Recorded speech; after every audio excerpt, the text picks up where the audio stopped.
Just looking through some of the news stories that Karl did make it into Karl's news roundup. Yeah. This one you might be interested in. Headline, woman says partner ran off to become vampire. Yeah. And it says a young mother says her partner has dumped her to become a vampire. Rebecca Roberts from Somerset says Matthew Barrett fell for a blood-worshipping woman in a US cult. The 23-year-old mother says he began shaving all his body hair, dressed in black, and used Rebecca's lipstick to redden his eyes. Rebecca caught him performing weird blood rituals in front of his computer at night, cutting himself to prove commitment. She said, I thought it was just a hobby. Everyone's got a right to one. I was pleased he'd found an interest. Brilliant. This is apparently from The Sun. Apparently he's left. He's gone to America. He's living in this Ohio-based cult. But it's the last bit where she's been asked whether or not, if he came back, would she take him back? Sure. And this is where I wonder if the journalist, you know how journalists are supposed to just report the news, be objective. Yeah. I wonder if maybe the journalist here has maybe had some interference. Made the quote better for them than go on. Because it says, I never thought this would take over his life. Now, if he came back, I'd say fangs, but no fangs.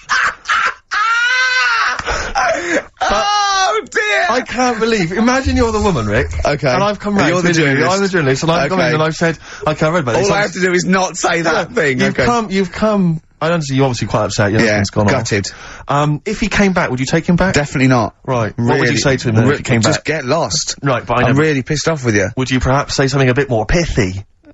Not in this situation, no. You're upset? He cuts himself, he drinks blood, he's left me. No, sod off. I'm not interested, mate. Because I tell you what. Go on. I mean, I like what you said there, but I wonder if we could condense that a bit more. If he came back, would you say— Go away. Would you say something— would you ever say something like, thanks, but no thanks? No, because it makes it flippant, because I'm really angry. I know you're annoyed. And I'm upset, so I wouldn't say— I certainly wouldn't say thanks. I might say no thanks. But what if you sort of said it, like, aggressively, like, you were giving him the finger, thanks, but no thanks? Like, you didn't really mean sort it. of sarcastically? Sarcastically, would you possibly say— I might say thanks, but no thanks, and that'll be it, and that's and I'd leave it there. I'd never change that. Sure. I'd never change those words. Can I ask you a question? Go on. Do you like puns? Hate them. Right. I don't like Countdown, I don't like QI, I don't like any of those past Cambridge, Oxford type. I hate puns. If you had to say thanks but no thanks in the form of a pun, what would you maybe say? I wouldn't. I never would. Right. I'd say thanks but no thanks. I would, you know, I mean, I feel embarrassed that I'd even say that because I don't think I would even say thanks but no thanks. Okay. But if I did go that far, I'd leave it there. Sure. So. Have you ever noticed, as I have— Go on. the similarity between the word thanks and fangs? Not really. It's very similar. Not Thanks, really. fangs, F-T-H, there's a K. Fangs very much. G. It's A and N. Well, the A, the N, and the S, but that's about it. Would you agree it sounds marginally similar? Yeah, Is it possible you might one day say fangs but no fangs? I wouldn't know. Right. I could put that though, could I? But don't say I said it. Right. I mean, yeah. Fangs but no fangs. Yeah. Karl is still buzzing about these conjoined twins.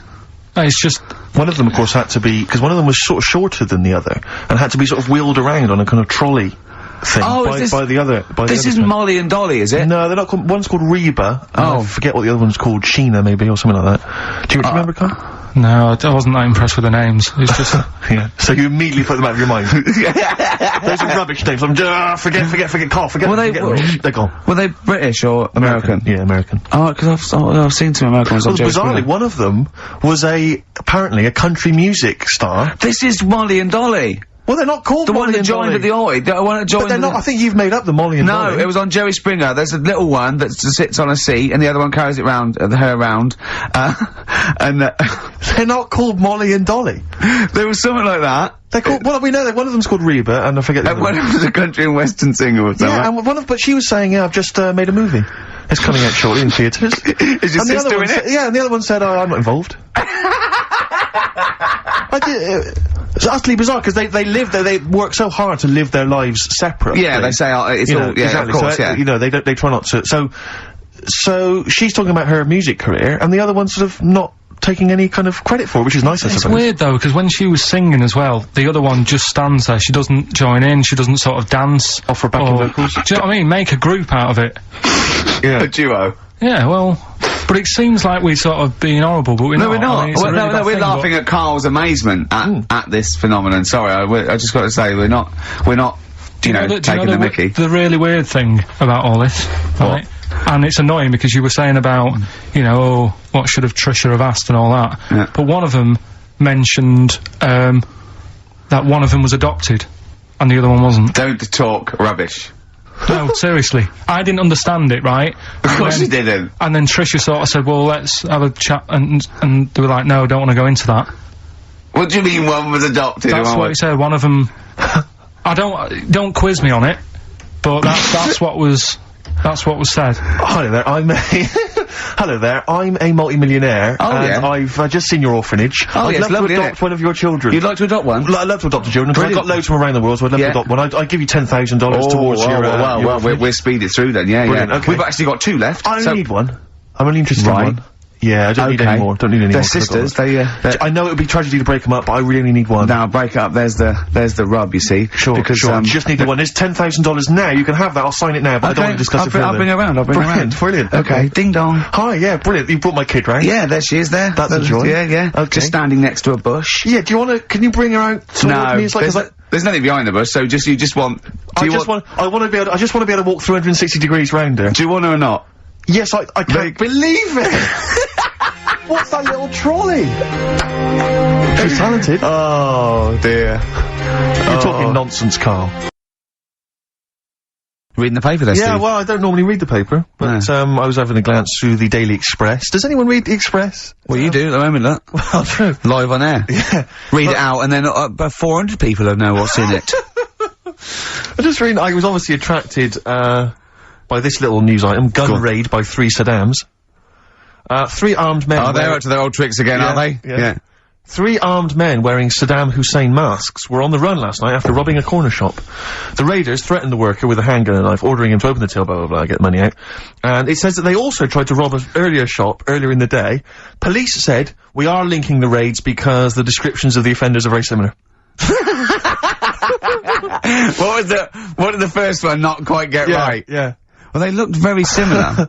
I think it was Gaddafi, 3 Gaddafis. Right, because that's weird, because we've had 3 Saddam Husseins down a shop down the road. That's what I meant. Is it the same guys? Because I assume so, I wouldn't have thought. I don't wanna, you know, get the Gaddafi guys on the Saddam Hussein charge. I'm almost sure it'd be the same way. I didn't know, one's got a moustache, haven't they? And they all got a moustache. I don't know. But I mean, there was 3 blokes with masks, Middle Eastern appear. I don't know. But I mean, I imagine it's the same. Because I've only ever seen really, robberies being planned in films. Sure. So I don't know how it works. I assume that... So you say. Yeah. But I assume at some point someone's got to get together, one of them, the ringleader's got to get together and go, okay, well, we need to wear masks, obviously, just goes our paces. I'm thinking of going with the regular stockings. No. I'll tell you what would be funny. Well, I don't want to be funny. Well, no. We want to strike fear into the hearts of people robbing. But, I mean, kill 2 birds with 1 stone, we get the robber, and we have a laugh with it. Fear? Do you say you want to strike fear? Well, wear a mask of someone who's really scary. Who's the scariest bloke in the world? Well, I don't know, Saddam Hussein? I've got 3 of them. Well, why? I've got 3 of them. Let's all wear Saddam Hussein. It'd be a laugh. Well, it's not, I don't want it to be a laugh. I'm robbing a bank. Don't hurt if we're having a laugh, and that's what I want to make money and have a laugh. Why? I'm only in the money, I'm only in it for the money. But laughs not important to me. No, it's... I want to strike fear. We could also make a political point. I don't want to make a political point. No, you just want the money. I'm a thug, I'm not we could have a laugh and we can make a political point. Why not? What political point? Maybe we're sort of stealing from the rich. We're not like Robin Hood. Well, never mind Robin Hood. Let's rob Barclays. Why are you making jokes? Well, I mean, don't worry. I'm gonna do my stuff. You're a comedian. I'm not sure you should be in this gang. Let's wear the masks. How did it happen? Did they go and buy them? Separately, look, spread out. Look, you go to the joke shop in Covent Garden. I'll go to the one in Southampton Row. Yeah. Brilliant. See, because it's so often the case that they're using masks. It used to be Reagan, Thatcher, they were always if I was the guy selling them, it's like, when 3 guys came in, 3 shifty-looking blokes to buy 3 identical masks. Yeah, in stockings. In stockings. Just so they don't know who we are. Sorry, can I just check, you're not gonna rob Definitely not. with these masks. But just think of the police looking at those robbers. Every time they go past one of those awful sort of gift shops, they think that, oh no, it's just in the window there with Michael Jackson and Shirley Bassey. Yeah, and George Bush. Oh, Paolo, can I ask you something? I know you love knobs and that, and you hate tits. Yeah. What about Shirley Bassey's tits? Oh, well, I mean, I'm a fan of them because I'm a fan of Shirley, but I don't like them. They're not sexy. Yeah, you're pretty bent. You are pretty bent. Come in. Thanks very much. Britain is on in 7 hours. Excellent. Yeah, what are you doing out at this time? No, I just came out to get some milk. Yeah, some cock in the toilet. That's a nice song about dead people. Yeah, it's beautiful. I, just wondering, Rick, what your opinions are, what your thoughts are on Britney Spears. Liked a couple. Bit bored. I think she's panicking a little bit. I think she's a little bit desperate with all this Madonna stuff. Yeah, all the kind of lesbian Yeah, stuff. I don't know. Yeah, she's alright. I've got nothing against the girl. Well, I think it was in Hot Tickets magazine. Sure. It's free with the Evening Standard. Yeah. I might get some free Evening Standards now. I've plugged that. Yeah. I just reading in there that, I don't know if it's still gonna happen, but apparently she was gonna do a little cheeky appearance at GAY. GAY? In London. And, obviously I was quite excited because I'm a Spears fan. Do you know what that spells, don't you? GAY? Yeah. Gay. Yeah. Yeah. Well, I think it is a gay club. Oh, sure, This is what I was ascertaining from the article. Oh, because they've just said they've called it what it is. Exactly. Yeah. And it was apparently she was gonna be previewing some of her new album live on stage at GAY. Now that's an intimate venue. Normally you'd have to see someone like Spears, probably at Wembley Arena, someone like that. I'm thinking I'm a Spears fan, you know, get up a couple of the gang together. Yeah. You know. So the lads. Exactly. Yeah. Cruise down there. Yeah. But then I read on in the article that apparently the doorman at GAY were only gonna let in regulars, and the way they were going to ascertain if you were a regular was by asking a series of questions at the door. What, testing if you're really... Now, I don't know if the questions would be about the interior of GAY. Or the interior of someone else. Yeah. Or just general kind of, like, do you reckon you'd have passed the, Well, that's what I was wondering. So you'd have had to pretend to be... GAY to get in to see Spears. Now Can you say gay on the radio? Yeah, I think so. Yeah. Now, there's irony, isn't it? So you're pretending to be gay to get into a club to see a bird, if you like. Yeah. I'll give you a little quick test. Right. Shall I? Alright. Sorry, what's your name, mate? Paolo. Alright, Paolo. Yeah. You haven't done a lot with your hair, you just sort of let it grow out. I mean, would you be putting product on a bit later? Because, I mean, you don't look very, you look sort of quite masculine, Yeah, well, sort of like you didn't care, like you have no care about how you look, like you're a... normally it would be shaved. Of course. Oh, okay. Yes. We would say normally that looks about, 3 months growth there. Why haven't you... I've been ill. Nothing serious? Nothing serious. Okay. No, that's why I let it grow. So it's grown. Okay. So what time would you normally be going out then, Paolo? Normally I'd go out about I'd go out about 8-ish. 8 o'clock in the evening you go? No. Because that sounds a bit early, that's what... No, I'd go out about 3 in the morning normally. Right, so I was like, yeah, okay, right, so that's right, yeah. Where'd you go, down sort of... Down Compton Street for a coffee and then onto GAY with your little shaved head. Yeah. Okay, well, you're doing fine. Gay. Sounding pretty good. Can I just ask you one final question? 20 bender points? 20 bender points, so I'm just gonna let you in. Okay, I'm just gonna tell the guys to let you in, but I'll just one more question. Yeah. Do you prefer knobs or tits, Paolo? Knobs. Knobs, you love knobs, do you? Absolutely. Can't get enough knobs, so you hate tits, I assume? Loathe them. You hate tits, do you? Yes. Okay. What, even Liza Minnelli's? I don't know what to say. I love hers. But not in a straight way. Straight way. In a gay so way. okay. So you love knobs more than tits, right? Okay. I love knobs. In you go. Thanks very much. You know Brittany's on, do you? Oh, she is so sexy. Oh. See, that's what would give me away. It'd be like the Great Escape. It's just the last. Yeah. You just. Well, I mean, I think you're probably a bit bi. Right. Yeah, okay. but I mean, go in anyway. Thanks very much. Okay, the drinks are quite expensive. Oh, I thought so. Pop your shirt off, will you? Long distance on XFM 104.9. On the way in, right, you know those little cars? They look like a little bubble car. They're modern ones. They look like half a car. Is that like a smart car? Is that what they look like they just look like a toy car, and you can park them sideways. Is there only room for 2 people? Yeah. It's just like the front of a Volkswagen just cut in half, right? And I saw one going on Oxford Street, and it's a police car, a real police car, right? Really? Yeah, and. I mean, I thought, what happens if they had to chase someone? They couldn't, but I don't think that's the point. Because it was written on the side, it said something like, cleaner, something, more efficient. So I think they're making the point that we're cruising round in this car like we're on the beat, and it's using less energy and stuff. Yeah. But the first thing I thought of, right, was that those two policemen, they must have been going, oh, Sarge, don't let us have that one. Can't we have the Granada? Yeah. I mean, It's so embarrassing. I It's so know, embarrassing. police, they're doing, But you've got to respect them. Yeah, You've of got course, street yeah. toughs have got to respect them. exactly, I just don't know if you have to Well, the only thing more what if embarrassing... you're really tall and you have to climb out of one and you're a Yeah. copper?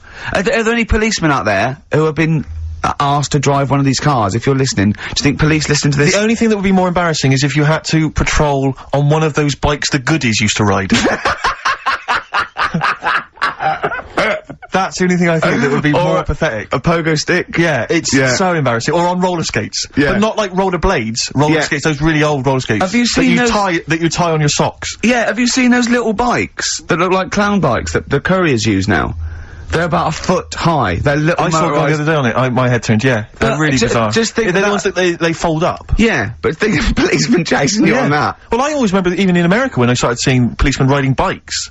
It didn't seem to me, it seemed... Oh, they're quite cool. They're the ones that go through Central Park on the mountain bikes. dunno, Yeah, but something about that's it. really cool, isn't it? They, It looks like they should be they delivering whiz along at newspapers. about 30 miles an hour and they can just deliver news Do you know what I mean? Because like on motorbikes, on a Harley Davidson or whatever, I'm not messing with a cop. Chips, now that's cool, Yeah. coppers. Yeah. But people in a smart car or, it is a bit embarrassing. But I suppose it is that, or it's better than walking. You see, Next we'll see them in those, if you really want to be, kind of worried about the environment, though, you know those little taxis you see that people pedal?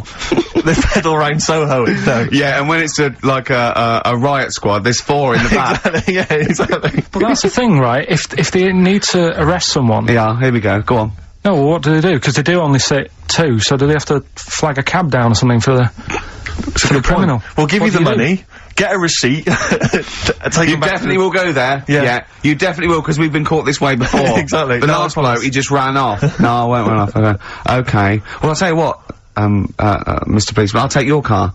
Then okay, go on then. Yeah, you yeah. definitely bring it back though. I will. Well, isn't there something in America where when they arrest someone in America, they don't take them back to the station and fill out all the forms, they just take them back to the station, and then they go and fill the forms out in a cafe or something, so they're still looking out. Yeah. Yeah, Carl told me that. They're what? So they're still on patrol, is it? Yeah, so they said they're doing all their paperwork, but they're in the, a cafe window and they're looking out. Do you know, like how they say in this country so much police time's wasted by having to go back to the office and filling out loads of forms? That sounds like some policeman going, yeah, I could get a lot more work done Yeah, if I was in a pub. Starbucks. Yeah, no, there's a lot of criminals in the pub, and if I would, and I get to keep the receipts. Yeah, I mean, what's safest is if I didn't wear my uniform and probably got drunk Yeah. with some mates. Or a lot happens in, looking out my bedroom window. So if I was just like snoozing, home, yeah, I was exactly. snoozing, and when I heard a noise, I just popped, oh, look out, oi, Yeah. come here. Yeah, apparently there's a lot of crime, in Marbella over the next 2 weeks.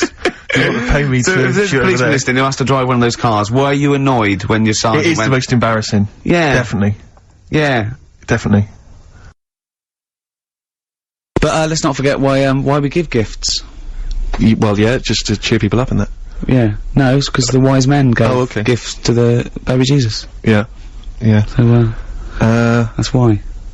What would you have got the baby Jesus? I'd have probably got him tokens. And let him decide, because it's very, you know what I mean, you don't want to get anything, and then he doesn't like it, he wants to take it back. Well, I'll tell you, in a recent poll Waterstones did, the favourite gift for children was Flanimals. Still available? That's so outrageous. That's so disgraceful. It's Christmas Eve. What would you have got him then? Probably extras on DVD. I don't make any money from Flanimals. Yeah. I like the fact that, one of the wise men turned up with gold. And the other two, frankincense and myrrh, which as I understand it is what, it's like incense or something? Incense or perfume? I don't know. I believe that's what it is. But I just love the idea that one of them stood up, they've all got together, they've gone, okay, now guys, we're not gonna spend more than 50 quid each this year, alright? Definitely not. Definitely not. So what have you all got? Before we go in and see him, what have you all got? I spent a bit more than 50. What are you talking about, man? We just say we weren't spending, we were just gonna whip round something cheap, like a token. No, I got him some gold. Can't believe it, what? Well, I'm trying to make an impression, he's the son of God. I didn't know, but we only got I got frankincense. And what did the other fella get? He got myrrh, and I don't even know what that is, and I'm a wise man.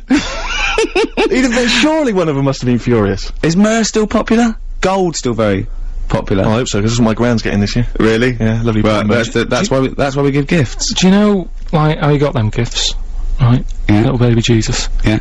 Were they for Christmas or his birthday? But I assume that these forms of protest have never made any dent in anything in the world. Because I remember when there was all these protests against the war a couple of months back, and there was one guy. So there was a huge march in London, as you know, and they did these all around the world, didn't they? But there was hundreds, thousands of people in London. There was one guy. He was riding around on a 3-wheeled bike, wearing a jester's hat, blowing a horn. That was his form of protest against the war. Was it like, what sort of horn was it? It was one of those sort of hunting horns. Well, he was showing him. He was saying, "This is what I believe." Yeah. And if that doesn't change people's opinions, I don't know what will. But I like the idea of Bush, just about to invade Iraq, and just the news comes through from his chief of staff. And Bush goes, George. What is it? What is it? What? No, listen, no, seriously, we've got some information coming in from London. Go on. I know you're thinking of invading Iraq. Definitely, but, yeah, why? Well, let's just think about it, because there's a guy riding around on a 3-wheeled bike. Oh. He's not got the regular 2, he's gone for 3 wheels. So... Okay, well listen, what's he wearing? I don't want to tell you what he's wearing, he's just... What's he wearing on his head? He's wearing, he's wearing a jester's hat. Okay, no, well, calm down, it's not that bad. It's not gonna change my opinion about... He's blowing a horn. Okay, get the troops out. Get the troops out now. But anyway, there's a Serbian man, who has invented a sex machine for women, and he's appealing to Western women to test his device. He's from a town in, as I say, in Serbia. I guess Serbia? I guess that's right. Is that right? Well, I don't know. What does it say? Well, it says a Serbian man, but is it called Serbia? Yeah. Yeah. What was all the Croatia-Serbia thing? Well, it doesn't matter now, does it? Okay. It doesn't matter now. It does to them. Otherwise they fought for nothing. What the hell do we know about world events? I mean, how long did that go on for? Months, I don't know. wasn't it? If they're inventing new countries, they can't expect me to keep up with current trends, can we? Anyway, this Serbian man has invented a sex machine for women, and he can't find any Serbian women to try it out, so he's looking now for Western women. He's taken out a patent on the ultimate sex machine. It runs on a 390-volt electric engine, simulates sex, and has a 7.5-inch artificial penis. He said, "My sex machine has an artificial penis that can make up to 180 moves in a minute." Now, I don't even know what that means. 180 moves? What? I mean, there's only really... Well, in and out, it's I in and out. imagine. It's largely the function. Unless I've been doing it what wrong he's all done. these months. What he's done is he's put a dildo on a Black & Decker. A man can only manage the intensity of movement for about 5 seconds normally, but this machine can do it for as long as the woman wants. But anyway, so he's looking for a woman who will test this out. But what I love, as soon as I read this, I was thinking, it's just imagining there going, "Oh, thanks for coming in, yeah, okay." So there's, what's gonna happen is there's a penis that's gonna pop out from here, and it's gonna have sex with you. I'm gonna stand behind the machine. I've got to stand behind here, there's a lot of dials and stuff, I don't want to bore you in. Well, why do you have to stand behind it? Just... I can't, it's technical stuff, but I got to be behind the machine. But there's no penis on the robot at the moment, it's just a hole. No, don't worry, what'll happen is, I'll switch the machine on, I'll go behind, and then a penis will appear. Will it be like a metal-looking penis? It will be a robotic penis, but it will seem like it's a regular fleshy human penis. So you're gonna alright, so you're gonna go behind this robot, go behind the machine, disappear, yep. And then a fleshy looking penis is will appear through the hole when I switch the machine on. Okay, and that'll be the real robotic penis. But you won't see me for the duration of your sexual So you've made this sort of like robotic penis look really realistic. It's really realistic. You will not be able to tell the difference between, say, the robot one and mine, for instance. Okay, well I don't want to see yours. No, there's absolutely not, because I've not come around here to have sex with a person. I know, you've come around to test the machine. Yeah, and that is exactly what you're going to get. Okay, like a piece of mechanical action. But what I know is the idea that on the front, maybe he's painted a picture of a robot's face. Yeah. And then when the machine begins, you know, rather like in one of those horror houses, like a kind of mansion in a spooky film, the eyes of the painting, they'll move. And the real eyes will appear. Just staring out. But I don't think I can have sex with this machine unless you're actually in the room, just in case anything goes wrong. No. Don't worry, I'll be behind the machine, it'll all be fine. It'll be safe, not a problem. Something to do in the evening. Something to do, innit? When the telly's broke. But for years, like, they've found stuff, haven't they? Machines from, like, Roman times, similar to that setup. No machines in Roman times. Like that, though. The old sort of, knob on a stick machine thing. The old Roman knob on a stick. I'm sorry, but I watch Time Team every week, and Tony Robinson has never done an old knob on a stick machine. I just think of Julius Caesar sitting down and go, "Okay, aqueduct, we love that. Thanks for that. Straight roads, good idea. We can see the enemy coming. What have we got there?" Well, I'm glad you've asked. Plumpticus. What have you got there? Wanklicus. What I've got here is a Yieldy knob. And I've put that on the end of a stick. Oh, a stick of phallus. Okay, well done, Wanklicus. Yeah. Well done. You are my new right-hand man, as they say. No, excellent. But they do stuff like that. You've been in the London Museum and that, and they've got sort of sex stuff from years ago. They've got like these metal pants that they used to wear. I don't know what that is. Metal pants. Yeah, sort of. Is metal. that a chastity belt? You mean? They used to make women wear them so that they could. No, but they had them for blokes as well, though. Metal pants for blokes. Yeah, Why? So he had little lots. So if he was away, he couldn't play away from home, and if he was away, she popped on a little. No, I just think they sort of like sexy metal pants. What? Oh, I don't know what you mean. What with are you sexy talking metal about? pants. Well, they'll have to look because I haven't got it in front of me. It's just something I remember seeing, some sort of sexy metal pants that they used to wear. But what are you saying? Sexy metal Well, pants? that was not British Museum. That was Soho. No, what I mean. That was Old Compton Street. You were looking They in the always shop had to window. be ready for like battle and that, but these were a little bit sexy but protective at the same time. Right, I'll have to look into I love it. the I'll idea have that that's all you remember from the British Museum. So Lancelot, are you ready to face the Black Knight? Yeah. What do you think of these? Huh? What do you think of these? Well, I don't really care. Just I just want to look good on the battlefield. Well, they're both protective. Will there be women watching, cheering us on? Well, you're not going to fight like that, are you? What about your I'm going to wear nothing except these sexy metal pants. But what about your chest is exposed? No, well, it's a good chest. I've been working out. Yeah, I know. But what I mean is, you want metal all I've over. actually been lifting up the round table every week. I just work out, do that about 4 times a day. But that machine, right? Why did it have to be a woman, or could they have got a little gay fella in? There's quite a lot going on in the freak world. There always is. You've been visiting hospitals the last week, have you? When we were away. No, there was a thing on a website. This isn't even the one that I've picked. So this is just a bonus. This is a bonus freak. Please, yeah. Yeah, go on then. This is a free freak. Right? It's a fella called the Lobster Man. The Lobster Man, of course. Again, good name. You know what you're going to get. Yeah. What are you going to get? Some succulent meat. I like the idea. That the vicar on the christening suggested that.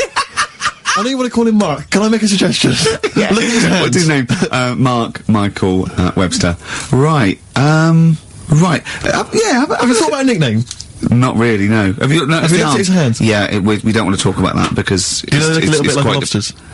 Well, yeah, but it's quite deformed. It's like, you know, we Can can't. I suggest Lobster Man? That's terrible, Vicar. That is terrible, Vicar. Pinchy. Go on then. And then, wow, just be careful. Let's have your eye out with that. This is poison. This is poison. These are really, really mental poison drugs. You know those people with you ever see them in the street, they're selling fags, duty free obviously, they're just selling them on the street. Have you ever seen these guys? Yeah. I walk them in Finchley Road Lock, because I'm just near my place. And, all these people, they're sort of looking a bit shifty, and then they think that you're maybe a smoker. They just, oh yeah, fags, and they'll open their jacket, and it literally will be like something from, the 1940s. They won't go to you though, do they? No, smoking, stuns your growth. They know you must have never had a fag in your life. But, I might be buying them as a gift or something, because I'm quite a generous guy. But it struck me, I was chatting with my friend about, there seems to be, there are certain people who are very, maybe they have trouble getting work, or maybe they, they're immigrants who've not landed on their feet and they've had trouble, and so there's a couple of jobs they can do. It seems there's the fag selling, there's those people I noticed on Oxford Street who bend a piece of wire into the shape of your name. I mean, what kind of a gift is that, really? You know what I mean? I know. It's like they're literally giving them out. Or you can you can have the bending the name. You can be selling those things that you throw at the wall and they sliver down. At Dover? Yeah. What are you doing? I'm a trained carpenter. Right. Can you write really small on a piece of rice? I could try. Could you write people's names on a piece of rice? I could try. It's quite tricky, but do you think you could do it? What about the rest of your family? Well, that one's only 2, but he could be trained. He's got smaller fingers. Okay. Do you want to sell some knocked-off perfume? How about that? Again, we'd like to apologise for any inadvertent racism. When I was at university, my best mate was a bloke called Wally, and he was doing psychology, and I was doing philosophy, and we both got into this theory called determinism, which is about the state of the mind. It's a materialistic view that everything is part of the causal web and everything has a reaction for something that happened before it. And by the way, Carl, do not confuse this with fatalism.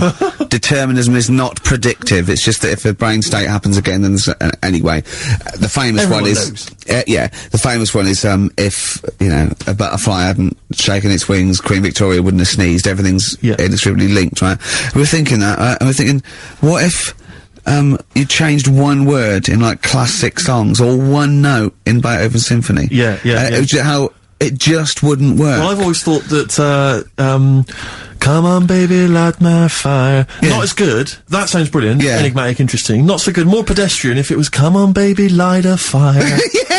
Just one thing wrong. That would be great. Just Paul McCartney comes to John Lennon and goes, all right, John, written a song. Goes, well, she was just 17, well, you know what I mean. And the way she looked was way beyond compare. I wouldn't dance with another. I'll stop you there. Go on. I'll stop you there. What's the matter? Something not quite right with that. I love the song. It's great. Just once more. Well, listen, don't be too harsh. I mean, because we write our own songs. No, sure, we can still put both our names to it. I think you're a great talent. I think you're a great talent. Well, listen, you hippie, right? Well, not yet. Well, not yet, but I mean, there's a Japanese bird outside looking in. Don't fancy, I'm not interested. No, well, listen, well... I'll never change my view. Right, now, listen, right? I wouldn't dance with another... Is it that bit you don't like? Is it the... I just like that. Could you try and is there a different pitch you could go? I wouldn't dance with another... Say again. You don't like the... Is it the noise? I'm not sure the girls are gonna go crazy for it when we do that bit. Just think of... Is there anything else you've got? I love the idea of just changing one lyric. Just have pictures of, they won't have NSYNC on the wall, it'd be like sumo wrestlers. You know sumo wrestlers? I saw this thing about sumo wrestlers, because they're athletes, they go into this thing because it's a big honour to be a sumo. It's absolutely true, right? Yeah, absolutely true. Yeah. So you'd go along and you'd be 9 stone, and they have doctors there, so you have to eat to get big. Right? And this doctor was interviewed, Japanese doctor, and he's going, it is against, you'd think it's against the Hippocratic Oath, whereas they do it anyway. I do it healthily, so he gives them diets of like, 10 pounds of rice, 9 pounds of fish and things like that, and they get up, now, because it's such an honour, it's almost a spiritual thing to be a great sumo and that, they have apprentices willing to, like when you're an apprentice, say, runner or something, you have to make the coffee, and when you're working an apprentice in the studio, you have to clean the floor and stuff. Do you know what apprentice sumo's job is? An apprentice sumo? Go on. They wipe the sumo wrestler's ass because they can't reach. They literally can't reach. Rubbish. We'll give out the phone. Who's taking that up as a profession? I know. I imagine that. I'd love to be a sumo wrestler. It's a great honour, and I'd love to work under you. Sure. So what will I do? Start press-ups first? There'll be some press-ups, yeah. Okay, yeah. What, should I get into the gym now and, No, don't before you rush off. Go on. I'm starving. No, I can understand that. Go on. Would you mind wiping my arse? Because I've just... You can't reach? No, I can't get the arms back there.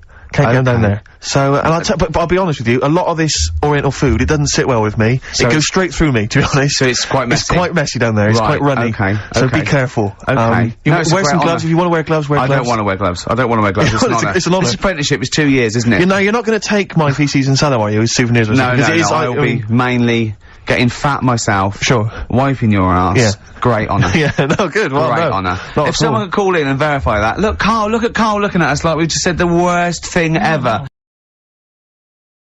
Right, I'm 30 now. I can only remember being off 2 times. Oh, his memory's going as well. You had some time off. And both of them were when I was at school. What's school? One when it was windy. Why did you have time off? Because it was windy. But to be honest, Carl, that lasted for 7 years. Your time off at school. Why did you have time off? Because it was windy. Were you windy, or was it windy outside? No, it was like when... Your auntie wasn't out the window, was she? When the winds were bad in the 70s, and my mum said, oh... Was it? Whoa. What? I remember space operas and flares. I don't remember the winds being bad in the 70s. Well, my mum just said, you might get blown into the road, so don't... She had so much faith in you, didn't she? As a human being. Is that why she got fired from the pie shop? I'm not coming in today, I might get blown into the road. Oh, God. The funny thing it was, right, Steve, they had this thing going at school, because a lot of people used to wag it back then. Used to what? Wag it, sort of not go in. Right. Right? And, they sort of tried to make it interesting for you by giving you an education. A certificate if you did a full week. Reward for the rest of your life with achievement. That sort of carrot. And also, like, let you go home at 3 o'clock on a Friday. Right. If you'd done a full week and that. Right? Yeah. So it was lovely weather all week. Then it just sort of changed on a Friday. And I got up and it was all windy. It's always windy for Friday on Sunday, isn't it? Don't, if you don't go in, because, you might get blown into the road and that. So I said, alright, then I'll stay off. And, so why did you, told you to hold on to a fence or walk you there? What's this, don't go out immediately give up? I love this getting blown into the road. Is that based on your cats that kept getting blown into the road? Well, so I got to school on the Monday, right? And the teacher said, right, a long time. Today, to punish you, you're the only one who wrecked the whole week, right? Everyone else came in, you didn't. So everyone else is going home at 3 o'clock today. But you're not. Brilliant. Serves you right, and I wasn't bothered though, it was great, because I said, well, you'll have to stay with me, won't you? And it was great. So all I did for half an hour was doodle and stuff. It was great that afternoon. Yeah. And that was ages ago. That was like when I was about 8. And that's one of the times I was off ill. Yeah. So it was, but that wasn't even ill, that was wind. Yeah. Yeah. So, yeah. So I'm growing up on this estate, and there was this woman about 4 houses down, right, who's a bit rough. Alright? Didn't fancy her. Oh, God, no. Right, but she had a baby. Well, tell me about her first. I'm interested in this woman. What was she? It was a very... She looked like being a man in a dress. I mean, I didn't grow up in a posh house or anything, and I'm not saying that if you live in a bit of a rough house, you're a bad person. What did she look like? But anyone can tattoos? Clean up. Looked like Tony Green with a fag on. They didn't clean up much, right? Oh. Which, even if you've not got a lot of money, you can still try and make the place look nice. Yeah. Right? But she didn't, and a kid used to take a horse into the house. Sorry. Whoa, Neddy. What do you mean a kid used to take a horse into the house? Where did he get a horse? Must have nicked it from somewhere. Must have gone. Still using horse to it? No. What, is that from outside the saloon round the corner? Yeah, was it just tied up with a bit of leather? Right? Oh, that's great. Big Jake, I'm looking for it. I'd been out. Oh. Sorry, let me get this. This was before the lynching stopped or after. Where did he get a horse from? What do you mean he must have nicked it? His mum said, where'd you get that from? I bought it. Alright then, but keep it out of the kitchen. I don't want you going Catlin rustling. Where did he get a horse from, Carl? And how long did he have it for? Was he leading it or riding it? Mum, open the door, I can't stop! I can't stop it! Open the patio door as well, Looks like we got us a runaway! What do you mean? I don't know, but the thing is, they couldn't afford to buy one because they're not cheap. So I'm just guessing. Maybe that's wrong of me. But I think... He had a horse? Yeah, right. So that's why the family didn't have any money, they'd spend it on the horse. No, I don't think, that's what I'm saying, I don't think they would have bought it. So anyway... Yeah, it's wise to whisper, Carl, in case they're listening. Yeah, and they could be in the room next door. It's not buying it, it's keeping it as well. Oh, so I was like in the car with my dad, coming into the avenue, and you used to have to drive down it to turn round. And, and you know, sort of go back to our house. You had the traditional method of transport, yeah. And, the horse was in the lounge. Reading a paper? Just like walking around. Oh, God! What? And when I was doing, I tried to earn myself some money once by flogging little flowers in plastic cups. What? This is genius. It just keeps coming. What do you mean you tried to flog little flowers? What do you mean? Wait.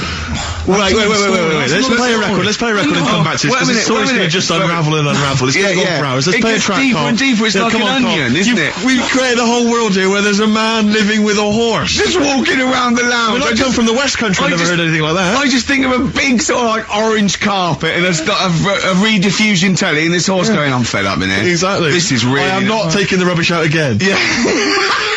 Right, play a record. Let's have Velvet Underground. We've got that lined up. Oh, yeah, the classic from the first album, I'm Waiting for the Man. Let's come back to the horse in a second. Little flowers in pots. What do you mean?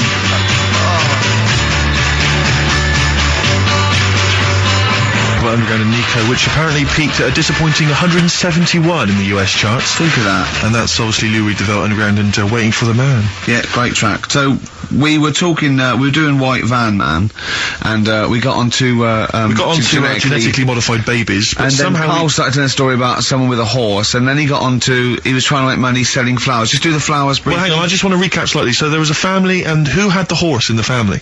It was... Because you lived on an estate in Manchester. The mother was a right pig, apparently. Well, I don't know whether that's relevant. You don't need to go that far. But what I'm trying to do is, like, make a picture for you so you understand. What did she look like? Who did she look like? Bit of a, and no disrespect to her, bit like Pauline Quirky, yeah. Right? Okay, I knew you were going to say that.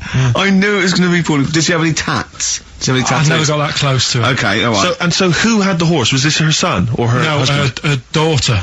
Her daughter had stolen a horse. Yeah, from, I don't know where, there was I think it was some stables down the road or something. And they kept the horse in the house with them? They kept it in the house. Did they didn't get have caught? it for long. No. Sorry, and you said you were in the house one day and you saw the horse in there? What happened was, I was, they did this thing at school about raising money for charity, right? For some local charity. And they said you can do anything to raise money, and they came out with all these ideas, and I thought, that's good. What was the charity? Well, I don't know, I thought, forget the charity. Yeah, that's just a good money making overweight. So, you're a charity. So I asked my mum for some, because she used to have a lot of flowers around the house. Sure. I said, can I just take some snippings off them? And I'll go and buy some plastic cups. And got some soil out of the garden, planted the bits of plants in them. Yeah. Got a tray. Yeah. Had about 25 plants on it, selling them for 25 pence each. Excellent. Did you sell any? Yeah, sold loads. Did you just cut, you didn't just cut them and stick them in the soil? Yeah, they want to survive. But I think people sort of thought, well, good on him for trying. But anyway, so I went round to theirs, because I thought their house could do with a bit of colour and stuff. Yeah. So it's a bit rough. So as I went... The horse went, thank God for that breakfast. They've been feeding me kitty cat. So I got up to the door, and they opened the door, and it was one of them houses where no carpet. Yeah, a horse in the living room. You know. We've all been there. And the horse was walking around the living room. I looked quite happy and everything, because I always say that about animals. Black Beauty was on. Yeah. Well, think about it, right? If you were a horse, where would you rather be? In a little wooden hut with a load of hay, or in like a house with a central heating, 3-piece suite and a telly and that? Telly and that. No, but I was saying this the other day. And an Atari, right? Yeah, I didn't go to school much because my mum and dad had a caravan. Right. No need, is there? No need when you've got that sort of fun at home. Yeah. I used to just go away for weeks. Really? Yeah. Is that true? Yeah, honestly. Where'd you used to go? Port Maddock. But and so you didn't go to school much? No, I did, but not as much as everyone else. No. How many holidays were your parents having? What was their income that they could... No, my dad used to work nights, and he used to travel back, because to Manchester from Wales it wasn't that far. And he used to Wales? He used to do 4 on and 4 off, so me and my mum were like loving it. But what Port Meredith? Port Maddock. Port Maddock. Just down the road from Port Merion, where they filmed The Prisoner. Right. Oh, so that's cleared up for me. Yeah, location-wise. So what did you do then? You were in this little 2-berth caravan on the back of a Cortina estate. Right. Well, what was it? What was the car? I want the... what was Granada, Ford Granada. Ford Granada. What are we talking? 1980... Yeah, 82, 83, right? 84, 85. Okay. And you're in the car, down there, park up. Yeah. What was it? What was Port Meredith? Port Maddock. Port Maddock. I remember Ruth. It's just, oh, yeah. It's just a holiday camp. Yeah. And had an arcade and a beach. I was loving it. Yeah. But, so of the 52 weeks of the year, let's assume, I don't know how many weeks you take off normally for holidays anyway. Let's just say, I don't know, you go to school 45 weeks of the year maybe? Generally, most kids? Nah. Bit less. Bit less than that? 42. How many weeks would you say you actually spent in school? Well, how many weeks do you have off for summer? Well, we'll work that out. That's what about 6 off for summer, about 3 for Easter, about 3 for Christmas. Put it this way, I'm surprised I'm not Welsh, to be honest. Right. So I was there more than was in Manchester. Did the school authority not come and check you out? No, they didn't. Didn't get Manchester, I suppose they didn't care, do they? Not really. Yeah. They're lucky you turned up at all. What did you just turn up for the last day when you could take in your best toy? Did you know that when you could take in any game? Just play with everyone else's. Why, I break my stuff. Sure. Yeah. Yeah. That's cool. good Well, this answers a lot. This does answer a lot. The fact that you spent most of your time on the beach as a kid. Teachers were no good at my school. We were talking about it yesterday. About So you were teaching them a lesson by going off in the summer? Yeah. Anyway. And did you go to university? No. No. Did you go to sixth form or college? No. When did you leave school? When I was about 15. Right. What, you just went on holiday and didn't come back? I just got a job early, didn't I? Where was it? Portmaddock? Getting there. No, I was a printer. BM Print in Trafford Park. Have you ever seen, like, a bald pet? No. It's weird. What do you mean? Because my mum, we had a cat, we used to get through loads of cats because we lived there. Oh, God, it started early today, innit? What do you mean? It's only 10 past 1. Because What are you doing? Running a restaurant? We lived on... Oh, God, what do you mean? No, we lived on, like, a main road. Oh, yeah. Right? So Yeah. we used to get through a lot of them. My dad It was kept their saying, risk. you know, stop wasting money, you know, it's not Stop good. wasting money, not wasting cats. Right, so, anyway, we had this cat that was ill all the time. And, It's just bag of nerves, probably. Yeah, malingerer. Yeah, I'm terrified. I'm going to which house? Rome. Oh, God, bloody hell. Rome. Don't let me go to the Pilkingtons. and it, for some reason, it kept being sick all the time. Right? Yeah, that is nerves. That's definitely nerves. So my mum thought, oh, I've had enough of this, and she shaved it. Whoa. Whoa. Now, I know you're not vets in your family, but what correlation did your mum think there was between you being sick and shaving it? Because it kept being sick, and it was a pain to wash, because it kept getting So caught she up. wanted a dry wipe cat. So, Why didn't you just varnish it? What? it's weird, So now he's cold and sick. No, but not all of it. She left sort of the back half, but sort of from its waist, sort of. I love that shaving because it's sick on itself. And That is it was genius. the weirdest looking thing. I mean, normally I like cats. I'm always like giving yours a stroke on the head and that. Yeah. But as soon as she did that, it was like, oh, Yeah. can't touch it. And then So now it's sick, cold, and hated. Yeah. Carl. It must have, I mean, the other cats must have been taking the mick out of it constantly. It's just making things worse. Did it get, I'm hoping that it got run over and was put out of its misery. no, I think it got all right, that one. Or is that the? Yeah, it did get run over. It did. Oh, God. Oh, dear. How many cats do you say you've got through? I'd say whilst I was living at home, I mean, it's still on the increase even though I'm not there. So whilst I was there, probably 5. God. Wow. Oh. Yeah. And were you upset each time, or you just got used to it? It's one of them things, isn't it? Like I've said before, when you first see something, it's a bit of a shock. Do you know what I mean? It's like the Elephant Man or whatever. Yeah. First time you see him, it's that sort of, oh, look at that. Did I tell you the time when the doctor said I was going to die? Alright, keep talking. Right, ages ago, must have been about 15, right? And at lunchtime there was this. We used to have a choice of stuff to do at lunchtime, right? We used to have like a burger place that had an arcade machine in it, right? So we used to go there and play on that and have a burger. Or there was this baker's, right, that my mum worked at, and did great cakes and stuff, right? So she used to like bring some home and that, but she couldn't always bring them home every night because, you know, they'd cost money, and she used to get them for free. And they used to say they'd rather chuck them away than give them to the staff because there's a chance that the cream might be off. Right. Right, so they used to chuck them round the back. So I used to go round the back with my mate and eat a load. Brilliant. Scavenging, eating out of bins. No, it wasn't out of bins, they were still in trays, but they just stacked them up near the bins, right?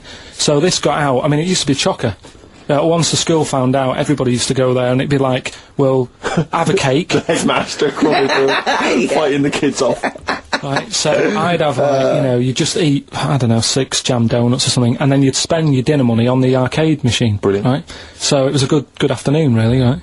So you'd do that, and this one day I must have had 6 or 7 jam donuts, a few Congress tarts. What's a Congress tart? I love them, I can't get them in London, right? So I'd have some of them.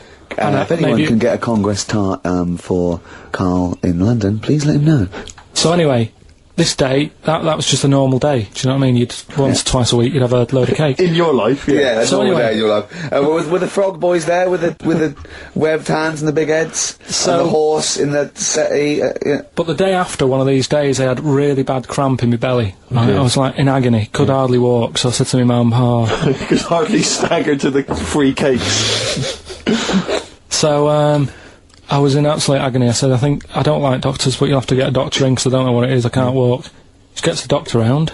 I won't say his name, but he said, well, doesn't look like he's got long left. Blimey. So I was a bit like, hang on a minute, I've only had a few cream donuts. Yeah, My mum was panicking. sure. He went, my dad came in from work, she said, oh, something's really bad with Karl, I think it's serious, the doctor said he ain't got long left. So he said, what, he said that and just left?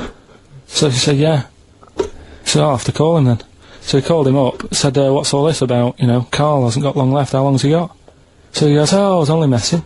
It's just had some bad cream. Can you believe that?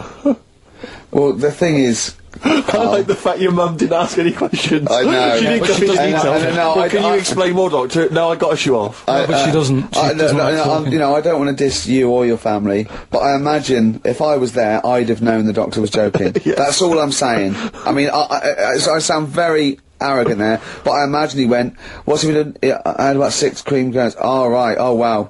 He hasn't got long to live then. I'll see you later. That's what I think the doctor did. Yeah. I just like the idea your mum just let him go. Yeah. Terrified, thinking, well, Yeah. I'm not going to probe him. He's that's it then. Dad comes in. Hi, honey, I'm home. Anything happened? The doctor said Carl's going to die and then left. Go on. Watching a programme yesterday, and it was about these Japanese snow monkeys. And it was all about how animals learn things that aren't instinctive, particularly sort of primates, because they see other people doing it, and they start a culture. And they can pinpoint when one monkey first went down and got in the hot water springs, and stayed there because it was hot, and the others copied them, and now it's part of almost a culture, that won't be handed on, because it's not instinctive, but has to be learnt each time. And, they groom as normal, like other monkeys, right? But they're really intelligent, and obviously the reason they groom other people, other monkeys, is because they eat the mites. But also the monkeys have learned they like being groomed. Okay, so they showed this one monkey. It went to a deer, okay, and it was grooming this deer to get its mite off it, right? But then it didn't eat it. It held it in its hand.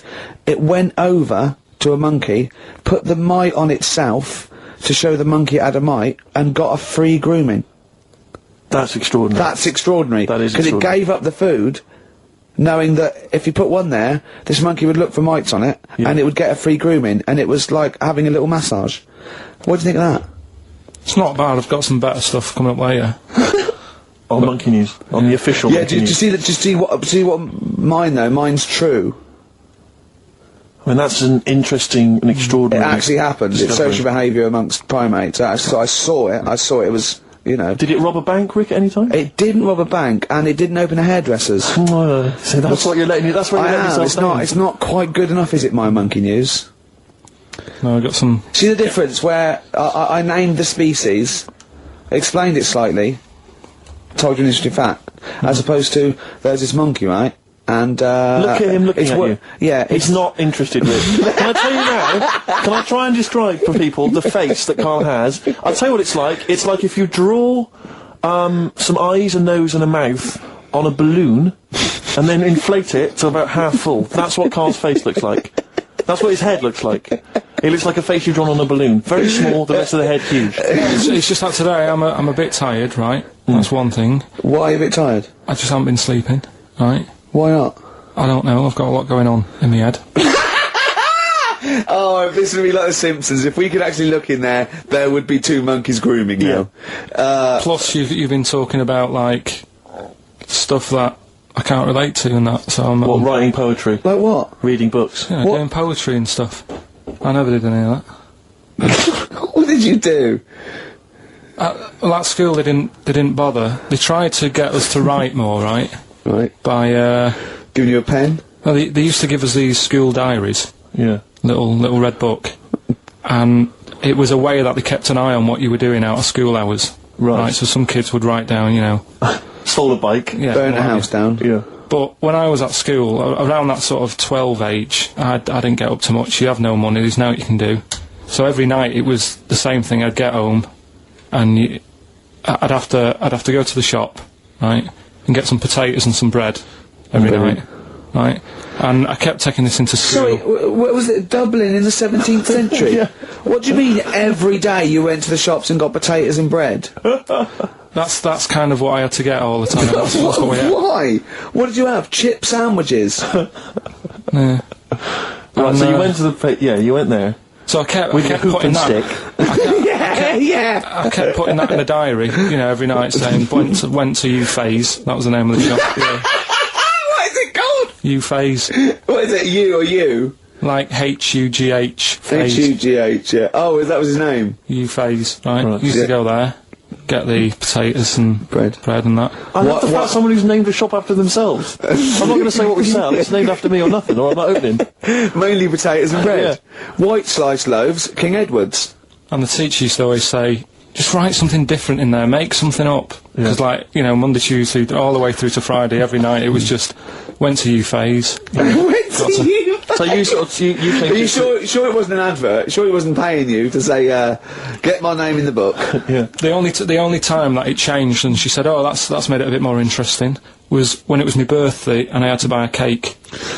Potatoes and a cake. And she said, oh, that's good. Yeah. That was my 13th birthday. My mum said, I got home from school, she said, oh, you're 13 today. Teenager, big turnover. Go and get a cake. That's your experience of writing? No, what? Well, no, kind that's of, your yeah. experience of your 13th birthday. Oh, by the way, you're 13 today, go and get a cake. Yeah. Brilliant. Big surprise? Was it a big surprise? Yeah. yeah, that is brilliant. I love it. That's the only sort of writing. What, Yeah. and they never asked you to write essays or stories? Did you anything? never write a story or a poem or a... The stories I did earlier on were, you know, you made them up, but it was that thing that I'd always end them with, and an alarm went off and it was all a dream.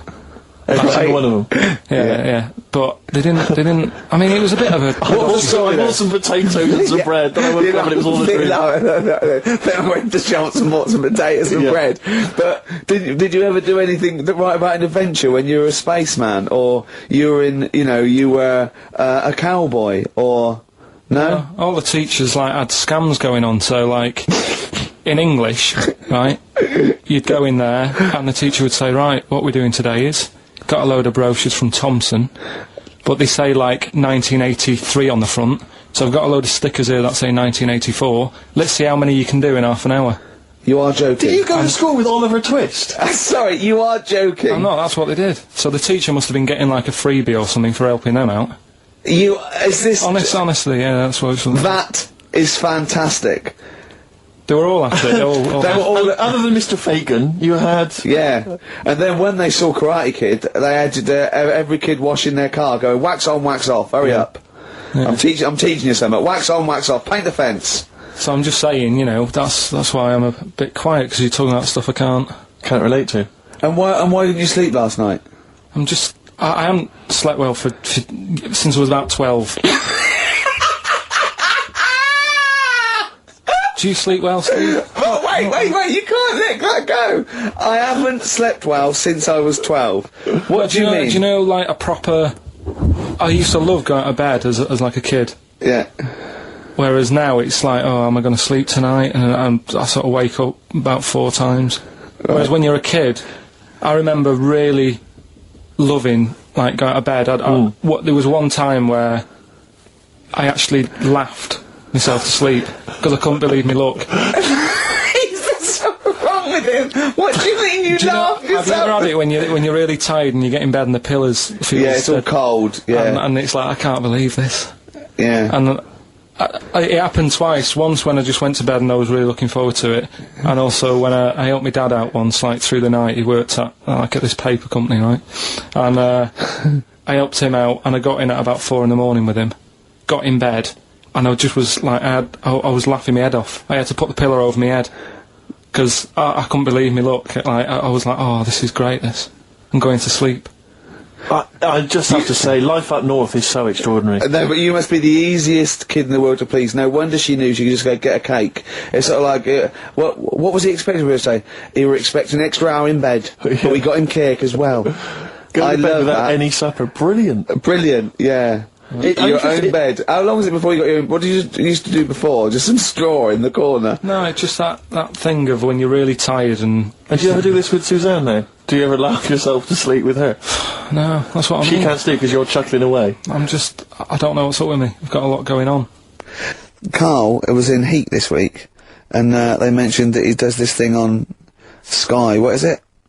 It was this thing with Richard Bacon, some programme about watching telly, and you just talk about what you're watching, and that. And he was annoyed because he said because his parents are out, and so he's not doing it. He's not going to turn up because they mentioned it in Heat. And so his parents might watch? Yeah. Why are you worried about that? I don't like them watching stuff, do I? I told you, it dates back to when I did Little Donkey at school. I don't want people watching me. What's that? Just renew us on Little Donkey? What happened? It was just, I was there to play the drums and that, in We Three Kings. I was loving it, I got a bit carried away. How old were you?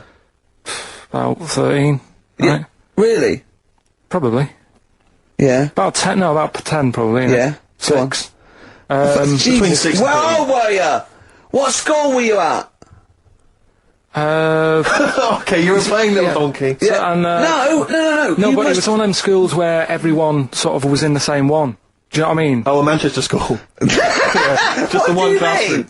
Well, it's like sweeping chimneys in the day and then 1 hour of learning. What are you talking about? What school were you at? Was it infants, junior, or secondary? They didn't really do that. It was one way. What do you mean? You do that? They still have to abide by the laws of the land in Manchester. No, but it was a lot more like you had infants, but you also had like the older lot. There's kids there. When you're in the younger year and that, you'd see kids and you go, Talk English and use terms that people do when they're talking about schooling. I don't even want to talk about this. No, how old were you? What? Oh. I'm guessing maybe 6 or 7 or 8. So you went from 13 to 6? Yeah, but like I say, it's hard to remember because... Imagine if you were giving evidence in a trial. Yeah. How old were you? I don't know. Yeah. I mean, I don't know, I can't really narrow it down other than 7 years either way. Theoretically, he could get called up for jury service. Right, you're on... A lot of mates who I had didn't have enough money to go on holiday, and they just get a present for the summer holiday. Of course, they got an education, so it's yeah, but Carl, the thing is with Carl is, right, I want to give him gifts. Yeah. I want him to have the loveliest Christmas ever. I want him to go pony trekking. Do you know what I mean? I want to just... Scared of horses. So many things we don't know about Carl. Fell off one out of fate, and the woman didn't know what to do. She couldn't handle the horse. It was running off. I was hanging underneath, getting a kick in the head. No. Really? Now, hang on, what age were you? This could explain a lot. I was about 6. That makes a lot of sense. I think we got to the bottom of it here. Oh no, got kicked in the head by a horse, lived in a caravan, and had to live in Wales half the time. Oh. Then no wonder this is your favourite time of the week. Do you look forward to this all week, these 2 hours? It's alright. My mate, right, he was religious. And I'm not, really. But... No, I mean, you believe in ghosts, though, and shadows pushing people off bikes, but go on. But it's the same time, I think I told you once before that I went to the church with this lad because I swore and he said he was going to tell me dad. Yeah. I was effing and jeffing. So he said if you're going to... Is that how they get people to church nowadays? I love that one kid that, he hasn't got the idea of the protection game. There's nothing in it for him. Either you turn to religion or I tell your father. Right, so I went to church with him and that, and then the next week he said, I know that was rubbish and you didn't enjoy it. It's when I got kicked out for messing with a tennis ball in the pews, right? I don't think we've heard that, but I don't think we can possibly go into that now. Summed it up. Yeah. So, well, no, come on, we'll come back to that. You had a tennis ball and some pubes. No, in the pews. In the pews, right. Yeah. But anyway, so I went there and I said, I don't think much of this church thing, it's a bit boring. Sorry, and so you went to church and you ended up in the Crusades? No, it's called the Crusaders. What it is, it's meant to be the fun part of religion for kids. Right. And my mate said, oh, you want to come along? It's, you go on a Friday night and do it on a Sunday as well. Right, so I went on the Friday night, it was brilliant. They had Sabutio, play table tennis in this dead big old house. And what do they do at the end? Say, I hope you enjoy yourself. Remember, God gave you all this. Well, it's sort of, you know, enjoy the simple things in life. You don't need computer games. You can play table tennis and that, and talk with your friends. Yeah. And blah blah blah. So yeah, that's all right. I think you'd be happy in a young offenders institution. You get to clean the toilets there. But don't forget, Carl, I think God invented Nintendo too. Right. Well, anyway, so that was all right. I loved it on the Friday. Yeah. And my mate said if you go for 4 weeks in a row without missing a day, Yeah. you get a free badge. And, I was And like, salvation. Oh, I don't like all this sort of being stuck in stuff. Do you know what I mean? Right. That's what I did Yeah, about don't get school. tied down. Do you know what I mean? It's like, oh, every day. Yeah. Right, so, anyway, so you've got to come again on Sunday, so I thought, well, we'll have another game of table tennis, it'll be alright. Yeah. So anyway, I go on the Sunday. Who was this servant of God? Right. I go on the Sunday, it's like a totally different club, there's no table tennis, That's how they trick you. no Sabutio, Yeah. they start handing out Bibles. Oh. and It's I like a was like, timeshare hang thing. on a minute, right? They trick you. So I didn't go again on Sundays, I used to just go on the Friday. Just go on the Friday. Brilliant. Brilliant. I'm amazed no one else saw through that. Well, the thing is, there used to be loads there on the Friday, so I bet I there were. thought they won't even notice if that I'm not, like, Yeah, do you sure. know what I mean? That I'm not showing up on a Sunday. So anyway, carried on, it was Just brilliant. this kid in the vicar. Oh, I love that. You got one over on the church. So I was loving it, right, playing table tennis and that, Yeah, and then on a Sunday, they found out where I live, and the head fella started coming round, knocking on the door. God. He's everywhere, Rick. Why did he knock? The fella, For likeness. the fella who like ran the club, he started coming round knocking on the door. And I saw him coming up the path, and I said to my mum, "Oh, it's the fella from the Crusaders." Yeah. She didn't even know what I was. No. She She was thought like, you were "What off are nicking talking hubcaps about?" and stealing cars. She didn't Yeah, have a clue what I was talking about. You've been going to You church. go to church, I don't You believe it. little That's bleeder. not how we brought you up. So I said, "Look, just tell him I'm not in. Tell him I'm not in." And then she had to keep doing this, and they were coming round every Sunday to try and make me, like, go on a Sunday. It was really important that I went, and that I was abusing the system and all this. Anyway, I didn't go. And then Why didn't they just tell you on next time we turned up on a Friday? Yeah. No, well, because there was so many people there on a Friday, you just get mixed in the crowd. Yeah. It was jammed. It was well popular on a Friday. Yeah. Yeah. Right. But anyway, on one of the Sundays, it was quiet for a bit, and they stopped coming round. So I thought, right, I can go out again, right, on a Sunday, because I used to avoid hanging around the house in case What sort of reign of terror is this? Incredible. So I thought, It's like right, the Spanish Inquisition. so I thought, great, they forgot about me. Yeah. Everything, I can carry on my sort of normal life now. Yeah. And I was playing out in the avenue. Fella comes round. Oh. And he goes, there you are, you know, you're always busy on a Sunday. You enjoy Fridays and that, don't you? I was like, yeah. He goes, well, come on, you've got to come with me. And I couldn't get out of it. No. You know what I mean? It's like, what could I say? Charlie says. Right? Yeah. So, anyway, he nearly killed me in a car crash. So that was the excuse I used next time. He had a Mini, right? And he was driving us there, and he hit the curb, nearly sort of turned over the Mini. Right? There was like 3 of us in the back. So, I said... Is that a record? So, next time Or was it a joke? Next time he came round to pick us up, I said, look, really enjoyed it and that. I said, but ever since that journey, I really, you know, I don't want to get in the car with you again, because it scared me a bit. And I said, alright then, I didn't have to go again. That's all right, isn't it? That's extraordinary. Yeah. He almost killed you in a car It's a crash. parable. Thank God no one was hurt. Yeah. I remember that. Your life moves in incredible ways. Yeah. Rather like God. Yeah. So, So there you go. they're probably round there now, aren't they? Going, is he coming tomorrow? So, would you like to start on your, to Steve, because I've heard all these. Well, we won't do them all. Well, we'll start off with the Mr. Freeze. Tell Steve the story of Mr. Freeze. This is the first time he nearly died. This is the most serious of the lot, really. So, what it was, do you know, like, I don't know if your mum and dad did the same thing, but, like, they do the weekly shopping on like a Friday. Yep. So when you got to Thursday, there wouldn't be much stuff left in the cupboard. It'd just be like, you know, your Jacob's crackers and stuff like that. So when they'd been to the supermarket and they came back, I was like, you know, what's that saying? Like a pig in... You know, I loved it. It was like loads of food coming in, loads of biscuits. What is that saying? He nearly said pig and shit. Right. Is that the same? Yeah. Right. So yeah, all this food comes in. Thank God he didn't. Otherwise he'd have been in trouble. That's true enough. Because he's culpable for our actions, because Exactly. he's the producer. So technically, that twat's in charge. Go on. Right, so anyway, so there's loads of food, and I'm like, oh yeah, look at this, and chocolate biscuits, and you know, penguins and stuff. Bacon. And bacon. Just in case, you never know. So anyway, my mum and dad's putting the food away. Me and our kid are like, he's already grabbed something, gone back upstairs. It's like feral children. It's like a quest for fire. And then they run upstairs. What, did he just sit under the bed, gnawing at some sort of pig's trotter? So I saw, do you remember Mr. Freeze Pops? I do, yes. Well, they're kind of like popsicles, icicles. Yeah, but really long, like a foot long, right? Yeah. So I thought, I'll have one of them, so I grabbed it. Went for the nutritious stuff first. Absolutely. And like my mum and dad are putting this stuff away and what have you. And I rip it open and knock it back. Right, straight away, just right back like Swallow that. it, right, yeah. But it went down the wrong way, right? So What's down your shirt? So I was like, oh god, I can't breathe. And my mum and dad didn't even know what I'd ate. Do you know what I mean? I ate it so quick. Yeah. And I'm sort of tapping my mum on the back, going, she's going, oh god, you know, he's choking again, because I was always choking. If it was one thing, I don't know if I've got like a small throat, but I mean, even Ricky knows I can't drink that much, can I? Yeah. Do you know, or eat pebbles. I'm not a quick drinker. I'd always, I think I'm scared of like swallowing stuff. Yeah. And it was like bottle tops and mint imperials and stuff. I was always choking on stuff. Oh, jeez. So anyway, she's going, oh god, what's he picked up on it now? Drop it! So hit his nose with a stick. So I was going, oh, I'm choking. At this point, my dad had like, I think he'd put his share away, you know, his food away, and he'd gone his share! I love it! Yeah.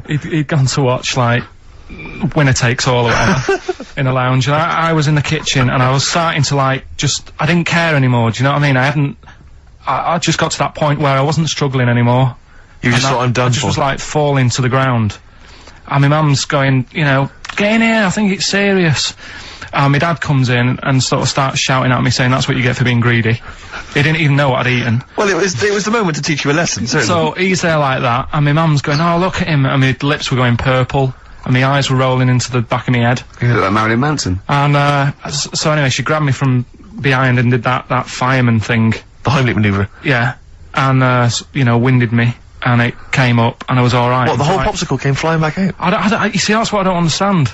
Because there was nothing there. No, just a little bit. No, it swells up, doesn't it? Because it irritated it. So it went down this sort of like your epiglottis. It went down the wrong way, like it went into your air canal instead of your throat, and it sort of spasms, and that's the fear. You just got to calm it down and relax. So in time, I would have been alright. Yeah, anyway. you don't. Well, no, you might have. So that's so that's hang on. one. No, but the weird thing is, like for like 3 days after that, I felt like a sort of special person. I went to school. I'm saying nothing. I did full days. A special needs person. Yeah. I went to school the next 3 days after that. I didn't like wag it or anything. I did full days. I love that. 3 days, turn over in a leaf. Yeah, exactly. After 3 days, you thought, screw it. Yeah, well, did a quick history exam. But have you ever had that where you've like felt like I've been given another chance here? Right, next one. Weird. That's popsicle. That's popsicle hell. We'll call that. Right, next one. Which one's the next one? Oh, what about your paper round? Right. Can I ask very quickly? Did your life flash before your eyes like they say it did?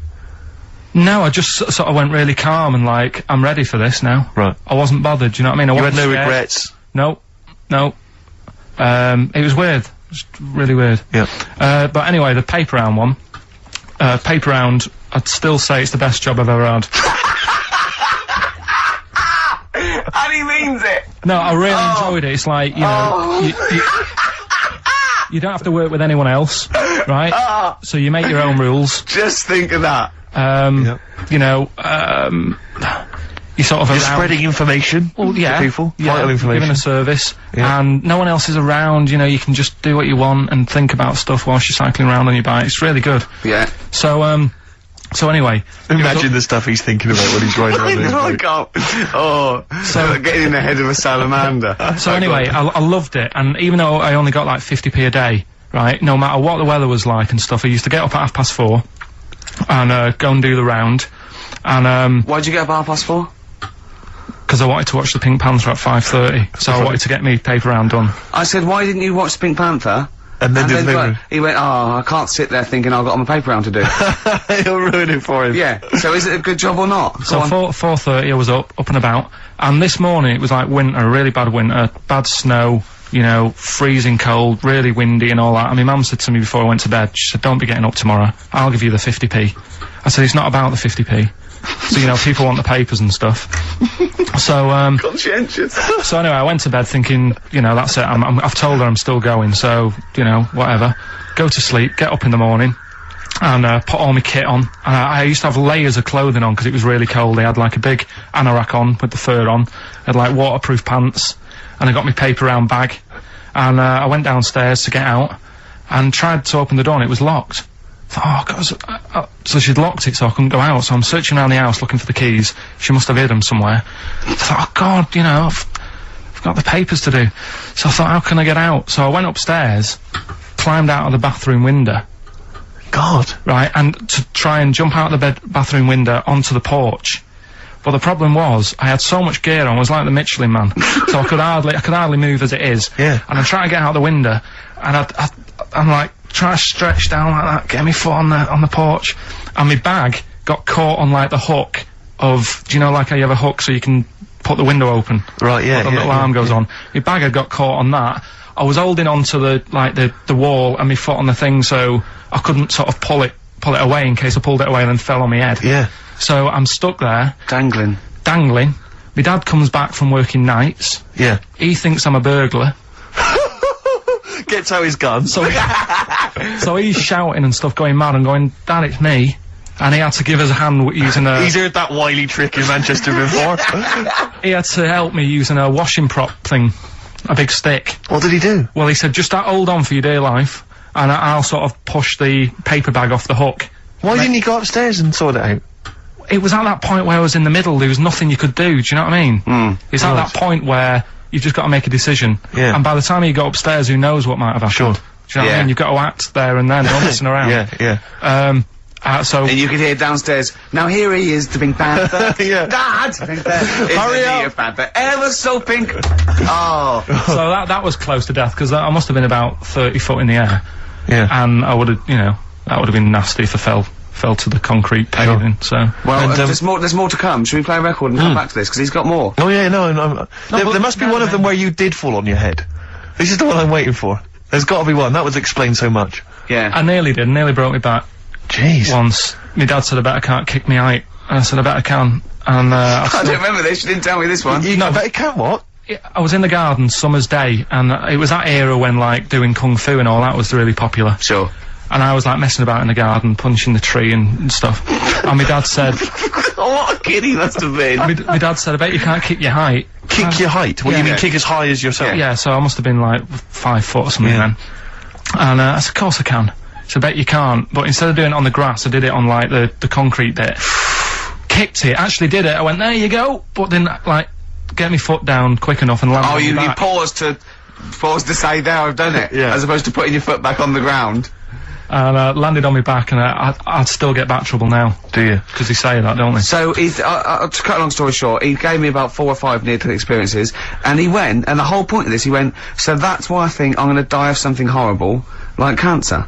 And I went, why? He went, right, you ready for this? Yeah. He said, well, I don't check my balls. Wait. He said, I don't like the feel. Karl, have you ever logged on to Friends Reunited? It was the site that everyone was talking about last year. No.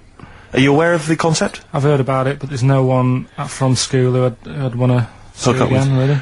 So basically, for those that don't know, you have to log on to his website, and then you can it helps you track down your old schoolmates if they've also logged on and stuff. And we sort of took the liberty, really, of looking on the Friends Reunited site and typing in your school and trying to track down any of your old mates. We didn't get in touch with any of them, don't worry. We didn't do that. We're not going to surprise you with them now. No. But I was just interested to know, like, some of your thoughts on some of the names that I could run past you. I mean, these are people from your year. Just tell me if you recognise the names. Alison Birch? I think I remember her. What's your thoughts on her? Don't be libellous. Don't be like, no. No. Posh, probably did pretty well in history and that. Sarah Morris? God, yeah. Remember her. Go on, you're grinning, what's the thought? Go on. No, just, she was alright, she was a popular one. What does that mean? She was nice. Yeah. Okay, okay, what about, Darren Buckley? He was He was one of my best mates. Was he really? Yeah. Seriously? Yeah. What do you reckon he's doing now? Do you still keep in touch? When my mum and dad were still in Manchester and they had a butty shop, he used to go in because the bookies was next door. I love the way you paint a picture. If you did this in your history exam, Carl, you will walk it. Go on. So your parents had a butty shop. There was a bookies next door. Yeah, and he liked having a bit of a gamble, so he used to. I think he works for some insurance company. Do you think that his fiancée Beth knows he's got a gambling problem? Or that his 2-year-old son Lewis? No. Yeah, they live in Cheadle Holme. Hume. Cheadle Hume. He must be doing well. He's still supporting the Blue Army and frequents the shrine on a fortnightly basis. Funny thing with him is, right, when I used to stay over at his house, and his dad was a copper, and I remember his dad came down and said, right, I want to see you two. I was like, oh God, what's happened? And got us round the table. He said, do you know much about drugs? So we were like, what's all this about? So he goes, you know, they're not good for anyone, you know, the stupid thing to get into. And we're like, yeah, we know. And he went, you know, do you? We said, yeah. He said, what's this then? And he'd found something in his bedroom, and it was a Skittle. What, the sweet? Do you know, little sweets with the S on it? And Oh, really? Drugs. Yeah. So he said, well, yeah, it's a Skittle. Yeah, I know what it is. Oh, he was bluffing like that as a slang word. Yeah, he thought because he was a copper, he probably had to be down with all the terms and that. So we said, oh, it's a Skittle. And he said, yeah, I know what it is, but what's it doing in your bedroom? Oh. And it was like, no, it's a toffee. So, Darren, Yeah, I know, it's a toffee, it's a squib, it's a, yeah. Carl, more people from your past. Debbie Carr? yeah, she was another nice one. What does that mean? Is that a euphemism? No, she was one of them that you'd sort of go, she's nice, but she'd never be your girlfriend. Do you know what I mean? She was, Not really. even though she was in the same year, she seemed a lot older. Right. And like, Wasn't a teacher, was it? there was 3 of them who all hung together, and they seemed to hang around like the older kids, the ones who looked like men. Do you know what I mean? Yeah. What did you look like then? Well, it's just that I had youthful sort of looks, whereas like the older ones had like beards and stuff. It's a gang of boys in the 5th form with beers. Were they smoking pipes? Come over here, me filly. You, Debbie Carr, come over here, you little beauty. No, but she was like, I love that. Hanging around with beers. There's the big boys. Oh, fishing. That's lovely beers. What do you I mean? just see a whole row of George Bernard Shaws. Brilliant. How do you do in history, boy? Think on it. You're an idiot. Oh. they were like, you know, I'd be there sort of playing punching people in the arm. Cause we used to play that Oh, that's a still. great game. Oh, I love that. Punch people in the arm. Is that part of the Olympics now? it's I think it was exhibition this year. Right. But it's going to go pro next It's going to be the Winter Olympics because you've got to do it in just a cap sleeve shirt Sure. in winter. Yeah. So you're playing that? She, but whilst I But was she didn't doing appreciate that. She used to go, ow! No, I always think whilst I was doing that, they were like the Charlie's Angels, and they'd be sorting out a mission somewhere because they were really like there was something about them that you thought, you know, yeah, they're special. They were private detectives. What do they work for a man they never see? Okay, here's a name I'm interested in, because, well, let me just tell you the name first. Adam Clifton. Oh. Go on, what are your thoughts on Clifton? He was one of them kids. He was all right, but he had that thing when if you didn't have enough milk, he had like wrinkly hands and like white bits in his nails. Oh, Because you didn't have enough milk? Yeah. So therefore, you didn't like him because you didn't get enough milk? This is not to be confused with the 2 people with the big heads and the web feet, is it? Webbed hands. Well, this was They weren't related. They must have been somewhere along the evolutionary sort of trail. Do you know what I mean? They must have come from the same sort of stock. But you wouldn't have liked him. He's just one of them people. He was all right, but Well, before you say any more, on Friends United, you can leave a little message which explains what you've been doing and what your life's like now. And most people leave maybe 2 paragraphs. Right. Adam, I've printed it off. He seems to have printed. I think there's about 6 pages here of stuff. He keeps updating it, and he just basically lists his memories about everyone. Okay, at the school and what he thinks of everyone. And he says, I often see Simon, he's doing all right for himself, self-employed illustrator, Mark Cooper, Karl Pilkington. Right. And your name comes up. Now, I don't know if you've told us this story. I think you may have done, but I can't remember the facts about it. It just says, Karl Pilkington, with his pet bird, Was it a magpie? I can't remember. He brought it to school to show everyone, and it flew away. Oh, God! Oh, no, they do that, don't they? You show them What was the story there, You Carl? give them seed and they just leave. What do you mean? Well, This sounds like Kez. well, that's it. I was a big fan of Kez, and it was the time our dog had just died. Yeah. So I didn't have any pets, and the cats were always getting run over. Yeah. And so we didn't want any more pets. Yeah. But there was a magpie that used to fly about on the estate, and I managed to sort of tame it.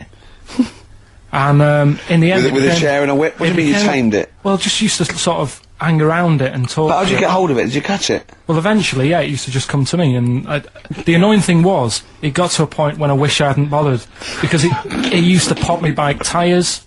It used to sit on like, if I was talking to my mates and I was on my grifter. I love the way you just throw things in. It's like an Alan Bennett play. It landed on my tyre, and it used to peck at the tyre and pop it, and then it used to then never go away, so it was always like around the house, and my dad said never bring it in. So he used to sit on the porch, and I used to go out, and it used to fly down and land on my head, and it really hurt. It used to like peck and stuff. He thought it was a tyre. So it wasn't so much tamed as a stalker. Oh, God. So you took it to school and it flew away? Yeah. So did you take it in proudly going, look at my magpie? Oh. Yeah. Oh, no. I think it got a bit confused in the area that it was in, because I used to just keep it sort of around our estate, but Sure. the school was a bit of a distance away. How did you get it there? Carrying it on my finger. Did you walk? Yeah. Wow. So it was happy there, and then it got... But it used to be one of those things that people would stop me in the street and sort of go, oh, what's that? And I don't suppose Maggie, called it Maggie. You didn't get Charlie's Angels to go and find out what happened to it? Investigate? Were they impressed? No, not really. A few more names that you may recall from Friends Reunited. Go on. Lisa Shufflebotham? Do you remember her? Yeah, she, Was she one of Charlie's Angels? no, she wasn't that nice, but she wanted me. her and her mate Rachel, I remember, I don't know why, but it was some sort of PE lesson where it had to be a bloke and two girls, and they were fighting over me. Could you hear what they were saying? They were just like, I want him, and I was loving it. Stuck in the middle, and they were fighting over me. And then the next week, I thought I'll sit near them. What sort of game do they play at this school? I don't know. That's an incredible game. But I think Punch me on the arm. No, punch me on the arm, Carl. they just went through it. Because the following week, I thought, right, I'll sit near them again, because I quite enjoyed the way they fighted over me. But then they picked somebody else, and I don't know who I was with that week. So you didn't get any action with Shufflebotham or a friend? No. And then as she got older, she went a bit off. She didn't look that good. She's probably nice now. It's just, I mean, I'll say about myself, when you get to sort of the end of secondary school, you do sort of go a bit odd looking. Right. Do you know what I mean? When your sort of head grows funny. I would just love to go back to his school of that era. I mean, just what happened to people, whether, you know, all people sprouting limbs. No, do you know and what I things. mean? When you're like 12 and that, you quite... No, not 12. When you're 10. When you're 7 to 10, you sort of look healthy, and you look at your pictures when you go, yeah, I was a good-looking lad. But then when you get to late secondary school, something happens, and you just look a bit odd. Okay, well, what about Alison Thorpe? Not sure about her. I sort of know the name, can't put a face to it. Damien Comer? Again, know the name, Yeah. can't remember anything. No. Yeah. It's a shame. Well, these are pretty much all the names I could find. We've had some interesting thoughts, though, and interesting anecdotes. Yeah. Anyone in particular that you'd like to say hello to that maybe listening now that No, you... I think I would have mentioned Darren Buckley if you hadn't have brought him up. Oh, right. He was like me buddy. Yeah. Did you ever see the magpie again when you took it to the school and confused it? No. You're joking. That was the end of it, was it? Yeah. So where did it go? Probably to some other kid. Because I mean, actually, it probably got killed. Because if it was being that friendly with other people, some people might have took advantage of it. In what way? Well, there was a programme on the other week about... What, in the way that Shufflebotham was trying to take advantage of you? Yeah. There was a programme on the other week about bear whisperers. Yeah. And some blokes got really friendly with a bear, and then when they were leaving that area where the bear was, they said, oh, we've caused a problem here, because there's some bear hunters coming in and moving into this area, and it's going to get a bullet if it acts like this, so they had to scare it away, and that's what I should have done with Maggie. I should have terrified it a little bit, so it wouldn't trust humans. Just introduced it to some of your schoolmates, I'm sure would have freaked it right out. Well, the ones with Maybe the that was big why it fled. It didn't see. Oh no! It didn't see those two fellas with big heads and webbed hands coming towards it, did it? That would have terrified anything. It's like a scarecrow, like two walking scarecrows.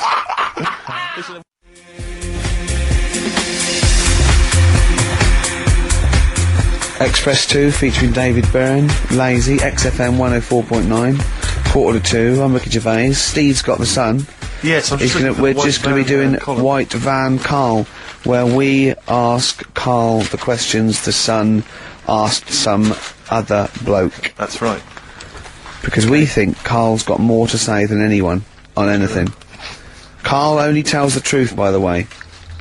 Just remember that, listeners. Off you go.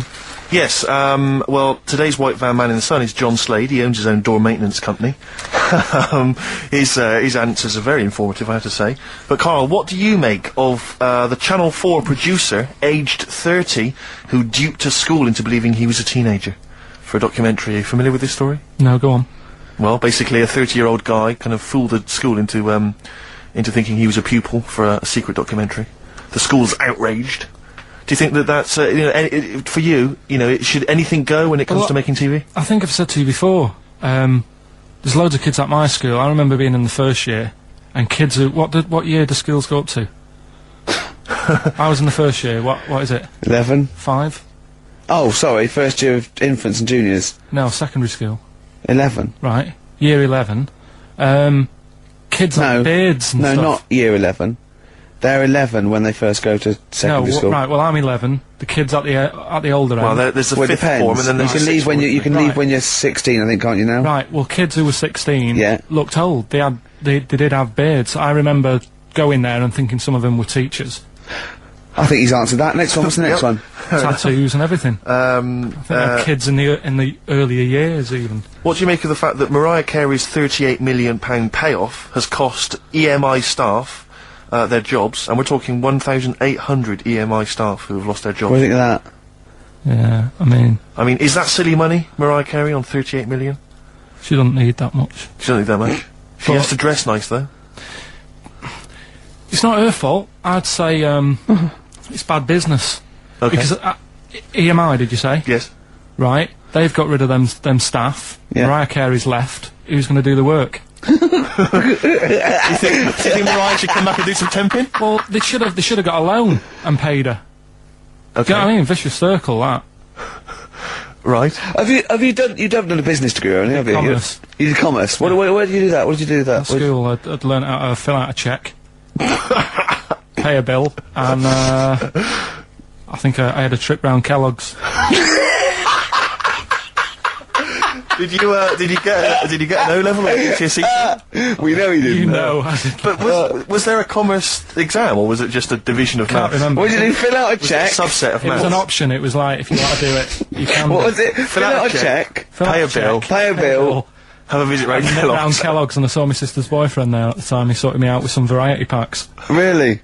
What was in them? You know, Rice Krispies and Good stuff. Cocoa Pops? Space Dust or whatever it is. Space Dust! So, sorry, that wasn't Ken Dodd, though. No. That was someone else, wasn't it? That was an aunt. That wasn't Special K. What do you make of fears that dumped Britney Spears? She's been dumped by her boyfriend. There's worries that she may be cracking up, Karl. You concerned? What are the signs? Well, I'm not entirely sure. I'm just reading from this section, but I would assume that she's obviously showed signs of depression, maybe. She'll be alright. I remember, like, you know, Zoe Harris, when she sort of got bored of me when I was a kid. Yeah. Get over it, I don't even think about her now. What, and how long did it take you to get over Zoe? Zoe Harris! How long did it take To be honest, right, it was like one of my first girlfriends, and she was a pain. I remember I went out with her because she wouldn't stop hassling me, right? Yeah. I remember I love that. Oh, go on then. I never talked to her, and then the bit that really got me, I thought I half liked her, and then I remember, right, we were at a school party, sort of infant school. Infant school? Right. Are you sure it wasn't junior school? Well, it's on the cusp. Yeah. Like, when you're about to leave infants and go to the next one. Yeah. And, she was crying because You were saying, I don't think we should move in together. She was crying. She was crying. Oh, was she? Had you stolen her milk? She must have been nearly 6. Why didn't she grow up? No, she was crying because somebody had stood on her dress and put a bit of an hole in it. And I said, oh, for God's sake. I can't stand it. Oh, So God. you... I just think him... So you gave her a slap? I just think of him, like, 6, like, with clogs and a flat cap, going slightly bald, going, for Christ's sake, woman, come on. Oh. Light him a pipe. Well, I finished it because all the mates were saying, come on, Carl, she's upset. And I was like, oh, whatever. So again. Hold on, no, wait a minute, what do you mean all the mates were saying, like, come on, Carl? They were 6, weren't they? Yeah, but they were saying, come on, she's crying. Help her out. And, Like, look, and you she's- did nothing? She's got injured. Got a hole in her skirt. Yeah, but she was upset and you were her boyfriend. Well, So what did you do? Tell me the story. Where were you? didn't work out. You were at some kind of school do. There was a hole in her That's why dress. it didn't work out, he said. Do you treat your current girlfriend in the same way? This callous disregard for someone's feelings? His current girlfriend does not tread on her dress. Does she? Oh, she didn't. So, as far as you're concerned, what was her name? Sarah? Zoe. Zoe Harris. You just felt like, well, you know, if she's going to make a whinge about, you know, a silly little hole, screw her. Yeah. You're all heart, Carl. What would you have done? I'd have gone over there and given her a lovely kiss. No, you wouldn't. Yes, I would. We were playing Dead Arm. If you had hair, what would it be like? What do you mean? Well, you obviously had hair then, back then. What was the style? It was like, sort of, I had quite sort of, fine, sort of straight hair. Yeah. Right. Hairdresser once said to me, you've got hair of a Chinaman. He was a wise man, wasn't he? What do you think that meant then? Oh. He just said, he just said you've got the same hair as a Chinese man has. Very straight, quite fine. Why is he telling I just imagine this bar going, the arsehole's in well, didn't it, sir? Something like that? You have the hair of a Chinaman. I'm sorry, nothing. You're not the spy. No, I'm not. Thank you. Good night. Oh, You're not my contact. yeah, lovely. You have the feet of a fish. I'm sorry, nothing. It's not you. Okay, next. You have the hair of a Chinaman. It was one of those barbers, it was a cheap one, just on a railway bridge. I don't believe that. Go on. On a railway bridge. That's why it was cheap. It was very low rent, so he could charge That wasn't a 50p. barber, that was a man with some scissors. Yeah. Did you go, oh, I have to move you there, sir? Wow. Okay, back in the chair, sir. I imagine them on one of those things you always see in old films where you've got to You kind have of to press pump it up on and that down, thing yeah, till it like a travels along the Caesar. track. Yeah. Wasn't as good as that. It was just a normal chair, little wooden hut, and he did have to stop when a train came past because it used to. Well, because he had to change the signal. Just making a few extra bucks. Yeah, exactly. Yeah. Oh, I love That's that. Manchester for you. Oh, God. I always it remember wasn't Bernard Cribbins, was it? I always remember him saying, "Do you want your hair washing?" And I said, "Is it free? You know, does it come with it?" And he said, "Yeah." So I said, "Oh, go on then." He said, "Hang on now, I'll just have to wash these mugs up." He had like a sink full of mugs. Oh, So I'll just God. take these out and then I can wash your head. Oh, no. And that's why. Why did you go to this man? It was cheap. It was How like much was it? about £2. And when was this? God. At 88, 89. All right. Yeah. So what happened to your Chinese hair? When did it start coming out? You have the hair of a bald Chinaman now, don't you? You've got the hair of a Chinaman in a box now. I used to just, work a lot of hours, and I think, That's what made it fall out. yeah, of course. No, it's like- not. It's genetic. You can't stop Not it. can you? genetic. Of course it is. Your dad bald? No, he's got more hair than me now, I think. Is your mum? Kojak's got more hair than you, Carl. Anyway, Don't have a go at Carl's hair, that's a bit harsh. Oh, look at his little what face. did it say before in that book about going bald? It said, it had a little tip, didn't it? We'll go over them later. It says, if you're going thin, doesn't it say, cut your hair short and something like So that? it makes you look thicker. I've never been into getting presents and that. I had the problem at that Christmas one, that time with the Victoria Plum. Yeah, we'd hate that. We'd hate to bring that back. We've done that. Because you talked about the book, because it's kind of to do with your dad, isn't it? He's a very bad gift buyer, was that the problem? Well, yeah, my dad just wouldn't bother. It was my mum who sort of made an effort, and she sort of worked out half of what I wanted, then she left it to me dad to get it off someone, see if he could get one cheap or whatever. I love the fact that usually people talk about, like, drinking heavily or violent abuse, right? Yeah. But here's what he's been left with and scarred with from parents is bad gift buying. Yeah, and that's the not so Victoria bad, Plum is it? incident. In the greater scheme of things in the world, Yeah, but- that's not a bad thing to have, is it? Right, there was this, this is what it's like about getting presents and stuff, right? With me, with my mum and dad. Go on. My mate, Colin, right? He Colin had, Makin? no, Colin Bailey, Oh, right? He had a, little, Sinclair Spectrum, right? Yeah. Computer, Yeah. which was like the thing to have at that yeah, time, yeah, right? yeah. Used to always go round to his house. The deal was... Not the one you had to play through the window because you weren't allowed to. No, that's another lad. Oh, right? yeah. This is a different lad. And the deal was, he came to our house, and my mum gave him a pie. And then I'd go round to his, and I'd stay there for a few hours playing, you know, Hungry Horace and stuff like that on it. Sure. Right? Now, my mum and dad knew that I really wanted one of these computers, right? So I waited about a year. Came round to Christmas Day, I thought, I reckon, might have one. Turned out, they bought me the wrong one. They bought me a ZX81 instead of a Spectrum, right? And, Christmas Day, I'm there trying to load the games up, it's not working, I'm thinking, what's wrong, right? And the thing with me, when I was a kid, I used to get quite sort of agitated. This quite is the moment. right? I found out that he needed a RAM pack to make it work, right? Looking in the thing and it's saying, and make sure you put your RAM pack in the back. And I was like, oh, where's the RAM pack?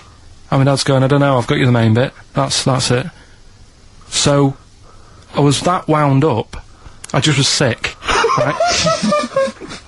Just sick. I didn't feel sick or anything, I just was like, oh god. Went to the sink, just sick. Because I was that on edge about it. I said, come on, we've got to get one. And my dad's like, Tandy's shut, we're not gonna get anything today. Ruined again, Christmas Day. That was after the year when my train set got blown up by our kid. Following year, no RAM pack. And now you ask me why don't I get good presents? He's scarred. He just I'm threw gonna up. die. Honestly, I'm gonna die. It's just being sick. Yeah. There's no RAM pack. Did you get to the bottom of it? Why wasn't there a RAM pack? You have to buy them separate. Oh, It's one of them okay. cons. What do you mean I can't play Frogger? Oh no. So, wasn't there another incident when you threw up? Spontaneously threw up? Oh. Through sheer anxiety? I do get it. It's not so much now because I've relaxed a bit, but as a kid I used to be quite on edge all the time with certain things. Do you think that's what happened to your The cat wind. that kept being sick? That it didn't get the food it wanted? And it just threw up? Do you remember that? Yeah. God, so they shaved it. Yeah, but again, you see, the cat thing, I mean, it's mad, I was thinking about it the other day, right, I used to think I had quite a normal upbringing, You didn't. right, and someone was talking Your about the mother cat. once told you not to go to school because it was windy, Carl. It was not a normal upbringing. The cat was being sick, so she shaved it, so it was easier to clean. Right, well, my mum and dad went on holiday, right, and I stayed at the Rosses down the road. Oh, yeah. Only a kid, must have been about 5 or something, right, and, I was always running around in the house, I had a lot of energy as a kid. What the Rosses did, they had this cat that was dead violent, the most violent, sort of angry cat I have ever witnessed. A tiger. It was honestly, Steve, if it was bigger, it would have been, because it was just always having a go at you. Yeah. If you went to pat it on the head, it went to bite you and stuff. And what they used to do with it, to stop me running around, I'd sort of be running around, and then I'd get a bit tired, and they'd say, have a lie down on the settee. So I'd lie down on the settee and I'd nod off. And what they used to do, I'd wake up, and they'd have put the cat on my belly. Right? So I'd be scared to move, because it's like it's going to get me. But it would keep you there. It kept me there, and it used to sort of slaver on me, and they'd sort of, you know, go out or whatever, and I'd be lying there. That's not normal, is it? Carl, sorry, were you created by the Brothers Grimm for one of their fairy tales? What kind of a life is that? Absolute twaddle. Absolute rubbish. And all that And it business. goes. Oh, Yeah. don't talk Right. shit, So, Carl. anyway, it's going to be... Oh, Carl, you're talking so much shit again. You must know that's not true. There's no way. You're talking rubbish again. No. This is such shit. This is. What are you talking about? Oh, Christ! Right, calm down, we haven't got much time left. Oh God! What do you mean this is? Forget it. No, don't forget it! Carl, do not press that! Switch the record off. Switch the... America for the on the Enterprise. It was all about space, and there was one question, answer 3 right, and it was who was the first one into space? Yuri Gagarin, who was doing and then the third question was how much bigger than the moon is the sun? Is it twice as big or 4 times as big? And this one went 4 times as big. Went correct. It's not.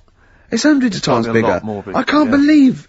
Can someone look that up on the internet? How many times bigger is the sun than the moon? It's not 4 times. It's huge. It's like beach ball to a pea type dimensions. Which DJ was it, do you remember, on Virgin? I can't remember, but it was the one on sort of about 11 o'clock. I Wouldn't want to be about him, yeah, he's embarrassed himself, hasn't he? himself. When we do quizzes, we never get anything wrong. That's true enough. During that track, I'm chilling out, I'm loving it, aren't I? Carl goes, do you know how baguettes came about?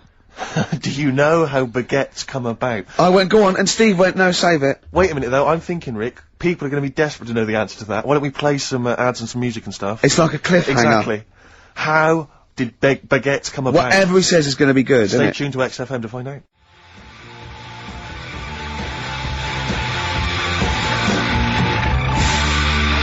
Hives, hate to say I told you so, I love that sort of stuff. That and the Strokes. So much better than this new metal rubbish, isn't it? Definitely.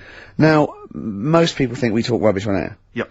If they could hear the conversations Off that air. go on, I know, but someone just emailed in saying the sun is indeed about 400 times bigger than the moon. Thanks for that.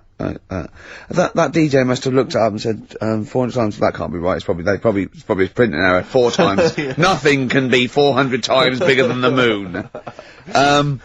Carl went, yeah, but the sun's only got 1 million years, isn't it? I went, what? He went, on that space program, it said that in 1 million years the sun will be destroyed, and he said, and then we're all shafted. Right? I went, I laughed. Steve went, no, it's okay. By then, we'll be on another planet.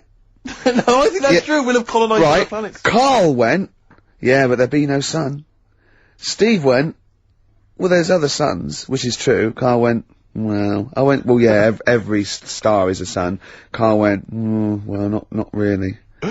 Not really. Don't believe that, do you? And I went, no, it is. The sun is just a star. It's not even a particularly big star. Carl went, well, why didn't they say that instead of worrying me? Instead of worrying me. In 1 million years' time. Yeah. I love that Carl, he's been preserved, brought back to life, and is now the ruler of the world. Just a head in a fish tank. And he speaks like this. I am Pilkington.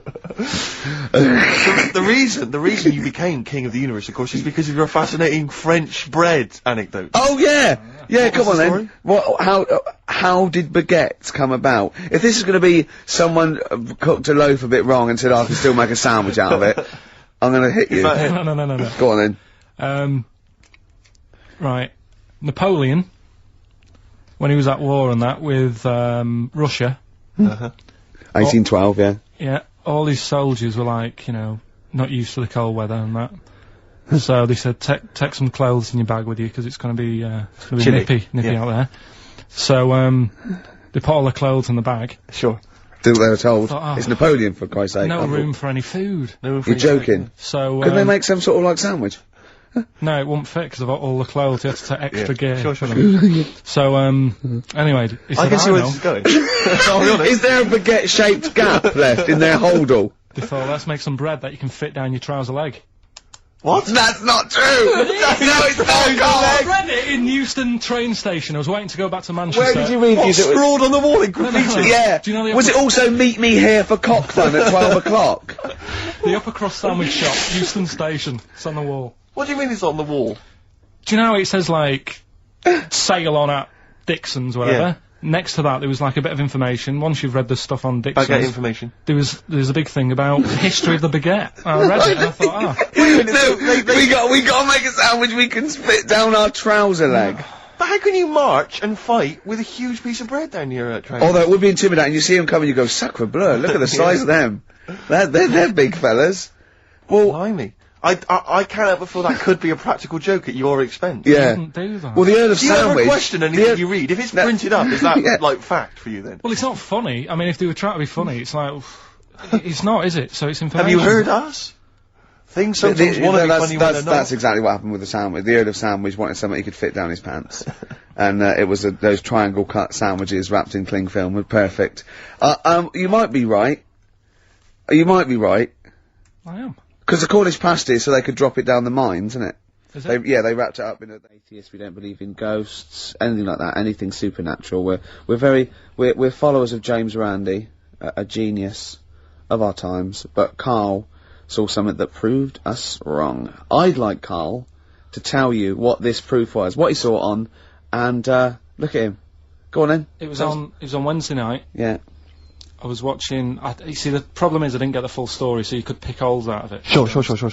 Unlike your usual investigations into the supernatural. Which are It was called, can I just say what the programme was called? Mr. Exorcist. Oh, brilliant. So Sounds like an academic work to me. The bit that I caught, I just flicked it over, sort of seeing what's on the telly, and I thought, oh, Exorcist, I've seen it, but there's nothing else, and I watch it, and then I realised it wasn't the same thing. Yeah. Oh, I'll have a bit of this. And there was an old woman and a daughter, and as far as I was aware, the bit I picked up on, they were saying, oh, you know, it's dreadful, and unless you've been through it, you know, you've had ghosts in your house and that, you really don't know what it's like. Yeah, sure. And the main thing that seemed to be getting them down was the fact that the budgie was getting stressed. The budgie was getting stressed? Because animals can sense the other side, can't Oh, okay. Can they? Yeah. Okay. So, and how was that manifesting itself? You didn't know. What was the budgie doing? I think it just wasn't happy. Right. Did it explain that to people, or No, how did it express that? Budgies are known for being chirpy, aren't they? I said it wasn't chirpy. It normally swings on its little perch and that. And Just depressed, because it was possessed. It was just sat around in its pyjamas. So No, come on, So, Steve, yeah, come on, Steve, you're making this a mockery. So the budgie was depressed because he could sense the ghost. Yeah, and then, this guy, yeah. this Mr. Exorcist came round. Was that his name? Yeah. Okay. Was he a priest or something? Yeah, he might have been. Yeah. Yeah. Like I picked up Did he have like a black coat with a little white collar? That's usually the... He had his coat on, so you couldn't tell. No, sure. Okay. But, so he came round and he sort of did his thing.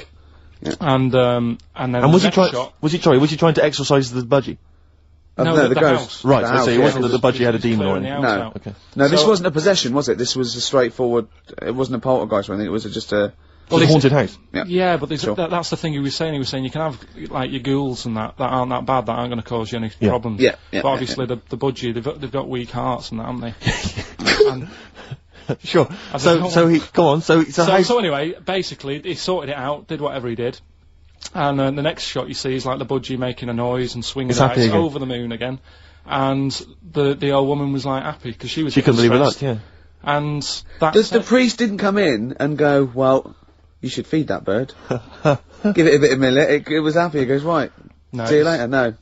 It was a... So it's- budgies are. My mum's got a budgie, and they're fairly happy all the time, aren't they? So it's got to be something very odd. Right. You never see a budgie sitting down going, I feel like topping myself, to be honest. Yeah. Do you know what I mean, though? No. Do you know you can have like a moody dog? You can see a dog when it's unhappy if it's walking down the street. You can have a moody canary, can't you? And what they do is they often tell the police what you've been doing.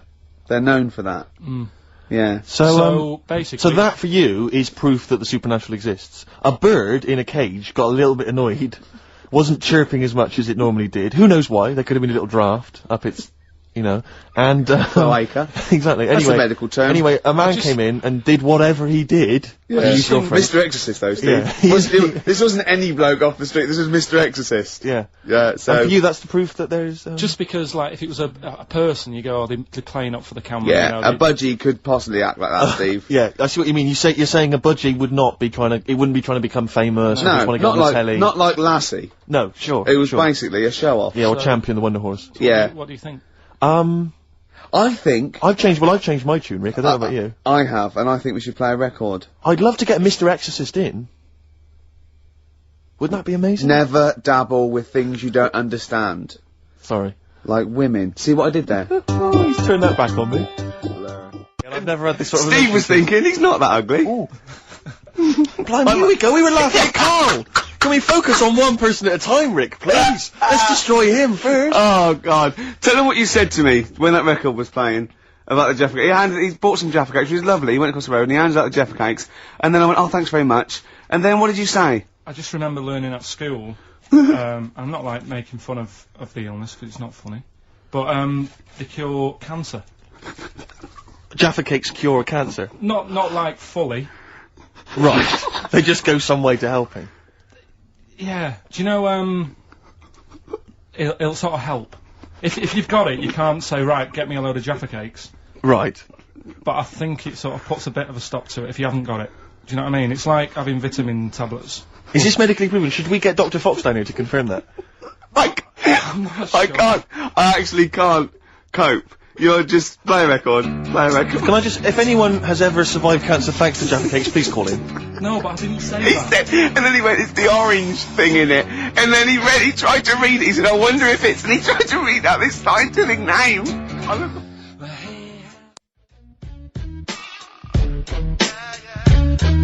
Farrah Munch, got ya. XFM 104.9. Well, as we promised, some feng shui. What do you want to know? Ratio of windows. It's one of those little books that you see at the sort of like the front desk of like Waterstones or Dillon's or one of those. And it's just, it's a little guide. It's, should I say what it is? I'm allowed, aren't I? Lillian Two's little book of, feng shui. And, obviously you can't go into it in depth, but it's some little, you know. Just some little sort of nuggets, I suppose. Yeah, ratio of windows. The ratio of windows to doors in your rooms should not exceed 3-1. Too many windows calls all your luck to seep away. Obviously. Hello. It is also better not to have windows on the wall opposite the door. Is that the case in your place, Carl? Because you may need to brick that up when you get back later. I always remember, I used to work nights. Yeah. Right? And it was when my brother just sort of got kicked out of the army. Yeah. And my mum and dad went away on holiday, so he was staying with us. He's got to write a book, this bloke. And, You have got to write a book, Carl. Go on. I came back, Yeah. and there was women everywhere. There's women in every bed in the house. I thought, where am I going to sleep? Had he set up a brothel? What? So, no, it's just a bit of a one. That's impressive, though. A girl in every single bed. I mean, he was mad. So, I slept on the sofa downstairs, and I didn't sleep that well. Yeah. But I slept on it before when it was facing a different way, Sure. and I had a good sleep. So for you, that's proved the worth of feng shui. Yeah, I think there's something in it. Did you honestly think there's something in it, though? Yeah, I do, yeah. Okay, well, just read a few of the others, Rick. Okay, well, it's not. I think most people know this one. Display the three-legged frog for luck. Look for a three-legged frog. You can buy one from any Chinese supermarket, and place it in the vicinity of your front door, facing inwards as if it has just come into the house. Don't place the frog facing the door. Please. Oh, come on, people. What? Think before you place your frog. I mean, this really is. I mean, but. What's the last page? Because that will be the most important one. Do you reckon? Yep. the last one, I The wealth vase. Make a wealth vase and keep it hidden in your cupboard. It can be made of gold, crystal, or glass. Can I just say something? If you've got a vase made of gold, you're probably alright for money anyway. Yeah, sure. But this is the wealth vase. How to make the wealth vase? Fill it with semi-precious stones and with soil taken from a rich man's garden. So just find the soil of a rich man. Take some soil from This is like bury a piece of steak and the water will go. Yes. I have tooth of frog. This is... It's the one where with the gods. Can you find that one? Oh, where's that one? Yeah. What do you make of feng shui, Carl? Is it something you believe in? Well, like I said, I didn't sleep well on the sofa when it was So for you, facing that's the other way. proof positive. Yeah, you've got to get it right, haven't you? I'd like Carl to read this out. Okay. Yeah, do you mind? Read it out. Just read it out loud. Which one? Yeah, the gods are here, right, okay? Just read that. That's such a good Invite bit. the gods Yeah, of wealth into your home. yeah, The Chinese have several gods of wealth, yeah. which they display in their homes to attract, what? Prosperity. Prosperity. Oh, yeah. Yeah. My personal favourite is Chi Yi, Yeah. who sits on a tiger. He sits on a tiger? Yeah. Okay. Wait. It's pretty difficult to find this fella. Yep. If you could use Kang Kung, or the 3-star gods, oh no. Read him out! Read out the names of the star gods. F-U-K. Read it out! pronounce Just it. read He's that. a god. It's a He's a Chinese god. god. You're He's a allowed to Chinese say god. Chinese god on the radio. No. You are allowed to say If you're allowed Chinese... to say it, you say it then. Well, look, you're so immature. Read the three of them out, Rick. Okay, if he is difficult to find, you should use Quan Kung or the 3-star gods, Fuck Luck and Sao. all of whom bring wealth and prosperity. Now, what were the names of the gods again? Because if I'm making a note at home, Rick, Well, it's a Chinese god. Yeah, there's Quan Kun, or you can use Luk Sao. You can't. What? But it's a god. F-U-K. That's how it's pronounced. Yeah, I assume. I don't know if we're pronouncing it wrong. I really apologise. Apologies if we're offending anyone who's of an Oriental persuasion. But that's Quan Kun or Luk Sao or fuck. And any of those gods are available at a Chinese supermarket. Near you? Yeah. That's Feng Shui. It's an ancient art. You can't give me that look. I mean, when you've been saying I've got a round head, I was a bit like, yeah, everyone has. Stop having a go. Yeah. And then I saw this picture last week. I thought, God, he's right. Can't we just pop it on the XFM website? I'd rather not. I'll go on, just get Steve, someone. have you seen that man in a jar without a brain? Sorry, is that something, is that a product you can buy? In like Sainsbury's? Is it a dream you had yesterday? Man in You a wondered jar. if you could, yes, hello, could you make my dream into reality, please? Oh, we can't actually, sir. In, plastic would be good. Sorry, what do you mean? In the future, you'll be able to download your dreams and then just, like, act them out again, probably in the year 2000 or something. Soothsayer. No, there's some museum somewhere Yeah. that's got this little fella who was born without a brain, and he's in a jar, and it's just that he's got a really round head. Right. And when I saw this picture, I thought, God, it just reminded me of this little fella in Yeah. a jar. Oh, and what do you mean he's born without a brain? He was born without a brain. So it's a baby? It's not a little fella. Yeah, but it's weird. Do you know the difference? Do you have conversations with, like, people in prams thinking, that fella's little, and he doesn't talk much? Yeah. You know babies aren't, like, little people. Well, maybe... Well, they are little people, but I mean, they're not very small adults. They're not like midgets. They don't do a job of work, is what we're saying. Yeah, you're very, no. What do you I mean? didn't read about it, I just saw the picture. And This it is where looked you're like a going man. wrong, Carl. This is always your mistake. You see the picture, you don't read the little caption. But what do you mean? How do you think- guess at what you think the meaning But is. how did you know he didn't have a brain? He said something like the brainless man.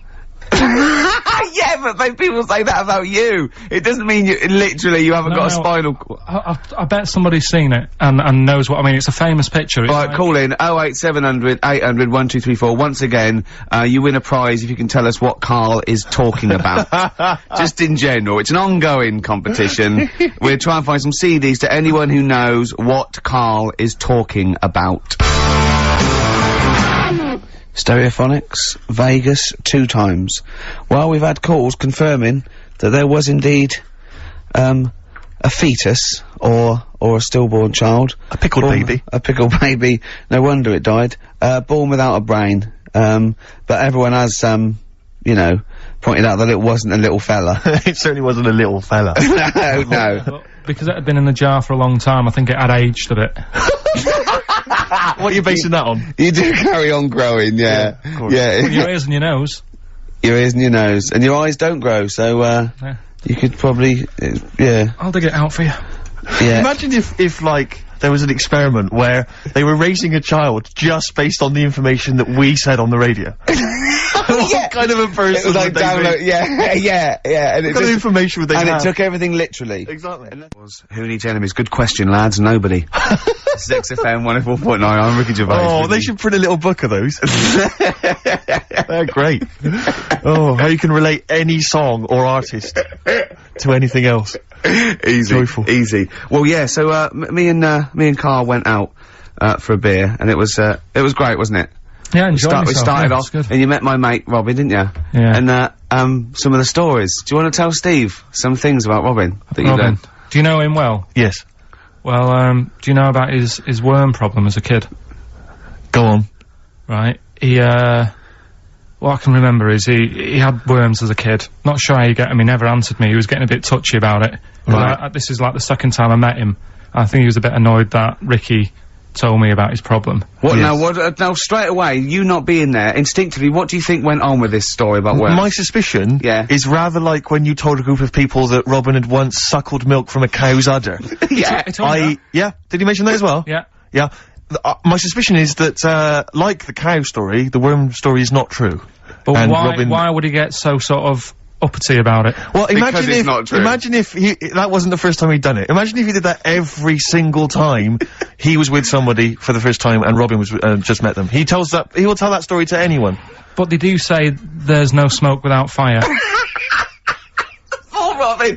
I also told him. That's a fable. I also doctor told him that the way Robin cured these worms was because the doctor told his mother, right, to hold a piece of ham or cheese near Robin's anus so the worms would come out for the food, and he believed it. I'll tell you why, though. I said to Robin used to sit on Spam to try and get the worms out, and he believed it. But Steve, right, do you remember that story about 3 or 4 years ago where there was some bloke in the army, he went away to somewhere, Vietnam or whatever, he was messing about in the woods, Messing about in the woods? Shouldn't he have been fighting? whatever, Yeah. right, and he walked through some lake, and I think he'd cut his toe or something on something, and some worm of some sort crawled in the gash. Yeah. And, it was in his body, and the doctor said, we've got to get this out of your body. So, what they did was, they said, right, the thinnest part or something of your body that things can crawl through is on the top of your head. So, they wrapped Where the skull is. So they wrapped some bacon. No, they didn't! They did! That's oh, that right. thing. So he's gone in by the toe. So what we do is, I'll tell you what, that worm's probably heading straight for the head.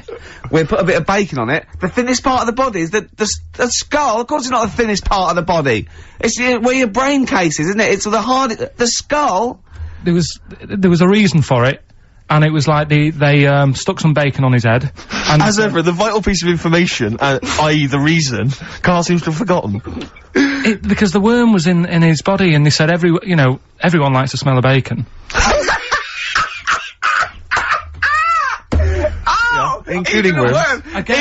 Even a Vietnamese lake worm. They love bacon. Remember last week when I said about the little fella with the bone with no brain, and you were proved wrong? No. We were saying it wasn't a little fella. We were saying it was a stillborn child. It wasn't a little fella. You're changing it now. You weren't having any of it last week. Right, hang on a minute. I'm getting confused. There was a Vietnamese snake that went inside of a soldier. A little, like, maggot or some sort that you have to get out of your body because it causes problems. Yes, and so in order to get it out of the body, they strapped bacon to his head. Yeah. That is great. This doctor. And did that work? I think so. They had a picture of him smiling. Oh, God, what, the worm or the bloke? The bloke. Oh, dear. Honestly, I hope someone knows the story. Right. It was about 3 years ago, I reckon. Okay. And, yeah, it did work. GI bacon. So this is why so what the worm burrowed out of his head to get the bacon? Get to the bacon. Right. That's great. So this is why when Robin was telling his story, I was a little bit disappointed if it wasn't true. Right. Because in a way, you know, Robin's never been to Vietnam. No, but what do you really think that Robin? Well, as Robin said at the time, Karl, why would I sit on ham then tell Ricky Gervais? It's a very good point. Because if he was a kid, you do daft things like that as a kid. Right. See, it's the telling Ricky Gervais though. Yeah. No, I mean, you might call up. Yeah. But no, I keep myself to myself. Yeah. Then you don't get bogged down in the office politics and stuff. Yeah. Is there a lot of office politics here? I don't know. I don't get involved in it. Oh, yeah. Proved your point. So when, we're away and we're, like, out of action, who, other than Suzanne, who will you talk to of the day? How will you get a sort of, feedback from the world? How will you get sort of, like, input and... I always, if ever I've got, like, a question on anything, the internet's sat there and I can just go online and find out. The internet is good. It's brilliant. But it's not all verified. What do you mean?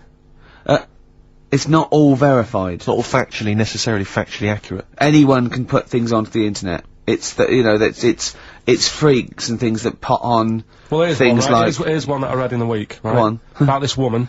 Yeah. She was a bit of a punk. And, to get her hair done like she wanted it. Superglue? Right, no. She got lard. Apparently it's a popular thing, you might know. Put lard on your head. Yeah. And you put it in the oven. Now, apparently the heat that you get from the oven is different from the sort of heat you get from an hairdryer. Right? And she had to do that to get the style that she wanted. But anyway, she comes into money or whatever, treats herself to a microwave. Right? It's not true, Karl. Opens the door, jams the things, you know, like the little catch, so the microwave works. She jams it with a screwdriver or a knife or something. Yeah. Puts the microwave on, sticks her head in, boils her brain. Don't be ridiculous. Right? Well, why is that ridiculous? boiled her brain. She boiled her brain. She boiled her brain. And this is what's good about the internet. I went straight from that, and there was a subject about brains. And do you know that Russell Crowe, when he dies, is giving his brain to charity or something? Some sort of some people who can do stuff with it. She gave hers to Pot Noodle. Vesta. Yeah. Oh, That's the boiling sort of a stuff. skull. Yeah. That's not true. It's not true, Carl. It's the same as the woman who put her poodle in the microwave, isn't it? And all that. Just urban myths. They're urban myths. But again, where does it start? Someone made it up. Yeah. For a laugh. They're just too convenient urban myths. Everyone's you can tell an urban myth's not true because it's always this happened to a mate of mine, and when you say what happened then, they go, don't know, that was it. Was it? Was that it? Was it? Someone boiled a brain and that was it. There was no more story. Well, Were there any dates, locations, times? I think it was in Belgium. There's that one that a bloke, right, was gonna get a phone call at 4 o'clock to find out if his business was, you know, okay, right? And if he didn't get the phone call, he knew he was, broke, destitute. So, dead on 4 o'clock, the phone didn't ring, so he went up to the roof, his office, and he jumped off to commit suicide. And as he was passing his window, the phone was ringing. Oh, no. Carl, it didn't happen. Didn't happen. Think it through. Think it through. Who told that story? Who told that story? As he hit the pavement at 120 miles an hour. He's the only person who could have known that series of incidents. Also, why didn't And he he's wait? dead. As his life's at stake, why didn't he wait till 5 past? I say I'm gonna give it 5 minutes, just in Just in case the lines are busy. Yeah. And what sort of bloke goes, I'll call you at 4, okay, if your business, well, call me anyway. No. If I don't call exactly 4, then, no, you commit suicide. Commit suicide. I would, because if I don't call at 4, that's the end of it. Well, call me anyway. No, that's not the way I work. Why can't you just call me and tell me the other way? Well, I'm telling you how I do it.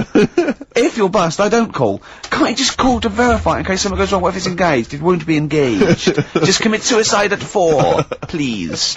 It didn't happen, Carl. The other one, right? A bloke, right? He's on a train station, and I'll tell you how I heard it. He's waiting for a cruise station, waiting for, and he shits himself. As you do. And so he goes, oh, my train's in 5 minutes, so he runs across to Millets, and goes, quick, Levi's, 36. The bloke just puts it in a bag, he runs onto the train, he goes into the toilet, takes his, trousers and pants off. His soiled trousers Yes. and pants. Throws them out of the window, I won't be needing those again. Cleans himself off, open the bags, it's a jacket! Oh. No, it didn't happen, Carl! At what point did he go into it and go, quick, Levi's 36, and the bloke went, sorry, Levi's 36, what, a pair? No, shall I wrap them? Them? It, shall I wrap? Just wrap, whatever it is. Do you want to look? No, I'm not looking when you're putting it in the bag, please. Right? Well, 36 way stories, don't say anything. I've told you 36 Levi's. And put it in a bag and charge me for it. Yeah. I don't want to discuss it further. Yeah. There was one, Here we go. there was one about a woman whose husband died, and she had him cremated. Yeah. And made like a little egg timer out of him. Mm. And she said, I did that, so it can still help around the kitchen. Well, that might be true. That might be a joke. That's quite sweet. That might be That true. is true story, again. It was all... No, not again, because the ones I just told weren't. Nor is the boiling the brains in a bag curry microwave. Head story, true. Yeah. They're too convenient. Will you be buried or cremated? What? Will you be buried or cremated? I don't know. Cremated. I imagine. Like you, Steve? I don't know, it's out of my hands. Yeah, I haven't thought about I've it. not thought it through, and No, to I be don't honest. care either way. Have you heard the one about... Sorry. I'm just worried that we're getting into a macabre world now of ashes, boiled heads. I think we should play some music, let people just calm down. Levi's. Just think about some of the urban myths they've maybe heard, assess them, maybe they are absolute bollocks. Yeah. And, they can move on from it. Well, Yeah. it's just that... The death thing, right? Yeah. There was an argument on there about... Do you know that Twilight Zone or whatever it was, Tales of the Unexpected? Oh, yeah. Where the woman got buried alive? Yeah. They were saying how, like, years ago, they bury people thinking they're dead. Yeah. And they've recently, like, dug coffins up, and then the people who were in the coffin weren't dead, they might have just been, like, in some sort of deep sleep or whatever. And they've lifted the lid off. Yeah. And there's scratch marks on the thing. Yeah. And that's pretty scary. And Makes you think, I mean, I hope they check these days. That's all. I'd like to play a beautiful song now by Cat Stevens. On the flight. How did you enjoy Edinburgh, by the way, anyway? Because I saw you up there briefly with you and, Nick Frost, your new mates, Nick Frost and Simon Pegg. You know, he prefers them to us now. I know, apparently, I could tell that from just talking to him, really. It was just, the way he was sort of looking at them, everything, he was just smiling at Nick Frost. It's his new best chum. You love Nick Frost, don't you? Would you have preferred it, right, if I went to Edinburgh and had to sit with some people that I really didn't like? Would you have been happier for me? No, do you know, but so I had a great time with Simon and Nick, and they're nice people. But he kept going to, oi, Nick, tell Ricky that story. And Nick and Simon, well, all it was, right? And they're ghost stories. He loves them because they believe in ghosts. Oh. It's not just they're that. great blokes with great sense of humour, just because they believe in ghosts. You go and tell them that, he goes, how do you explain that? I was going, well, I wasn't there. What was that one you told me and it was completely wrong? About the... It was, oh yeah, right, it's years ago. Oh yeah. In olden days. Oh sure. When ghosts roamed the earth. Once upon a time, you mean? Yeah. Some doctor or something who was into, like, the way bodies work, they got their head cut off. Who did? The doctor? Yeah, he was doing a bit of an experiment. And he cut his own head off? Yeah. Okay. And it was about, so when my head's in the basket, I'm gonna blink my eyes. Right. Okay, sorry, hang on, let him finish. And, so the doctor has chopped his own head off, and he's told everyone, I'm gonna blink my eyes to prove that he's in the basket, and he goes like, right, I'm gonna blink my eyes about, as many times as I can. So quick, count them. And they count, and he got to, like, 15 before he died. Now, this is how Karl told me that. Till Nick Frost explained that, Karl told me, he said, right, well, a bloke, right, he had his head cut off, and when his head was in the basket, he went, count how many times I can blink.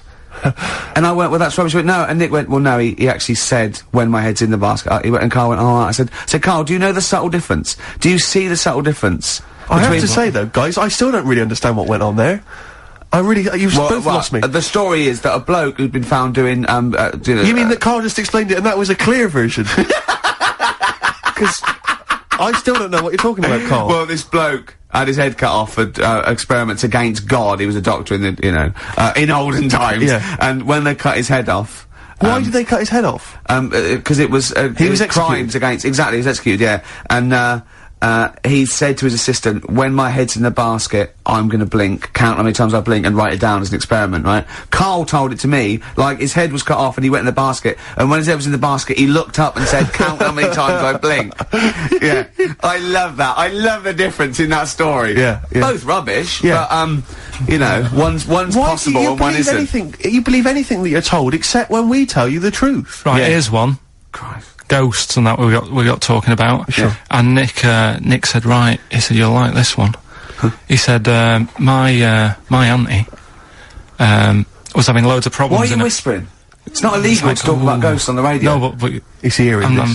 So, the auntie's in the house and that, and, furniture's moving about all the time. Oh, God. And they were like, no, Steve, he told me this one. This is such rubbish, mate. No, come on, let's listen. I'm gonna leave it to you. I'm gonna sit back and enjoy it. I'm just gonna watch your face, Steve. Right. Sorry, so I missed the beginning there, Karl. There's an auntie in the house. Basically, Nick's auntie. Right. In the house, things moving around all the time. And it was just annoying every time she tidied up. It was like... it was just annoying. Making a mess. It was one part annoying to two parts scary. Yeah. So... stuff was moving around all the time, and they said, right, we need an housekeeper. Rather than having the house a mess, until we sort this out. Stop it! I've got the vicar coming round. Stop moving stuff around. Oh, yeah, go on. They said that shouldn't be in the pants drawer. Let's put all the furniture in one room, right? So just have one room that's a mess, and have all the others empty. Because I love the poltergeist can't really, it can move wardrobes around, but it can't open the door to put it in another room. Yeah. Poltergeist going, oh, I'm just making this room messy. I wish someone would open the door so I could, go on. Yeah, but, so all this stuff's in this room. So they moved all their furniture into one room? They put, like, the drawers in there and everything, and it was really uncomfortable, because they were all, like, on top of each other. They sat in the room with all the stuff? Yeah, they had to, because that's where the three-piece suite was. Okay. Oh God! Right? All right. Oh God! So they sat there, like, all crumpled up and that, but nothing can move because it's so tight. Yeah. I think things were trying to move, Yeah, but yeah, everything yeah. was so tight, it's They just like... foxed that poltergeist. So anyway, one night they sat there, like, sort of a bit awkward watching the telly and that, and, they hear some banging Yeah. in the next room. So, she goes, oh God, what's that? Oh, he hadn't moved in, had he, the ghost? So, To some of the empty rooms. so there's this He's bang... moved some friends and family in. There's this banging about going on, No, so listen to this, she Steve. gets up, right, Yeah. and what it is, they had the baby in the next room because there wasn't much room for the cot. Right, so they left the baby with the ghost. So, they go into the room where the baby is, and the banging Yeah. is like, do you know those plastic balls you get that you can chuck around the room and, like, they go mental? Right. The ones that you chuck once and Yeah. you keep bouncing Yeah, for yeah, ages. yeah. That was bouncing around the room. Wow, what, the hitting baby had thrown it? hitting all the walls, and the baby was there, stood in the cot, sort of laughing, Right. and looking at the ball, and wherever it looked, the ball went. Yeah. And then she said, stop doing that. Yeah. And the ball just stopped. Did it? And it rolled a bit and stopped. Right. So the baby had thrown the ball and it was watching it as it bounced around the room. It wasn't throwing it, it was in control of it. No, the point is, Steve, the baby has been doing. It would have been the baby all along. The baby had been messing with the furniture. It was So the it's baby a that had the super power. baby. Yeah, it's the baby that had the power. Special baby. It's a baby that had the power.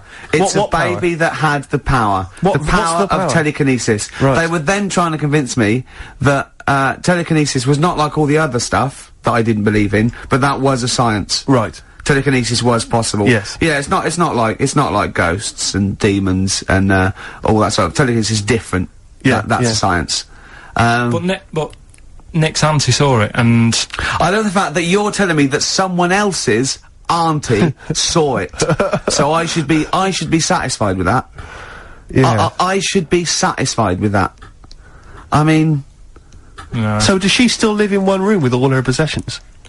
no, I think the baby grew out of it, apparently. it grew The up. baby grew out of it. So it doesn't use its telekinesis powers No. anymore? Well, no, it's No. like in Carrie, innit? She was upset for a bit, and then she got over it. Okay, I'm just gonna say one thing, Carl. That was a film. Do you want to play a record or?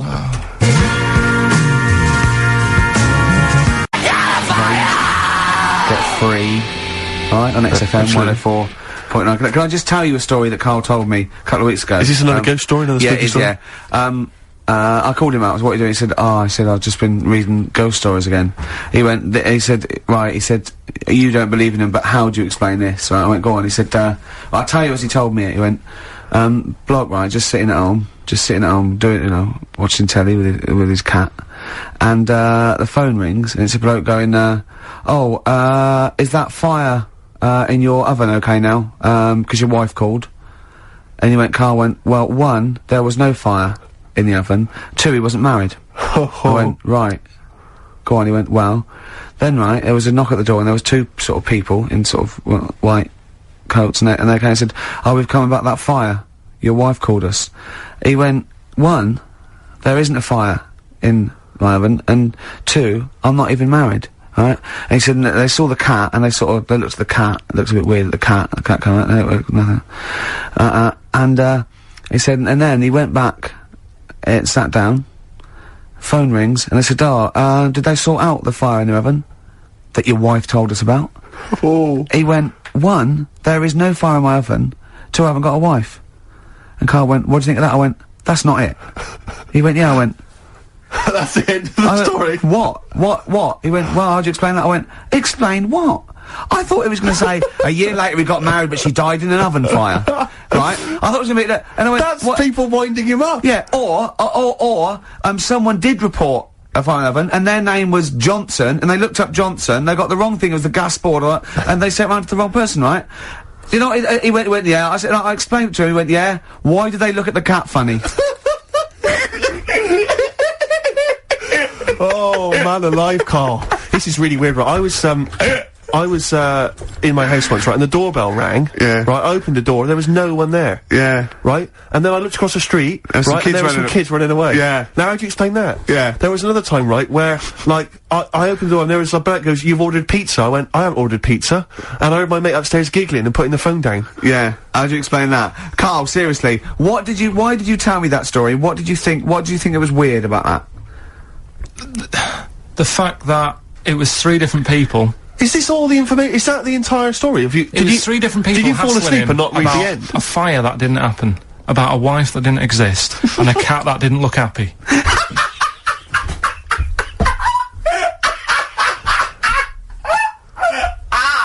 Oh, I'm gonna have a heart attack, Carl. What? I mean, why did they look at the cat funny? Because cats don't like, spirits, do they? What? The other blokes were ghosts? Yeah. Yeah, that's it. So these are kind of Beadle About type ghosts. These are ghosts who walk the earth as the undead, just winding people up slightly. That's lovely. That is lovely. Seriously, and a cat that did not look happy. But seriously, why would ghosts wander around just like winding people up? Oh. Maybe something did happen there years ago. Some fire, some woman might have died in the house of a fire or something. Yeah. And, it sort of all happened again. Yeah, it's certainly a mystery. I mean, if you don't It's a mystery. I mean, I can't. What's this book you were reading? You were reading a book, which is interesting enough. It was the For Tea and Times. Oh, Carl. Yeah. Well, I don't know what to say. Well, I'll tell you this, Carl. Here's a track that will spook you right out. This is Warren Zevon from what was it, like about 1979, early 80s? Oh, great track. Werewolves of London. Play this, Carl. But don't be scared. From 1978, Carl, Werewolves of London by Warren Zevon. Are you a fan of that? It's alright, Great track, isn't it? Fans of Warren Zevon, maybe if you should know he's got a new album out as we speak. Although, if you're a fan, you probably know that already. Yeah. If you aren't a People fan, who hate him would be interested in knowing yeah. that he's got a new album out. Do you believe in, I think Werewolves. lycanthropy? Is it not called? What's that, sorry? Lycanthropy. What's lycanthropy? Isn't that werewolfism? Really? Isn't it? Do you believe in that, Carl? They've found stuff, haven't they? They've found kids walking about who are all hairy. Because they've sort of grew up with, wolves and that. Yeah. So. No. You see, 2 things there. You cannot take on acquired characteristics genetically. So, if you grew up with wolves, it wouldn't suddenly make you hairy. There's been pictures, there's been stories on it, and I reckon most people have, or a lot of people have seen the stories. It's a popular thing. You mean the kids that are born hairy? No, there's kids who've been born hairy, right? Yeah, that's it. No, but listen, and they walk around on all 4s, and they drink milk from a saucer. Steve, this is remember that time with the maggot in the head? Yeah. Getting out with bacon, and you were like laughing, and then people called up and said, yeah, I've seen that, I've read about that. Yeah, this is the same thing. Have you seen an XFM listener up close? Have you ever looked? They drink milk from a saucer. Yeah, they've got to be kept on leads. People who listen to this show. There's no point me telling you about stuff. There is. It's comedy gold. When you were at school, did you keep arguing with the teacher saying you're talking rubbish there? Teachers didn't teach us about werewolf boys and ghosts. They taught us maths. God, right. Tell the story about the manhole cover. Right, in the same magazine as the one with the cat and the fire and that. Don't tell me that story again, it gives me the shivers. Yeah, a cat that's got a weird expression on its face is against God. Anyway, this isn't a scary story, this was just, like physics. Physics. Yeah. It was going on about the, nuclear bomb and how powerful it is. And, they put a manhole cover on top of one. Okay. Blew it up. Yeah. Never saw the manhole cover again.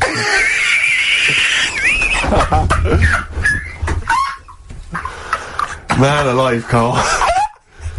Unexplained. What's going on there? Something weird is happening there. Oh. If anyone has ever seen that manhole cover, please get in touch. We'd love to know where it is. Oh, that's fantastic. What sort of experiment is that? I imagine all these scientists on multi-billion-pound research budgets, they're going, we test everything. What would you do to a manhole cover? Don't know. That's like letting a couple of students yeah, exactly, have control of a nuclear Do you reckon it can send a traffic cone into orbit? Go on then, put it on there. I love that. I imagine that. What value is that? I might tell you what we could do. We could put the manhole cover on it and aim it, and then blow the bomb up, and the manhole cover would have someone's eye out. Fire it. See if you can fire manhole covers off the nuclear bomb. Whatever. Tie bangers to a bomb. See if it's louder. Oh God.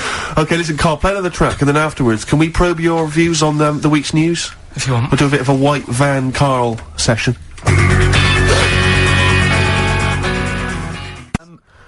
Carl, I've met Carl a couple of times in our our sabbatical, and he said to me once, he said,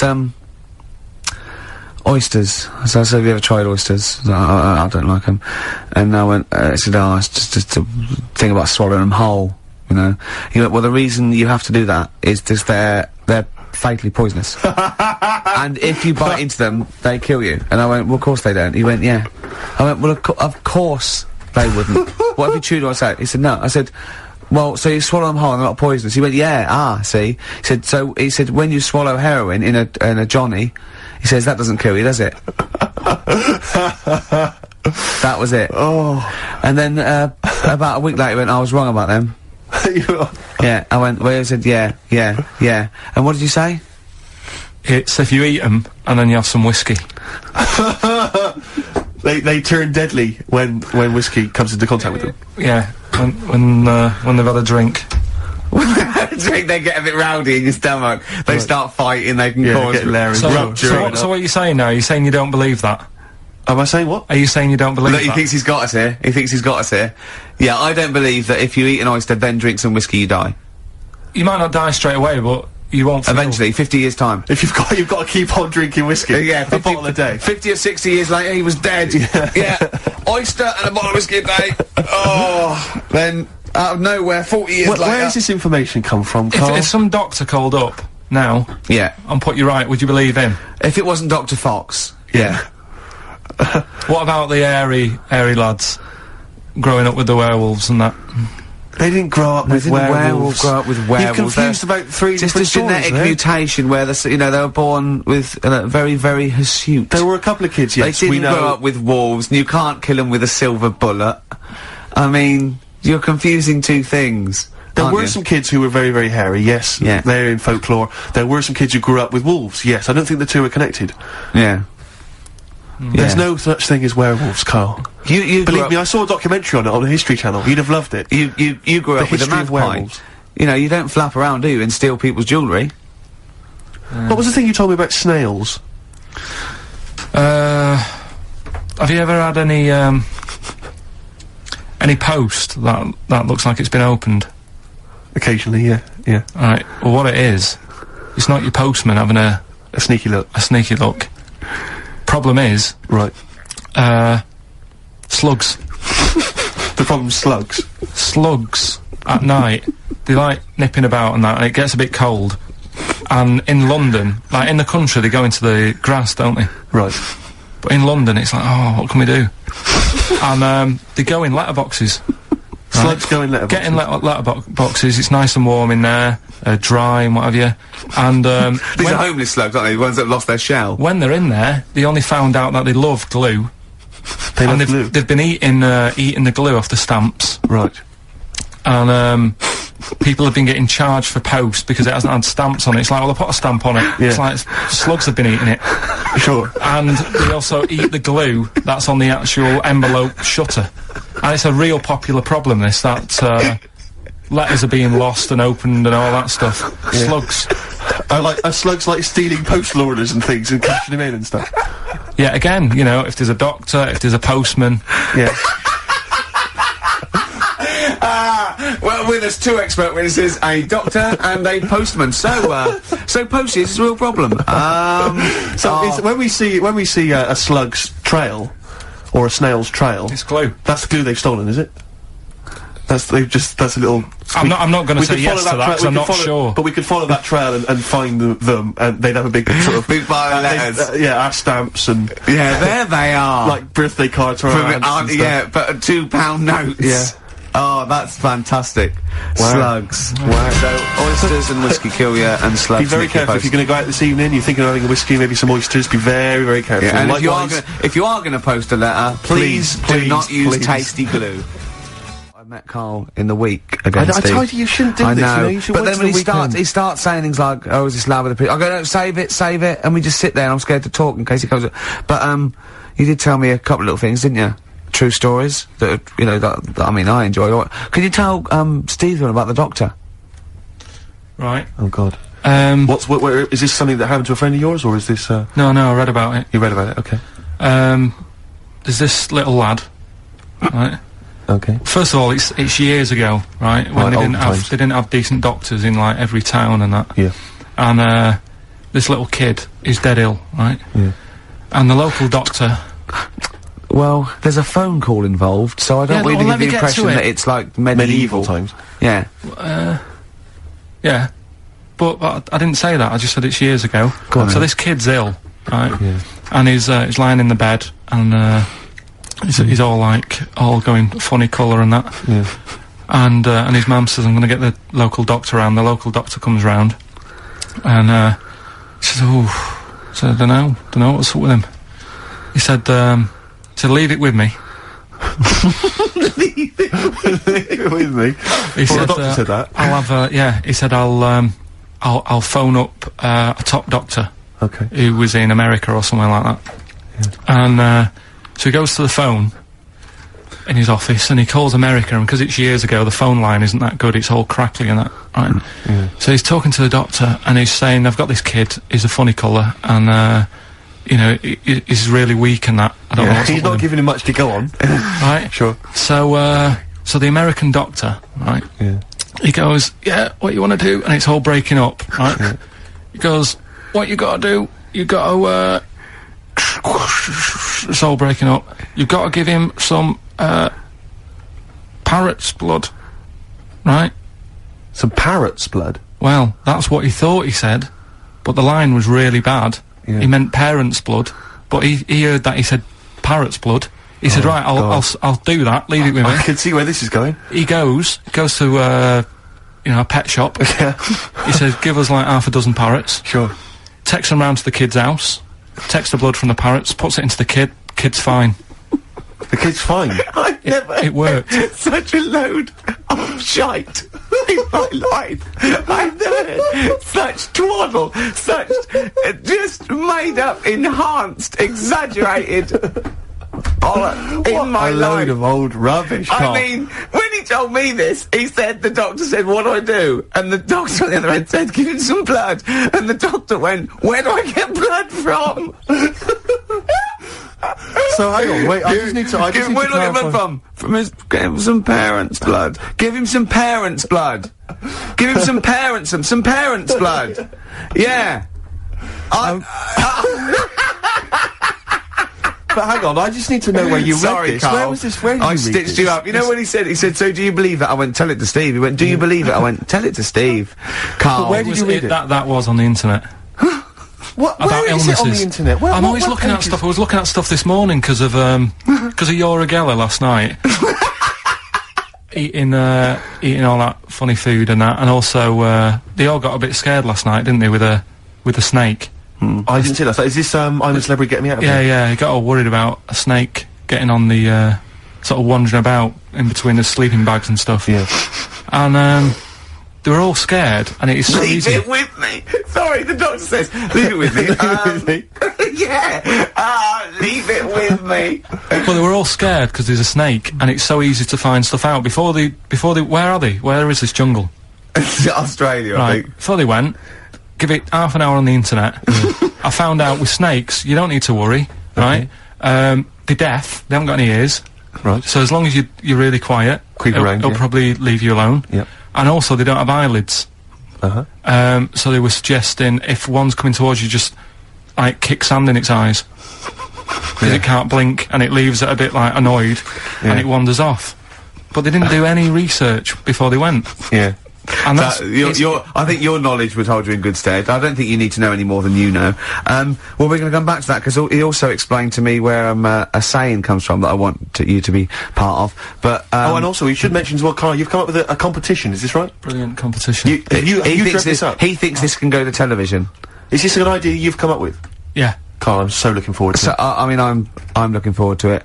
Continuing our exposure of myths and legends of Rockfall Tale, we expose that myth that some maybe older rockers have had it, and they've got they were never any good, and the Yeah. kids today, Oh, I don't wanna hear that. people like Rod Stewart. Rod Stewart's a great artist.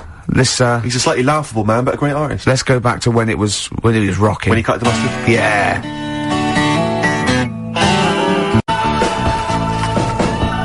Rod Stewart, You Wear It Well, Great tune. on XFM 104.9. Yeah.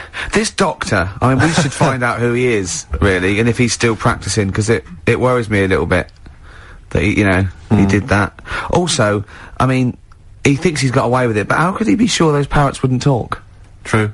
Do you know what I mean? There were 6 of them, they probably got together and they probably put it on the internet. I mean, I feel that story, Carl, it asks more questions than it answers. Yeah, really. Like most of your stories. Yeah, that's the problem. I always feel like I need a little bit more information. Like, did the parrot boy continue to live?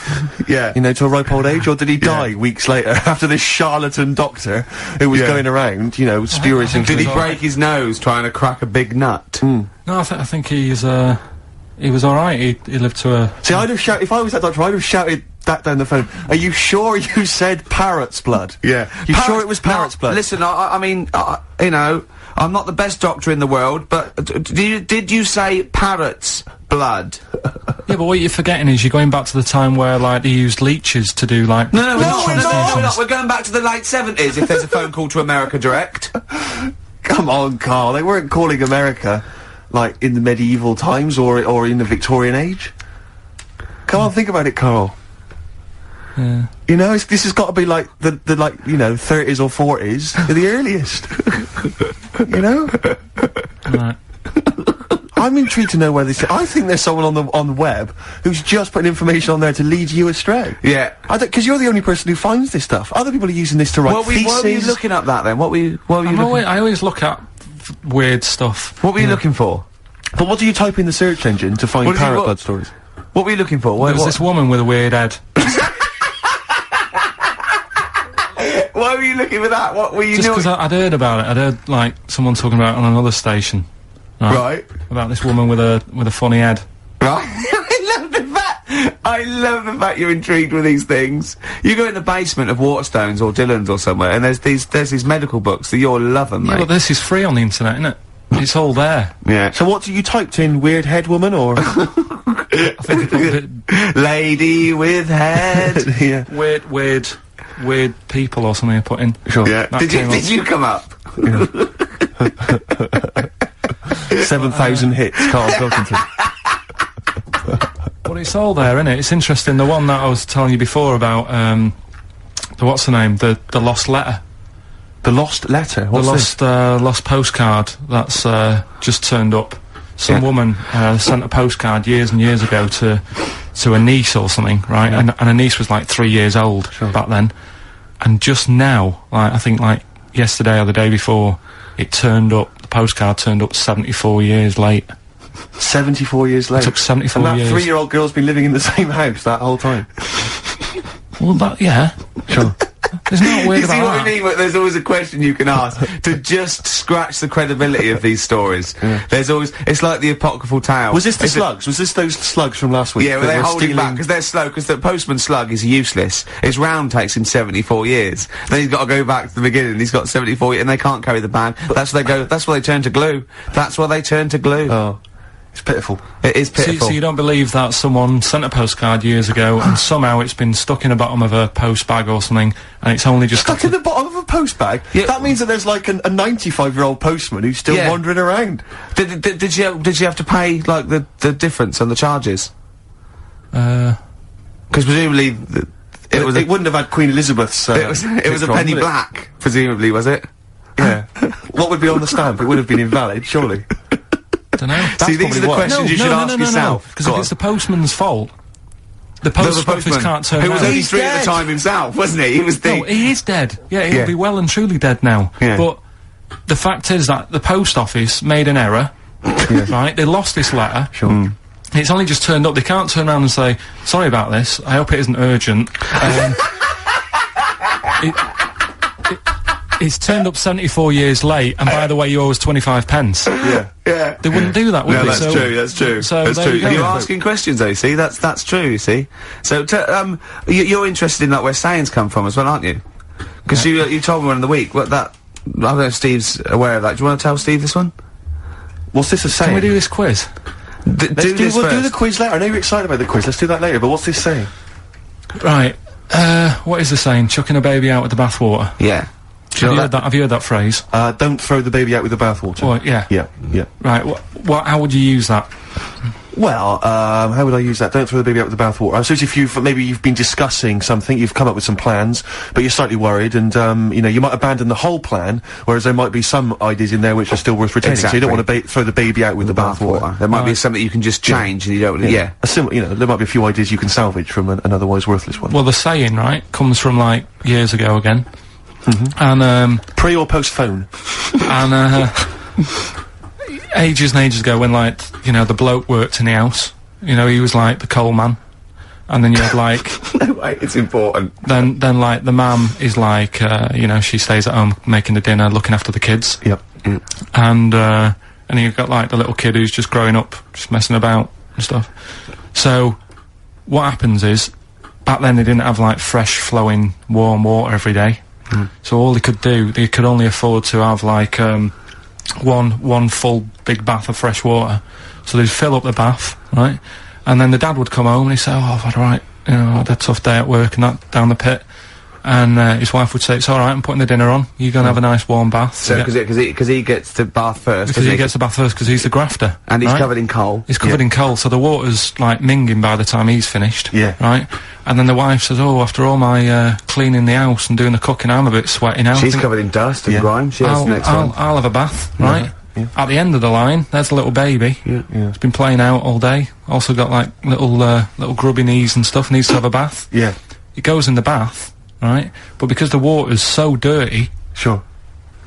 They go and empty the water out of the window. Can't see the baby in it. Chucking the baby out with the bathwater. That's where it comes from. I don't know what to say, Steve. Because I heard this. I'm just. What do you think, Steve? So firstly, that sort of, I mean, that doesn't explain where do you start? You're struggling, aren't you? You're struggling where to start. Well, firstly, I can't see how we've now applied this to, I've been thinking of this for days, Steve, waiting for you to hear this one. These coal mining parents, deeply negligent. Yeah, I love They've left their baby in the bath, unattended. That's the way round to do it. The one covered in coal. Yeah. You go first. Sure. You go first. Don't wash the baby and then get in that. Yeah. You one covered in coal goes first. Yeah. That's the best idea. Yeah. Second most dirty one goes second, and then the clean little baby. Yeah. I think we should do him last because he's done nothing towards this family. But more than that, Rick, leave him to his own devices. Yeah. Jack, I'm just going to throw the water out. Yeah. In the bath. Don't check first. Have you checked that the baby's not in there? Don't No, check, I'm not don't even going to waste bother. my time checking. You'd see it. I'd be able to see a baby. You'd see a baby in there. If a baby was in here, Yeah. I'd be able to see it. I'm just going to throw it out. Yeah, I'm not even going to look, to be honest, Jack. Not We've all even had our gonna look, bath. yeah. If the baby's in there, Yeah. then it should be making careful, itself Jack. We have lost 3 children this way. Don't worry. Where did you read that? With the acid. Right, tell the other story that you totally believe this as a true story, don't you? The fella with the being killed. Right, do you know how the other week we were talking about some fella who had his head cut off, and he said, when my head goes into the basket, I'm gonna blink a lot, see how many times I can blink. But if you remember, when Karl first told me that, it was, I think it was Simon or, Nick that pointed out, he goes, no, that's not quite right, Karl. Karl told me that he had his head cut off, and when his head was in the basket, it looked up and said, count how many times I blinked. Yeah, but he believed that as well. So he was happy, he was happy with that. Sure. Do you know what I mean? So yeah, a couple of weeks ago there was a guy, he had his head cut off, and before he had it off, he'd said, I'm gonna blink to show that there's life after death, and he did 32 blinks, right? Sure. So, you two were sort of putting that down the other week. we were sceptical of that. So, I looked again on the internet? At some other website. Yeah. And there's a guy... Sorry, it's the website, just to clarify, the website is the place where you bought that property on the moon, didn't you? Because it was a bargain. Right. So, this guy... Been gazumped. Look, we'll see who's been gazumped when this world ends. I've got somewhere to go, right? And I know you'll be calling me up, saying, oh, can I come with you? Haven't you got like 'cause it 2 doesn't square exist, does it? No, I've got acres. You're gonna have to stand deadly still on the moon in your 2 square foot. I've got about 20 There's no place acres. for Suzanne, it'll just be you. I'm off, love. It's all those people with big heads and web feet that've been buying it all these years. Well, listen, right. Go on. Anyway. Play a record, tell us a story after it. We've been chatting for sorry, Karl. No, there's no record. Play a tune, we'll come back with this. What's this, another ghost story? Let's play one of my favourite songs of all time, because I'm going on holiday and getting into a lovely, serene mood. Sorrento's probably from that. It's Neil Young, After the Gold Rush. Beautiful. Still to come, that competition as well, look forward to that, Karl's quiz. Yeah. What an amazing track that is. Tune, yeah. Neil Young. Dynamite. After the Gold Rush. So go on, Carl. Sorry. Go on, Carl. So take us back a few steps, Carl. What's the story? Right, so I did some research, right? Let's just recap again. There was a guy you read about who had his head chopped off. He was guillotined. Yeah. He had said to the people around him, Count my I am going blinks. to blink once I've had my head cut off to So show the brain that life can still...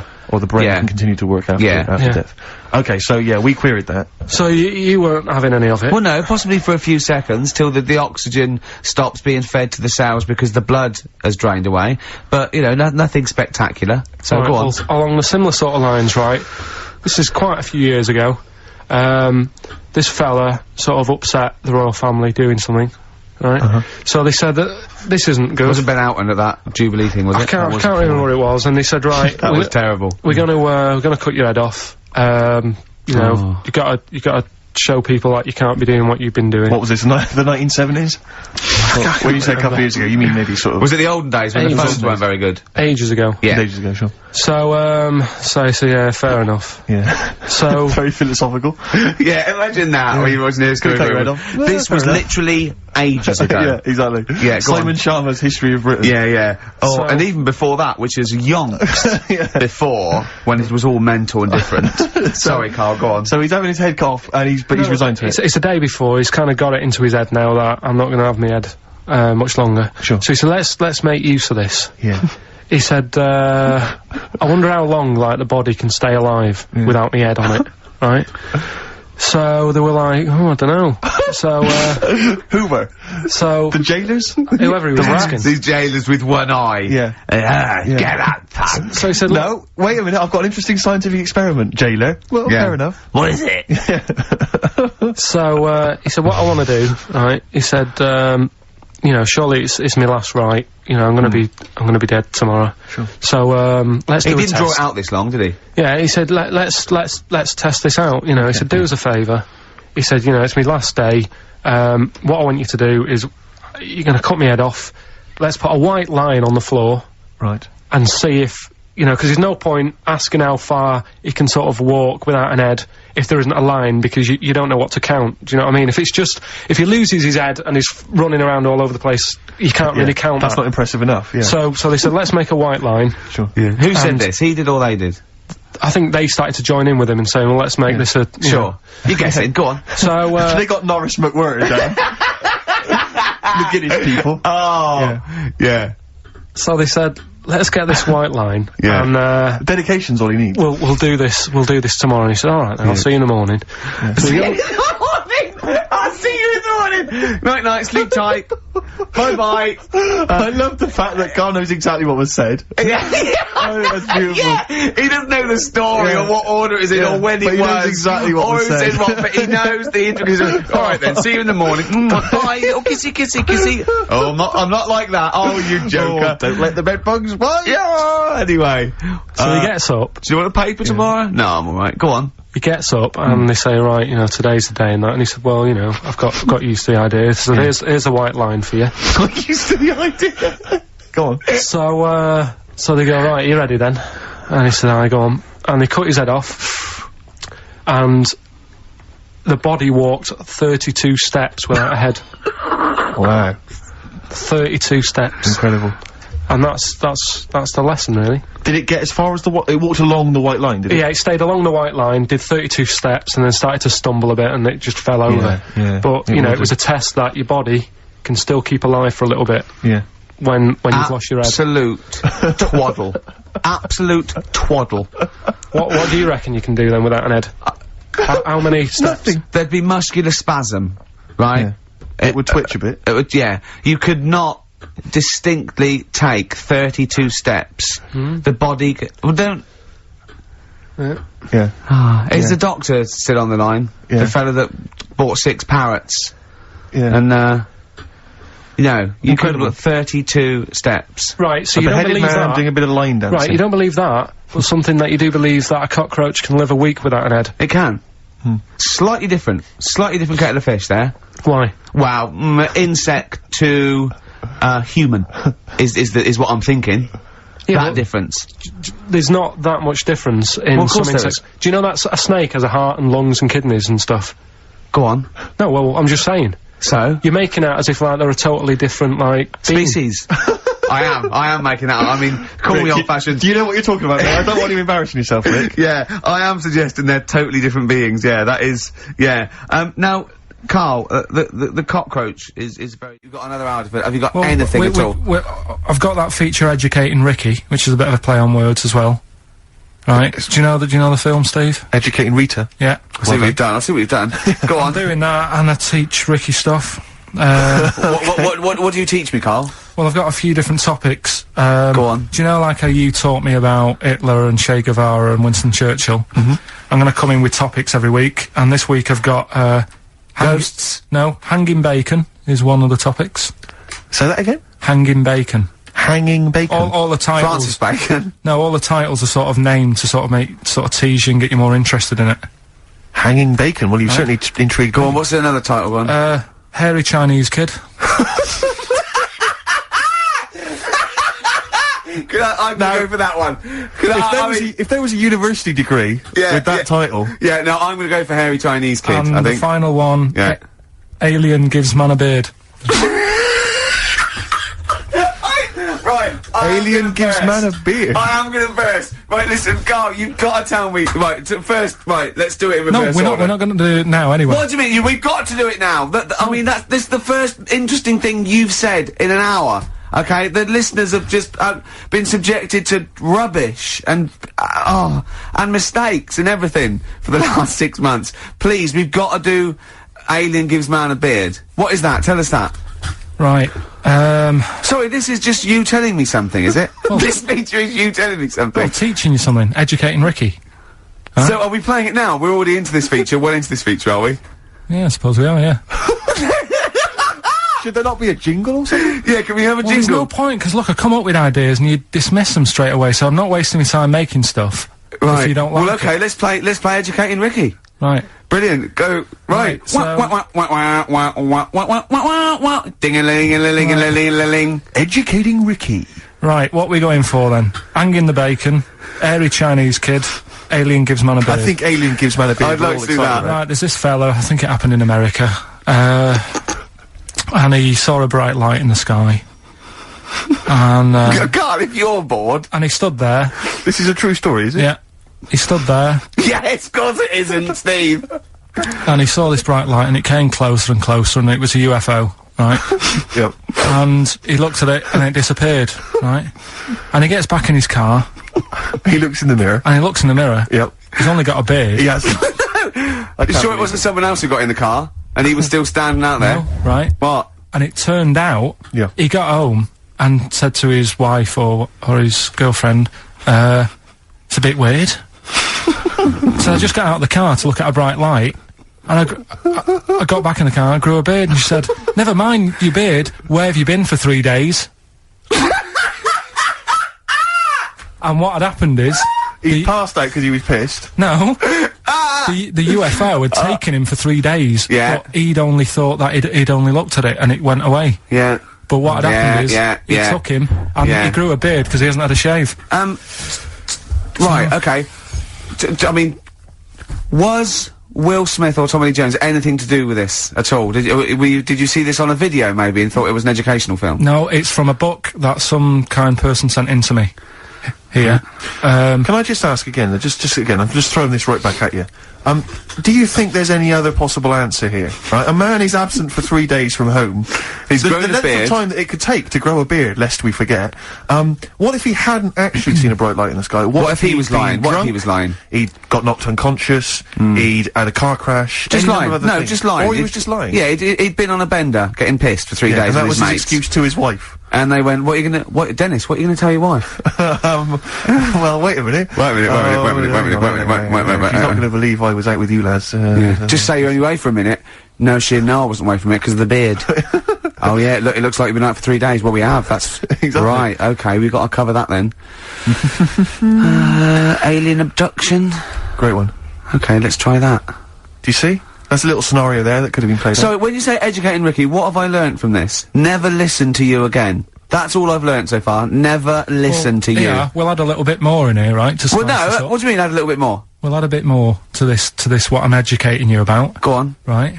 there's only a law in America that says if you touch a UFO, you're gonna get done. Now, why would they make a rule? I don't know that. Do you know, like, all their rules have a code? Carl, I genuinely do not know what you're talking about. Right. Do you know, like, how here they might have... Do you know I what? have no idea. Right. Okay. Do you know, like, over here? I'm listening to Capital on these headphones. I got Foxy on from yesterday. Right, let's bin that.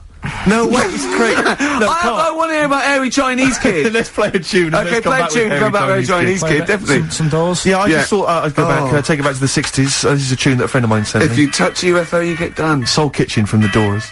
Shambles today, this. David Bowie, Slow Burn.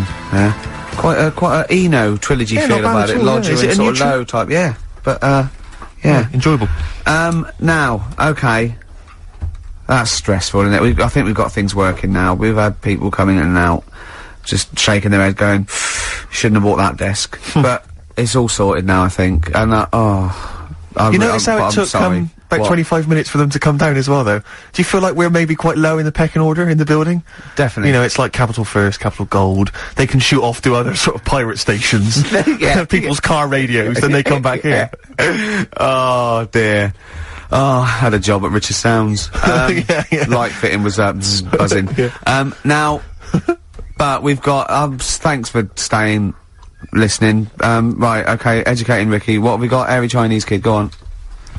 Right, yeah. This is the, I didn't want to do this.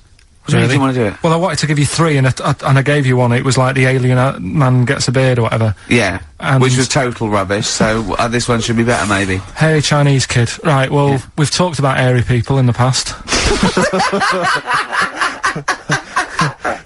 True enough. Haven't we? Yeah. You know, the little kids who grew up in woods and hung around with wolves and that. Yeah, again, you're confusing it. Yeah, there were some people that were born very hirsute. They were not the people who were brought up with wolves. You just put that together in your Homer Simpson type mind. Right, well, this is like a sort of close to that sort of story. Yeah.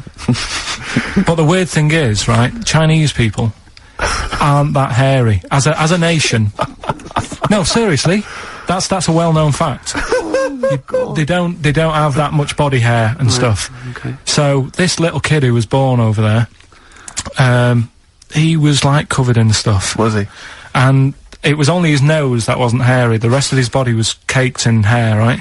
And his hair sort of What grew. sort of hair was it? Was thick hair. No, what I mean is, was it sort of, like a pony's mane, so he just looked like an Ewok? You know what I mean? Just like hanging down sort of straight, dark hair. In the picture, it looked like it grows was it from his downy? eyebrow. It grows from his eyebrows quite thick, and then it just goes all the way over You his don't head. think it was just really long eyebrows that he'd done a comb over?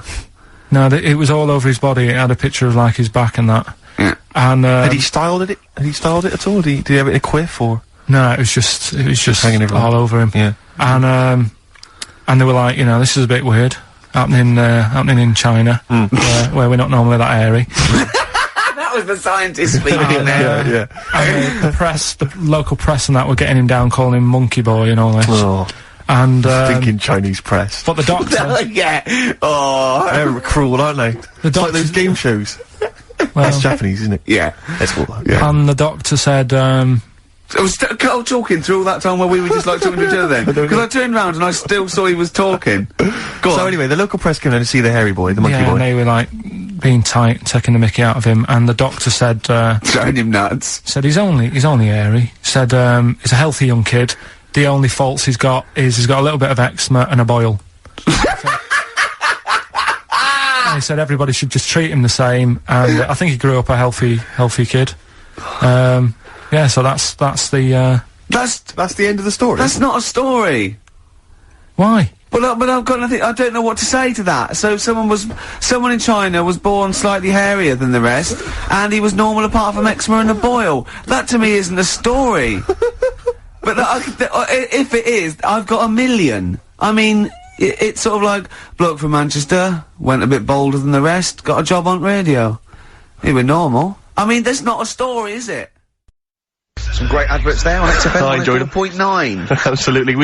We have to give away these, we have to give these away, Rick. Yeah, We've got 3 pairs of I DJ know, Shadows. but turn up with this and is there's just not enough so time. jam-packed. I think we've planned too much for this show. We have indeed. Next week, I think we have a little bit flabbier next week. Rick, do less. Rick, can we chill out next week, please? Yeah. Go on then. So yeah, any ideas, guys? Any questions? Sort of DJ Shadow related questions? Any Shadow or DJ questions? Carl, any ideas? What does the word DJ mean? It's too easy. I'll tell you something I do know. Go on. Right. But I can't really get a question out of it. Go on, just tell us. There's a shadow somewhere. It's already good, isn't it? I'm loving it already. No, right. There's a shadow. I think it was in America. Yeah. And it's on a quiet road. I'm guessing somewhere like Boston. That's what you mentioned. Okay. Right? No. Somewhere like Boston, and people at night used to see this shadow moving about, and they'd go, "What's that?" Right? And it got known. The town, the little local town, got known for this shadow, but it didn't cause any problems. People What are you talking about? Well, it was like, You've lost me. What are you talking no, about? do you know, like, some places get famous, like, Scotland's got the Loch Ness Monster and that, but it doesn't cause any, but it doesn't cause any problems. It doesn't exist, go on. Right, so there's this shadow walking about on the road. What do you mean? No, what's he, again? Rubbish. Right, so it's walking Nonsense. about. Where did you read this? Where did you see walking this? about, this was on the internet, and I'm sure. Sorry! Sorry! Right. I thought it was shite. I didn't know it was on the internet. Right, so this shadow is moving about, and, independently of an object. yeah, and the local mayor and that is like, yeah, it's a bit weird, but it's not harming anyone. The mayor involved! Was he elected to that post? Hey, mayor, we got a problem down here. Seems like a shadow. Well, it's not causing any. No, it's just causing any problems. Yeah, go on. But that's the thing. It was left for years, and then it did start causing problems. I see. That's it. If you leave these shadows to go unchecked, Rick, they go crazy. Yeah. You let them run amok in the city. Yeah. You've got to stand What down did it do? on What did it Roman do? shadows. What did the shadow do? It was pushing people off the bikes. It was what? It was pushing people off the bikes. Oh, I'll find out more for that next week. Right, that'll tease oh, them. you're a maniac. We'll do more on that. We haven't had time for educating. Please never have children. Right, listen. Just promise me now you'll never have kids. We haven't got time. Okay, now listen. for- All right, DJ Shadow, have we got time for to give these tickets away? Yeah, if they just call up, we'll. No, I'll tell you what. I've got a question. Right? Go on. Where does Carl think this may have taken place? If you've been listening to the show, where do you think this evil shadow has been running amok? Let us know. The number, Carl? Good question. 08700 800 1234. So, Excellent. but that's it. We are actually out of time. We are indeed. now. Have I got time for a song for the ladies? It's a bit tight. I was Why? told to finish It's now. 5:02. I know, but we've got to get finished early today. So Why? just because we have, and we're wasting more time talking about why we have to. Oh, this is pathetic. So they call up. Where did they see the ghost? Yeah. And you've got to pick the tickets up from reception. You can go tonight, see DJ Shadow. That's Shoddy. it. This Right? is shoddy. Right. See you then. Lobe of this. Yeah, get a lobe of this, yeah. Well, that's a story about a girl who she was deaf, right, for 4 years, and it happened quite a bit back this. What year? Or was it? About- I think it was specific ages ago, was it? About yeah, quite a bit back. She was deaf for about 4 years, having an argument with her mum, it said, which I didn't quite understand, because I don't know how they do that. Yeah. But she was having an argument, and a man pushed her against a wall, and she banged her head, and her hearing came back. Okay. Was she wearing a Walkman? And it fell out? And she'd realised, oh, that's There's why. no explanation. There's no explanation. Well, why is that teaching me something then? Right, so I knew you'd say this, right? So I thought, right, I'll stick something on it. Do you know that bees are deaf? No! No, you can't just, no! If No. you ask someone something they don't know the answer to, they don't tell you something else. I'll tell you something else then. I can't answer that, I'll tell you something else. Imagine that. If you asked a teacher. Look, how do birds fly? Wow, if you're gonna do that, tallest building is, I mean, what? Well, That was the equivalent, Carl, of running away when we asked you a question. Yeah, the intellectual equivalent. Look over there, there's a monster. Yeah. Listen, what do you mean? What she, okay, so, So her there's hearing no came back. explanation. There's no explanation. Or you don't know. well, there isn't one, is there, really? It's a bit What, weird. But the only did thing the doctors not look into it?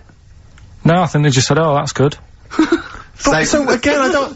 Where did this information? Is that if you read this on the net? Is that all they put on the net? There was once a deaf woman who hit her head and she and could her hear. hearing came back. It was bizarre things about being deaf. Was there three I've got that book. Yeah, it's a good book. That was there three more pages you just couldn't be bothered to read on? Yeah. No, it was just a little bit. And it was there a little picture, a cartoon picture? No pictures. I just read it. Ow! Look, ow! If you don't want to know, if you don't want to learn, you know. Yeah. Okay, it's not his fault. Let me have it's not his fault. You gotta save this. This has gotta teach me something. It'll be an interesting story. Right, it's not his fault. This fella, what year? Ages ago? Olden times? I'd say in the 70s. Okay. Would you? Any evidence for that? Does he wear flares in the story? Right, Is that your reason? No, it's a bit like Yuri Geller, this fella, right? Where he's electric. He's electric. And, if he walks past the telly would fizz. If he walked past the radio, it all goes like that. Ooh. His hair stuck up all the time. And he'd be having a bath and everything would be alright, and then the power would sort of switch on in his body, and the electric in his body made him jump out of the bath. So... What do you mean, so? What is that so? What does that so mean? You've given us nothing. You've given us nothing. You'd have to at least give us the scientific explanation. Yeah. Electric eels have 400 volts in them. Oh, is this the running away again? What was that one called? Yeah, but it's not his vault. But there's a reason not his fault. It's not his fault. I thought it was going to be something about keeping it safe. I think we should do these the other way round. I think you should tell us the story and then we'll hear the pun. It's not his fault. It's not his fault. Right, let's leave it. Play a tune. Educating Ricky. Doing it. We're not doing it. No, we are. I'll tell you what though, talking about ghosts and that, do you know how I'm into them? Yeah. Right? How weird do you think this is, right? Well, it's not true. Before you say it, play a record. No, go on. Go on. Right, it's this woman. I don't even know if it's ghost really, it's just a bit weird. Sure. Yeah, sure. There's this woman, and she's not a woman, she's a kid. Sure. Okay. Sure. She's walking down like a street in her area, it's a nice day and everything's normal. She's walking down, and a woman comes up, cycling past, right? The woman on the bike looks at the kid, absolutely terrified, right? Got a really scary face on her. Yeah. The kid's thinking, why is she doing that? Yeah. Right? So anyway, she thinks nothing of it, goes, you know, I think she was playing in the park or whatever, goes and has a nice day. About 15 years later... Oh, right, yeah. She's, I don't know, I think she was going to work, right, on a bike. She was riding her own bike. Riding her own bike, cycling down the road. Oh, yeah. Looks at the kid. That's the thing that happened, like, 15, 20 years ago. Right. It's her on the bike looking at her as a kid. Right. Not another child. No. So it's her, she's seen herself. Carl? I mean, I don't know where to start. Firstly, where's this information come from? But I mean, why do you ever I mean, I don't know what part of that you think can be true. I'm honest, I'm speechless. I don't know what to say. What are you talking about? Bit weird though, isn't it? But it's not true. It didn't happen. Nothing happened like that. She said it did. Well, she's wrong. She said she saw herself. She saw herself as a kid, didn't she? Did she carry on riding as an adult when she was a kid. Did she stop and talk to herself? Or did she ride on by and think, that's a bit weird, there's me as an 8-year-old. I won't stop, I'll be late for work. Yeah, if I'm late again, the boss said he'd be in trouble. Yeah. Oh. Well, and where is this information? Did it happen to someone you know? No. You overheard it on the bus? No, it was in the 14 Times. Ah, right. Well, okay. that's the answer. Good. We've got to the bottom of that. Right, good. Brilliant. Now, what do you make of David Blunkett accusing... That was the main bit of the story, wasn't it? Yeah. But this one, right, we have sort of talked about it, and you weren't having any of it at the time. What? This next bit of science I'm telling you about. Go on then. Right? Remember when I told you about a lad who was living at home with his mum and dad, right? Everything's, you know, normal life, go to school, that sort of thing. Yeah. Then, I think his mum and dad had an argument, and it kicked off a bit, and he thought, I'm sick of this. It's happening all the time now, they kept having arguments, so the kid ran off into the woods. Mm-hmm. Oh. Yep. Right? God. Now, he left, he went and ran in the woods, and he ended up living with some monkeys. Right. Right? and he thought, this isn't a bad life, you know, there's no arguments going on. Sure. He was getting on with them. And the weird loved thing bananas. is, this is where the science bit comes in. Oh, sure. He grew a load of hair on his body. That's not true. It's not true. It is true. It's an acquired characteristic. I bet someone will back me up on this.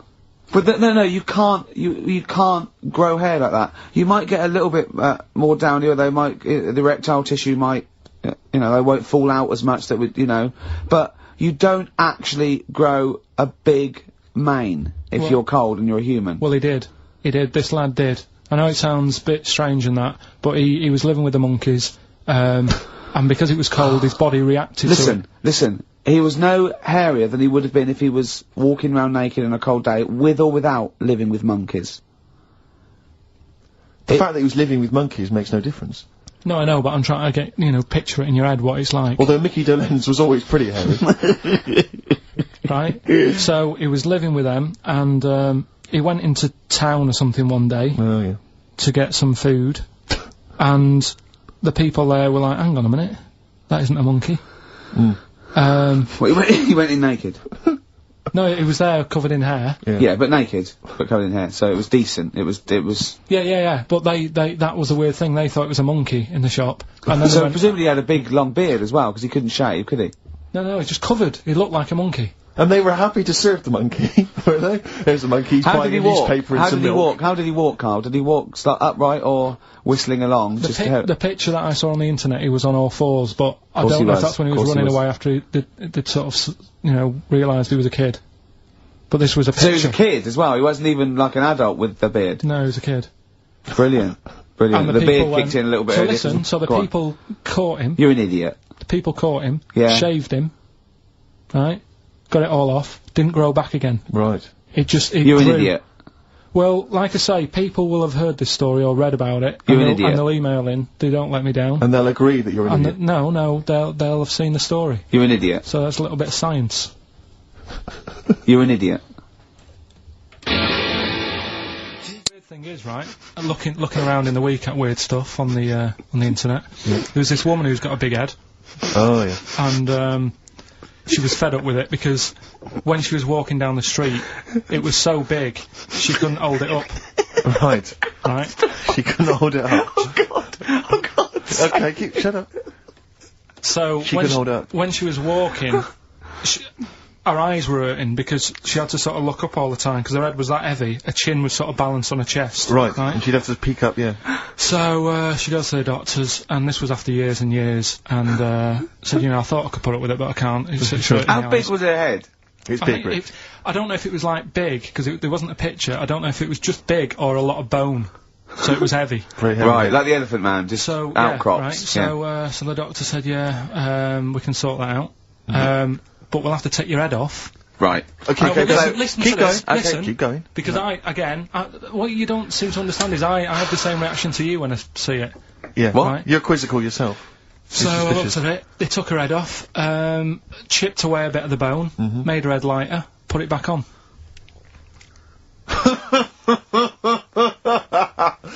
Right, play the Smiths. They took a woman's head off. Yeah, this is asked by the Smiths. Yeah. And if you'd like to ask Carl something, details coming up soon. How's that? Got a couple of things under the banner of then educate me. Yeah. We've got this is interesting, right?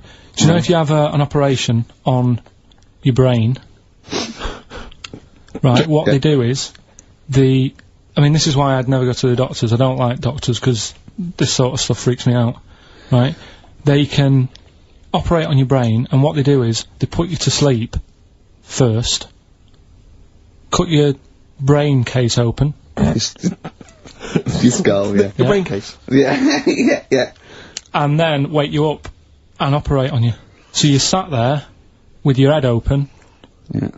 Messing with your brain, and you don't feel anything. Well, there's no nerve endings, is there, in the brain? But still, it's not right, is it? Is it what you think they do it for fun? No, they but go on, Reg, wake him up so he's all freaked out. is it necessary that you're awake, do you think, or... Well, they need the brain active, don't they? Yeah, but it is when you're asleep, you're having mad dreams. I had a mad dream the other day. Go on. No, I might tell you about it later, but there's no sense to it. But, so your brain's still... Where is this conversation? Yeah, I mean, it'll turn out, I'll go, no, Carl, I was there, that wasn't a dream. Yeah. No, but... So, I mean, if I had an operation... On your brain, heaven forbid. Well, operation anywhere, I'd like to sort of think, well, I'll have an injection, I'll go asleep, but when I wake up, it'll all be sorted. Yeah. Yeah. The fact that... Your brain case is open. Open, and they wake you up and you think, oh, is it all done? They say, well, have a look in the mirror. And your brain... See, I don't think they do that. I don't think they try and frighten you when you're doing an operation. Yeah, I don't think that you go about your business and they sort of follow you around, dabbling. Yeah. No, but it's almost like they are having a bit of a laugh with you. Right, well, I'd just like to say now that they don't. Anyone who's going in for an operation on their head, do not ever listen to anything Carl says. Why have you got to be awake? Because you'll be bored anyway, you'll be sat there. Well, they give you a telephone directory, look, and they say, look how many Macs are in there. That's the Scottish telephone directory. And, you know, time flies when you're counting that sort of thing. No, but do you know, like, when you... What are you telling me? What are you I'm just asking saying me? how weird it is. It's weird, isn't it? It's like, do you know when you go for a haircut, right? It's a bit embarrassing. Well, I don't anymore, but when you go for a haircut, it used to be When you go for a haircut? It used to be a bit embarrassing when, like, they'd wet your hair and they'd make you have that sort of Hitler cut because your hair's wet, and I used to hate it, and I think, do you have to do that? Do you know what I mean? You know what I mean? Similar. It's very similar to open skull surgery. What I'm saying is, it's almost like barbers like to do that to make you look daft and feel daft for a bit, and there's women coming in and out, and you're sat there with a daft haircut. Yeah. And this is what that reminds me of. Do you think they do it in a shop window? This brain operation? I'm just saying, it's a bit Do you weird. think, why are we doing it in John Lewis's? Just so more people I love the idea that that's what doctors are doing. Let's make this guy look a bit stupid. Yeah. Open his brain Look case. at the twatty look with his brain out of his head. Take a Polaroid. Reg, take a Polaroid. Look at him, look at his face, right, clock his face when I give him the mirror. Get this on camera. Put this fake nose and glasses Sorry, did you teach me something then? Was that educational? I taught you that your brain case can be open with your awake. And you just sat there sort of letting them get on with it. Brilliant, I've learnt that, I'll never forget that. Right, go on, anything else? You'll love... Let's play a song, because the next one is amazing. What, even more amazing than that? Yeah.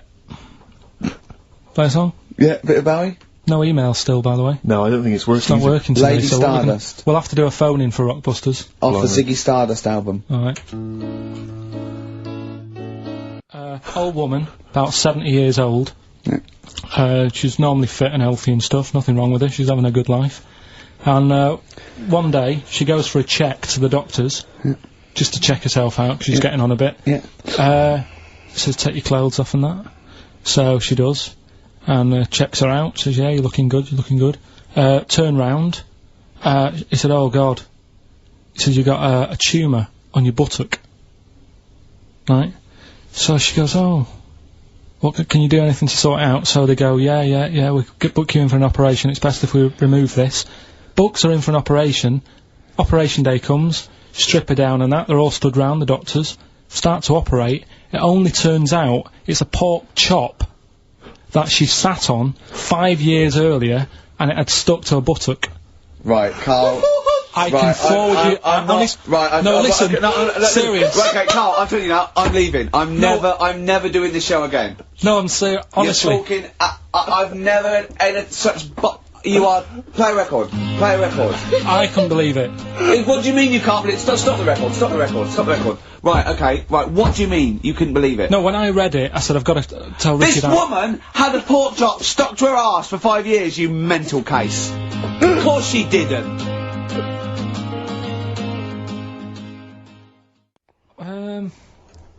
I don't think I did answer it. I just said, you know, the odd thing. You just said I'm asleep. Little things like I ran home the other night and said, oh, I've just learnt something today. She goes, go on. And, you know Lego bricks? Oh, yeah. The name came about because some kid's mum, the kid was messing with the bricks, and she said, let go of them and come and have your dinner. Play a record. It's got to be rubbish. It's got to be rubbish. It's always rubbish, isn't it? Well, they're Scandinavian for a start, so... The Scandinavian. There is no... Let go.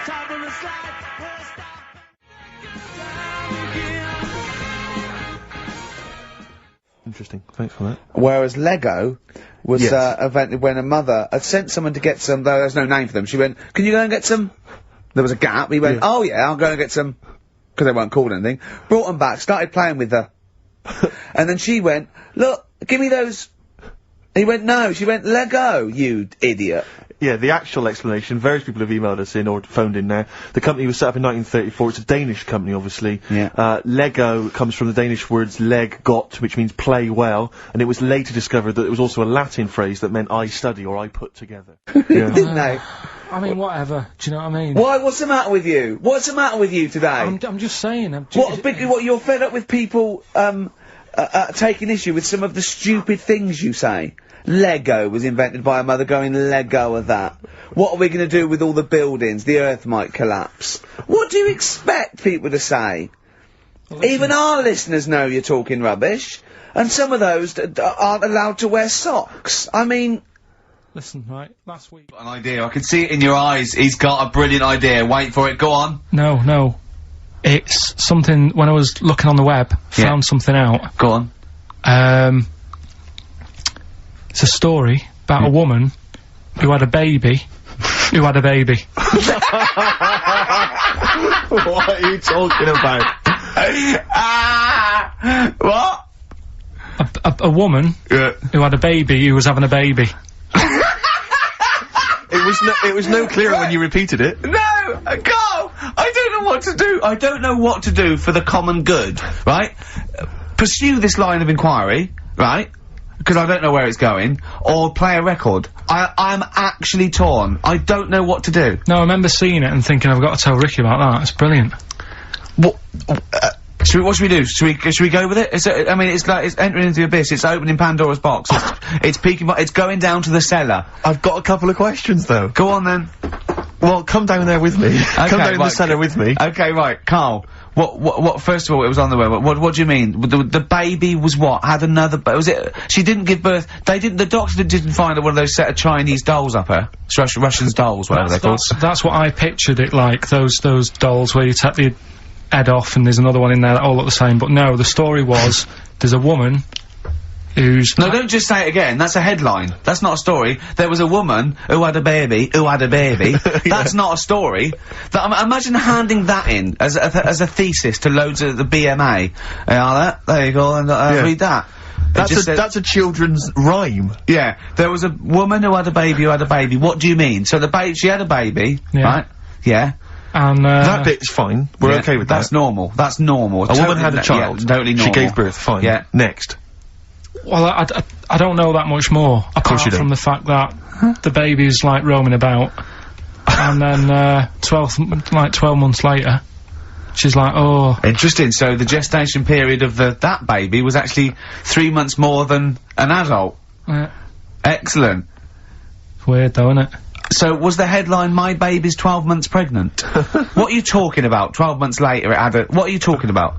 Forget it. No, you haven't even finished the story. That what you said, and 12 months later, you didn't even finish the sentence. So what do you mean? No, I didn't read any more into it, because I just saw that and I thought, that's weird, and then I just was thinking, oh, like, imagine the kid at school, at parents' evening.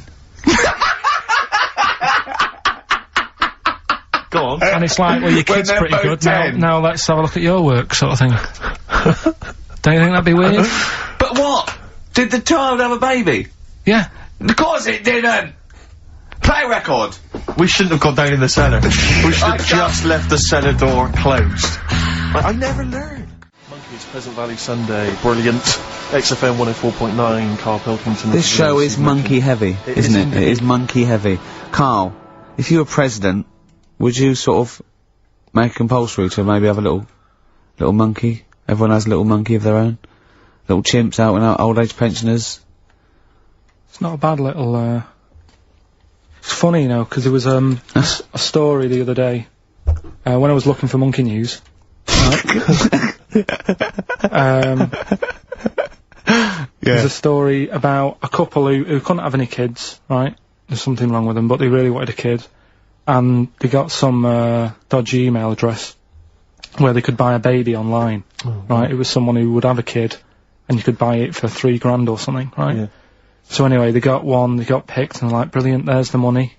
Got the baby and everything, they were loving it. You know, playing with it and stuff. As it got older... Feeding it. It got airier, Oh, shut the oh, Carl. Turned out they've been sold a chimp.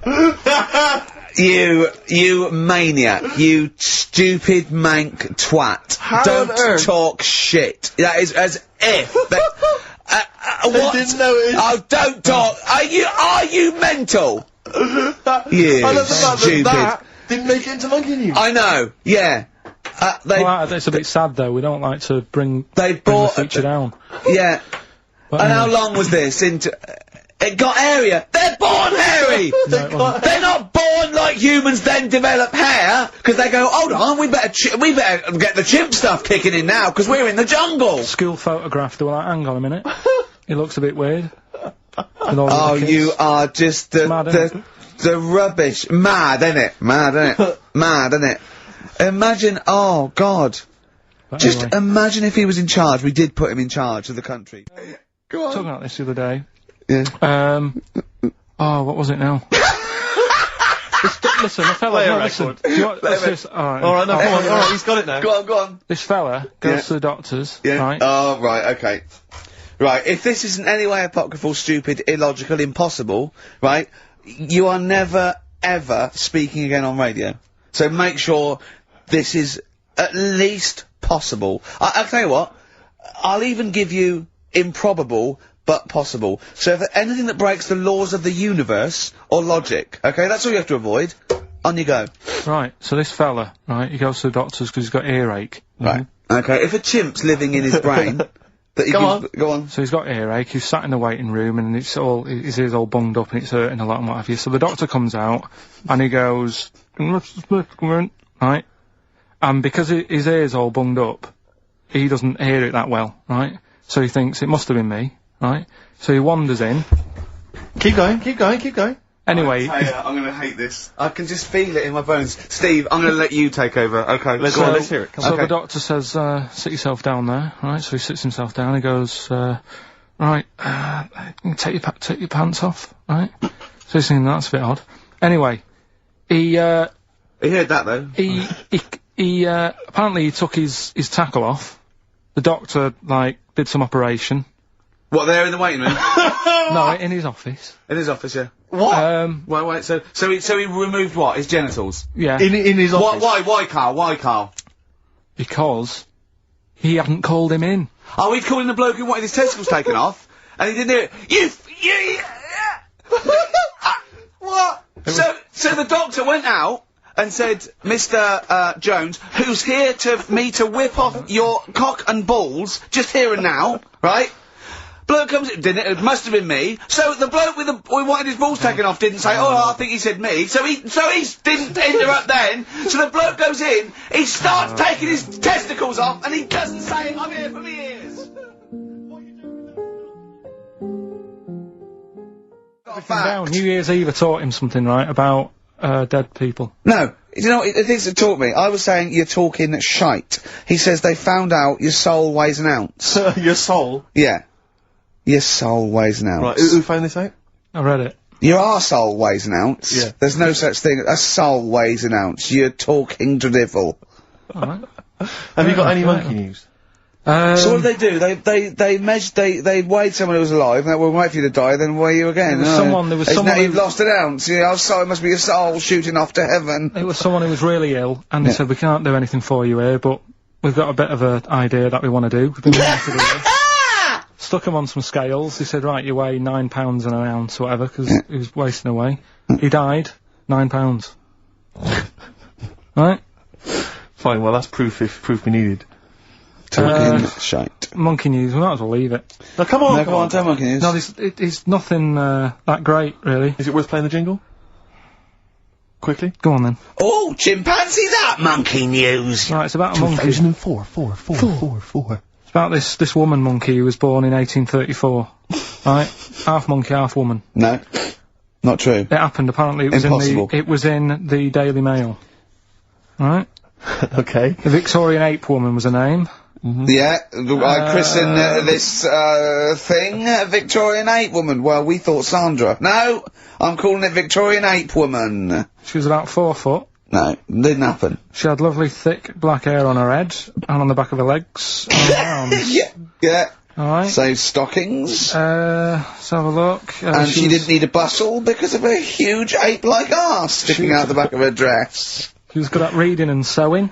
Well, good, because they didn't have opposable thumbs, so, she could speak 3 languages. Yes. She was Human, monkey, and monkey-human. 20 offers of marriage. Does that annoy you, Steve?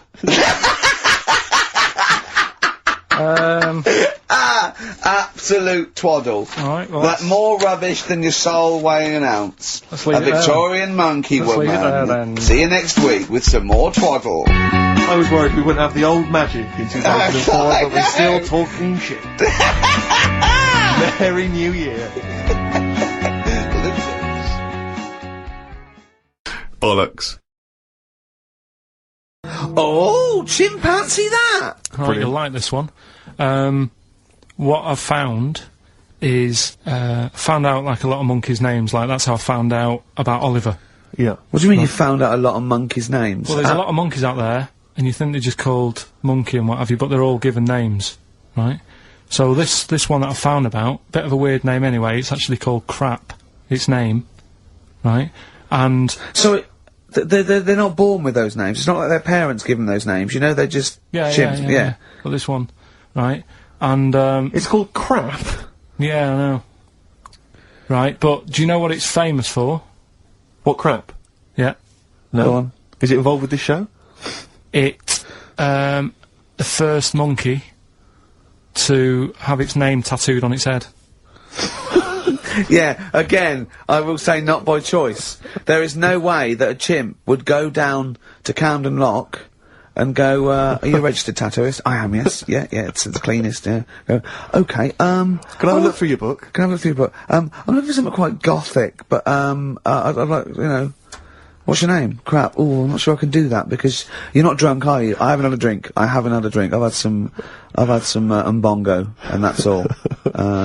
But no. What are you talking about? The first monkey to have its name tattooed on its head.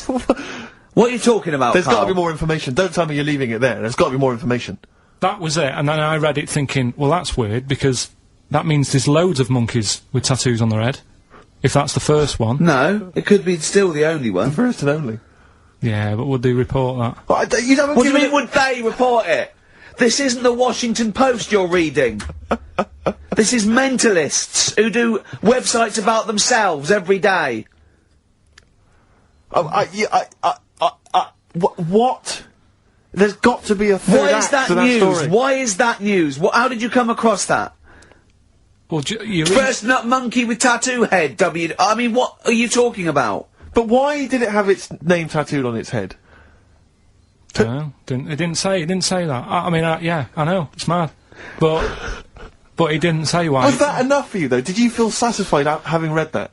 Did you not have other I mean, questions? there's no way that is in the Guinness Book of Records. There's no way that is cited in the Guinness Book of I Records. just read it as like, what a weird name for a monkey. And then, ooh, you won't have that on your head. What would be a good name for a monkey? I don't know, anything but that, really. Yeah. Dave. Ted. But, what do you think of that then? Well, I don't know what to think about it, because I don't know what you're telling me. I don't know that that's news, I don't know that it's true. I mean, I don't know where to start with that. Oh, chimpanzee that! Right, I don't know how recent this was, Oh, God. 17th century? but it happened in Hackney, right? If you're outside London, that's in a place in London. And it's this monkey that's going about Hackney, nicking DVDs. Even the monkey didn't go for videos. Even the monkey knew, well, there's no point getting on VHS. Because you're on VHS. You're having a... Throw it back. Right, and there's a girl called Lisa who works in our office here, right, and I mentioned it to her because she lives in Hackney. I said, you familiar with this? And she said, oh, I remember something about it, which annoyed me. The fact that a monkey's running riot, but she didn't know the full story, and she lives there. What do you mean a monkey? Do you mean a chimpanzee? Or a monkey? I don't know, is there a zoo in Hackney? Is there a zoo there? I don't know what sort it was, but it was like... Is there a zoo in Hackney? I don't know, that's what I was asking. So, Right, get on with the story. So anyway, so yeah, it's been robbing stuff, and the other bit that really puzzled me, right, is the fact that And you're not easily puzzled by monkey news? they took fingerprints. What do you think about that? Well, they took fingerprints, presumably because they didn't know it was a monkey to start with. No, they did. They saw it, nicking stuff, and they said, get fingerprints. So that means there's more than just one doing it. I'm gonna have a heart attack. He had to fax them to Interpol. Yeah. We know that is, yeah. It's Brian the monkey. Yeah. Yeah. So Sorry, I that's- don't. He was stealing DVDs, specifically DVDs. DVDs, I think it said watches and stuff. What, breaking into homes? Yeah, in Hackney. Maybe. Are you sure it wasn't a kid with a mask on? No, seriously. How was he breaking into homes? They're good, Up aren't the they? drain pipe. They're good, aren't they? They're good, aren't they? But how would they do So that? is that the news? Well, that's how much do you want Is that monkey news? for this week? Well, I don't know that it's true.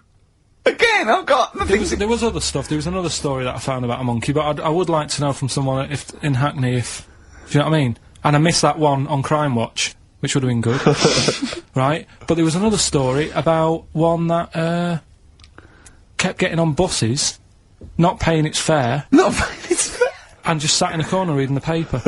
Reading the paper, Carl! You're an idiot. But that wasn't in London. You're an idiot. That was in America. It wouldn't read the somewhere. paper. Why would it read the paper? Because it was its way of sort of going, oh, well, if I'm reading something, maybe the inspector...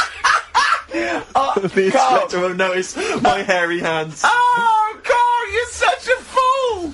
Well... Pilkington.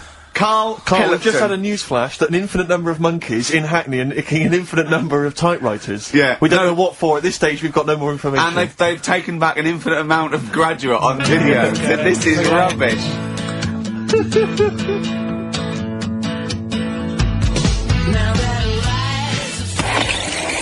Oh, chimpanzee that monkey news night. Excellent. Good. So, we'll sort of get some monkey experts on maybe next week to dissect it. Right. You ready? Yeah. Right. There's this monkey. Right? Oh, yeah. It's called Jack. Right. I got pally with this bloke who worked in a railway station. How? Pen pals? I don't know. I didn't say all that. I'm Internet, just telling probably. Internet. you. I'm Chat shortening rooms it. on the internet. So, anyway, he's helping him out all the time. It's this fella's job, right, to, sort of make sure it's safe for the trains to come in, that sort of thing, right? But he's always working on his own, so he's got his mate Jack in with him, right? This little monkey. Yeah. And, you know, they're having a good time. They share lunch together and stuff like that. Anyway, it gets to a point when the fella whose job it is, right, starts getting old. And Jack, the monkey, starts getting more involved. Presumably this is a chimpanzee as opposed to a monkey, you mean? When you say think it's, monkey, it's generic term, you mean chimp usually, don't you? Yeah. Go on then. So, you know, he's clocking the fella doing his job, and he's thinking, I can do this, right, the monkey. I love it. Yeah. He's helping out, he's pulling down the levers and stuff, Yeah. so the trains sort of come in on the right lines. Sure, yeah. He's yeah. clocking it, he sticks his head out the little window, see the trains coming and that, I hope British Rail are listening. Yeah. right? In the end, Oh, yeah. the fella whose job it is, he lost a leg for some reason, couldn't work anymore, Lovely. gave Jack the job. Yes. Right. Okay. The railway company are happy with that. I'm sure they interviewed a number of people, but he was the best monkey for the job. And that's good, isn't it? Well, it's not true. Right, once again. Well, it's not true. Don't hand Steve a piece of paper that someone put on the internet who is probably a bigger mentalist than you. That's not proof. It's not true. At no point did a railway company give a chimpanzee the job of signalman. It was ages ago. What? Steve, when was it? It was Before trains, 1819, probably. wasn't it? Well, it's in the 1880s. Yeah. According to this piece of paper, which is what you've based your monkey news on. Now, of course, I think ITN and a lot of the news channels, they tend to get lots of independent confirmation of their news before they give it out as fact. But you've got an email from someone, so let's assume that's real. It says, for this, Jack was officially put on the railway payroll, earning 2 cents per day and have half a bottle of beer on Saturday. That's what we pay you, isn't it? He doesn't even get the beer. Oh, dear, he's not allowed to drink, are you? Someone emailed in actually and said, Carl, some years ago, did you die? And they took your face and transplanted it onto that of a chimpanzee. It would make a lot of sense. I've never seen you. He always has t-shirts right done up and long sleeve. I bet he's hairy under there. Yeah. I bet you are hairy because you have to shave right up to your eyes. You're one of them, aren't you? And I can see the growth, and it comes out the top there. Are you really hairy underneath? Pretty hairy. Are you really? Well, what's up with that? You're a humanzee, aren't you? That's why you're fascinated with them, and why your IQ is sort of about 80. I think you might be. Oh, chimpanzee that, monkey news. Karl Pilkington. Brilliant. I haven't read that for a couple of weeks. Go on then. Alright, so, is that this little monkey? Oh, yeah. Who lives in Morocco. Right, I'll just warn you now, you're on thin ice from last time, okay? So, make sure, is this real? It's been Don't say anything stupid, think about it. As you're saying it, think to yourself, oh, is that true? Do monkeys do that? Do they think like that? So, go on then. So anyway, yeah, so there's this magician in Morocco, right? He's got a little monkey working with him, right? The way it used to work, magician used to do his thing on stage, do a little bit of magic, people loved it. Then the monkey came out, had a little cap, walked around the crowd and stuff, got the money, had a good little team thing going on, right? Yeah. So anyway, the monkey's name was 86. Right. Because back then there was so many monkeys, it was like, oh, what names, do you know what I mean, what names do you use, what do you do, so they just named them, right? So this little monkey... What, he had 86 other monkeys? What? No, it's just that because a lot of monkeys were sort of working back then, helping magicians out, you know, doing bits and pieces, busking, what have you. Well, Rick, you know how there's so many... Why would there be a confusion with that? If he only had one monkey, where's the confusion? People would go, oh, I'm not going to go and see that, I want to see 86, he's the better monkey. Do you know what I mean? What does it matter? I don't know what you mean. Well, why do they need... where was the confusion? With people going to the circus and going, what monkey are you going to go see tonight? I don't know. It wasn't a billing, was it, with a monkey? But Rick, it's just the same with humans. You know, there's so many humans now that we can't give them names anymore. Yeah, they all have to have numbers. Exactly, yeah, there's so many humans, you know, with 5 billion people, we can't give them names, it's impossible. But, you know, with a few monkeys anyway, number working... 122, go on. So, anyway, there he is. 86. 86. With his hat. With his hat, walking around getting the money. Yeah. Anyway, the magician sort of, you know, thinking about moving on. Because in Morocco, he'd sort of done all the tourist traps. Sure. So he had a word with the monkey, said, how about we, See? No, let him continue. Think. Let him continue. He didn't have a word with the monkey. Let him continue. So what do you think about going over to Spain? Yes. Sure. So, the monkey was in agreement? So he said, alright, go on then. Right, so they get in the car, and, like, the magician knew he'd have a bit of a problem on his hands, because you're not meant to take monkeys out of the country. Yeah. Right? So he thought, right, what I'll do, I'll get a car, right? Right. Stick the monkey in a boot, right? Get on the boat, and hopefully sort of, you know, stick it in some luggage and what have you. Yeah. We'll be over there, we'll be earning big money, everything's gonna be great. So the monkey was like, brilliant. So, they get in the car, they're on the way to the boat, and pull over at a petrol station. And just before filling it up, he opens up the boot and he goes, "You all right?" And then it's like, "Yeah, it's sound." So he leaves the boot open so it can breathe and get a bit of fresh air whilst it's filling up. Goes in to pay the money. Yep.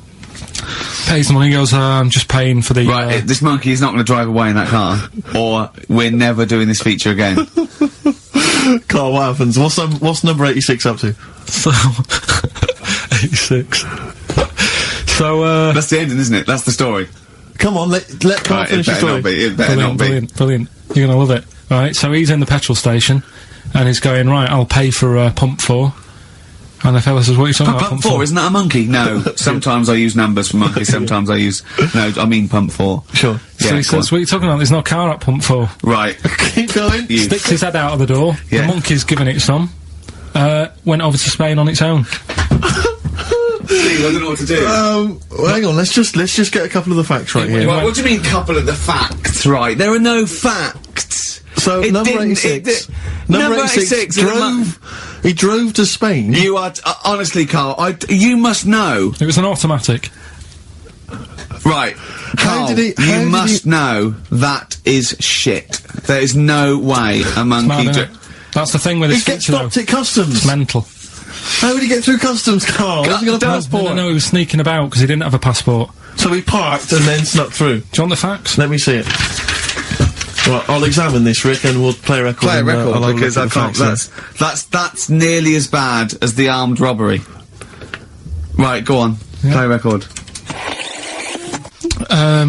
Because we've covered so much in the monkey world, right? The fact that we've done a monkey that was a sort of half man, we've done a monkey that got a decent job in a train station. Can you think of any other? Well, that's just some of the great monkey news from the past. That's what I mean. So that's what you got to compete with. So even though this is quite amazing, just tell us. Another monkey's got married. Oh, not another monkey getting married. What do you mean? It's got another one. You know, it was knocking about with some woman monkey for a bit. A woman monkey. They decided to, you know, get married. Yeah. They did. What do you mean they decided to get married? Was it pressure from her parents? They had a good do, and good do. I love the spread. I love that peanut vol-au-vents. Yeah. Celebrated in a pub, and then they both went off to the cage at night. That's what I mean. Even though that is quite impressive, because it's not true, or it's a joke. It's nothing. It's not. On an Nova website, official sort of news website. 2 monkeys have married in Romania. After a whirlwind romance. Well, that's after a whirlwind romance. God, yeah, yeah, a quick one hanging onto the rope. Yeah. She was in the tyre. Yeah. He saw it. Yeah. He went, "I'll have a go at that." They go, "We got to marry her now." Yeah. Her parents came and said, Did you just shag my He was in daughter a zoo twice?" knocking one off. She went, "I can do that for you." Yeah.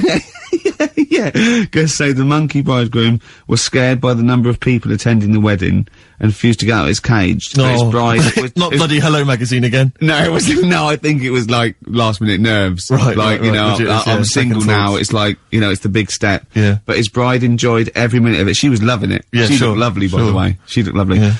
Did she look good? Reports she only appeared to have problems with her veil and dress. Do you see? You know, this is. The guests I hope they didn't ruin it like Anthea Turner and maybe get sort of sponsorship PG tips or something. Totally, with strong plum brandy, so they got them drunk as well. So they carried on the celebrations at the pub, and the bride was taken to her new husband's cage at night. I apologise. Play a record. Come on now. Oh, chimpanzee that! Monkey news, earlier than usual. I'll have to save this link now. Monkey news.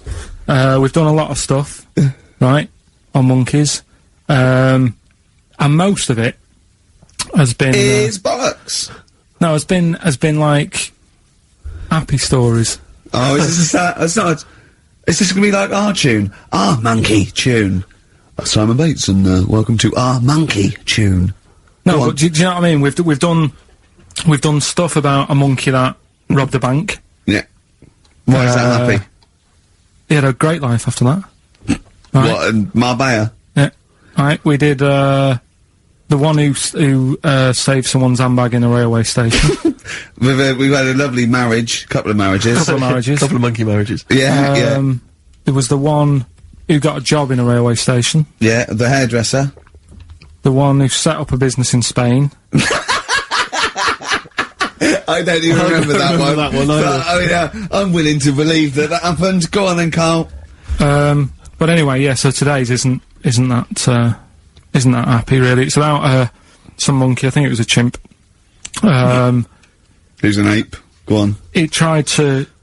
I mean, the story sets off at a sort of a weird thing. Yeah. It's something about he went to Russia to do some business. What are you talking about, Carl? It jumped past that bit, though. It didn't start there.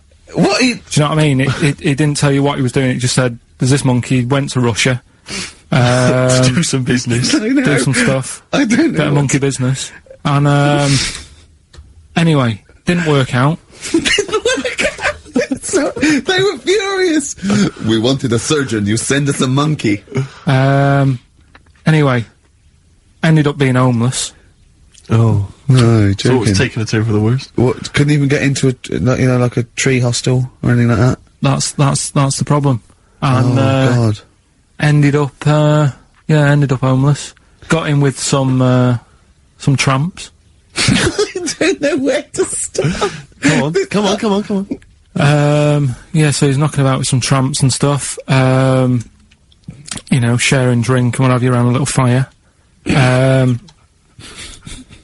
They broke into some home, not sort of squatted. Right, so in I'm some not flat. homeless anymore. Problem was, yeah, he had a roof over his little area he had. Yeah. And he goes, oh, this is good, this is, we're having a good time, this is sorting me out. Yeah. He had his He said mates. that in Russian, though, didn't he? What was he eating? I don't know, it didn't say. But they're in this house. Well, he could only be eating sort of like, fruit, nuts, vegetables. I mean, they classically sort of don't eat, pork pies and. But they've got drink McDonald's coffee. in Moscow now, so. Sure. He probably chopped down on that. Yeah. Yeah. Anyway, there was a bust. I knew this was coming. There was a bust in the flat that they were squatting in. All the other tramps sort of knew what was going on, legged it, left little chimps out there, got arrested. And they thought it was a real fella at first. They were like, get him, he's obviously just a scruffy bloke who hasn't had a shave and stuff. Yeah. Yeah. Hasn't shaved his back for a Yeah. while. Or his face. Yeah. His head. Got him down the station, and the boss was like, what's going on here? We've got a monkey here. He was like, what? So you arrested the monkey. Well, so the arresting officers hadn't noticed all the way to the station that he kept slipping out of the handcuffs and was going for the entire journey. They didn't notice till they got there. What, did they put a hood over his head maybe and just like, I don't know. I'll give you the story if you want. There's the headline. What is it? What's the headline, Steve? I don't want to see it, but. The headline, this is once again from supposedly reputable news organisation Ananova, homeless monkey arrested in Russia. Did you read on, or did you see the headline and make up that whole story? Most of it is there. What isn't there? What bit isn't there then? No, I think Steve can have a look over it, check it out and stuff. Point out the embellishment for me, Steve, will you? Well, what it doesn't say is, that the police didn't realise it was a monkey. That's what I was guessing. Really? That they got it back and they said, what you done? We've got a monkey here. And they go, yeah? Yeah. Oh, God. There's some more, monkey problems in the week. Have you seen the Alfords advert with monkeys in? No. There's a new advert out for Alfords, selling bikes and stuff. Yeah. Got some monkeys in it. It's caused an uproar. Why? People are saying it's, dressing them up in tracksuits and that is, Taking the mickey out of Manchester. it's not nice for the animals and that. So there's been loads of Will complaints they get a about free it. bike or something, do they, I imagine? I think they kept the tracksuits. Yeah. Where's the monkey news? It's been a bit quiet, hasn't it? I've been... What, in the keeping an last eye out. 3 months? Okay, there was something that I found last week about, one that was in an old people's home. It escaped from some zoo, it was wandering about, it was enjoying itself, and then when it got to the night time, it was like, oh, what am I going to do? And the first place it came across was like this old people's home. Went in there, I think it was there for about a week and a half, without anyone realising. No.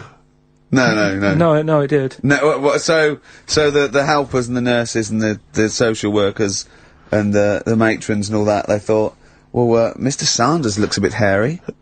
But I mean, that happens, it comes out your ear and your nose when you get to about 70. And he stooped over, yeah, of course he has, he got bow legs, yeah. And he eats more fruit, of course he does. Well, that's when they realised. Why? Because someone in the kitchen said, hang on a minute, getting through more bananas than we normally do. Oh, chimpanzee, that monkey news.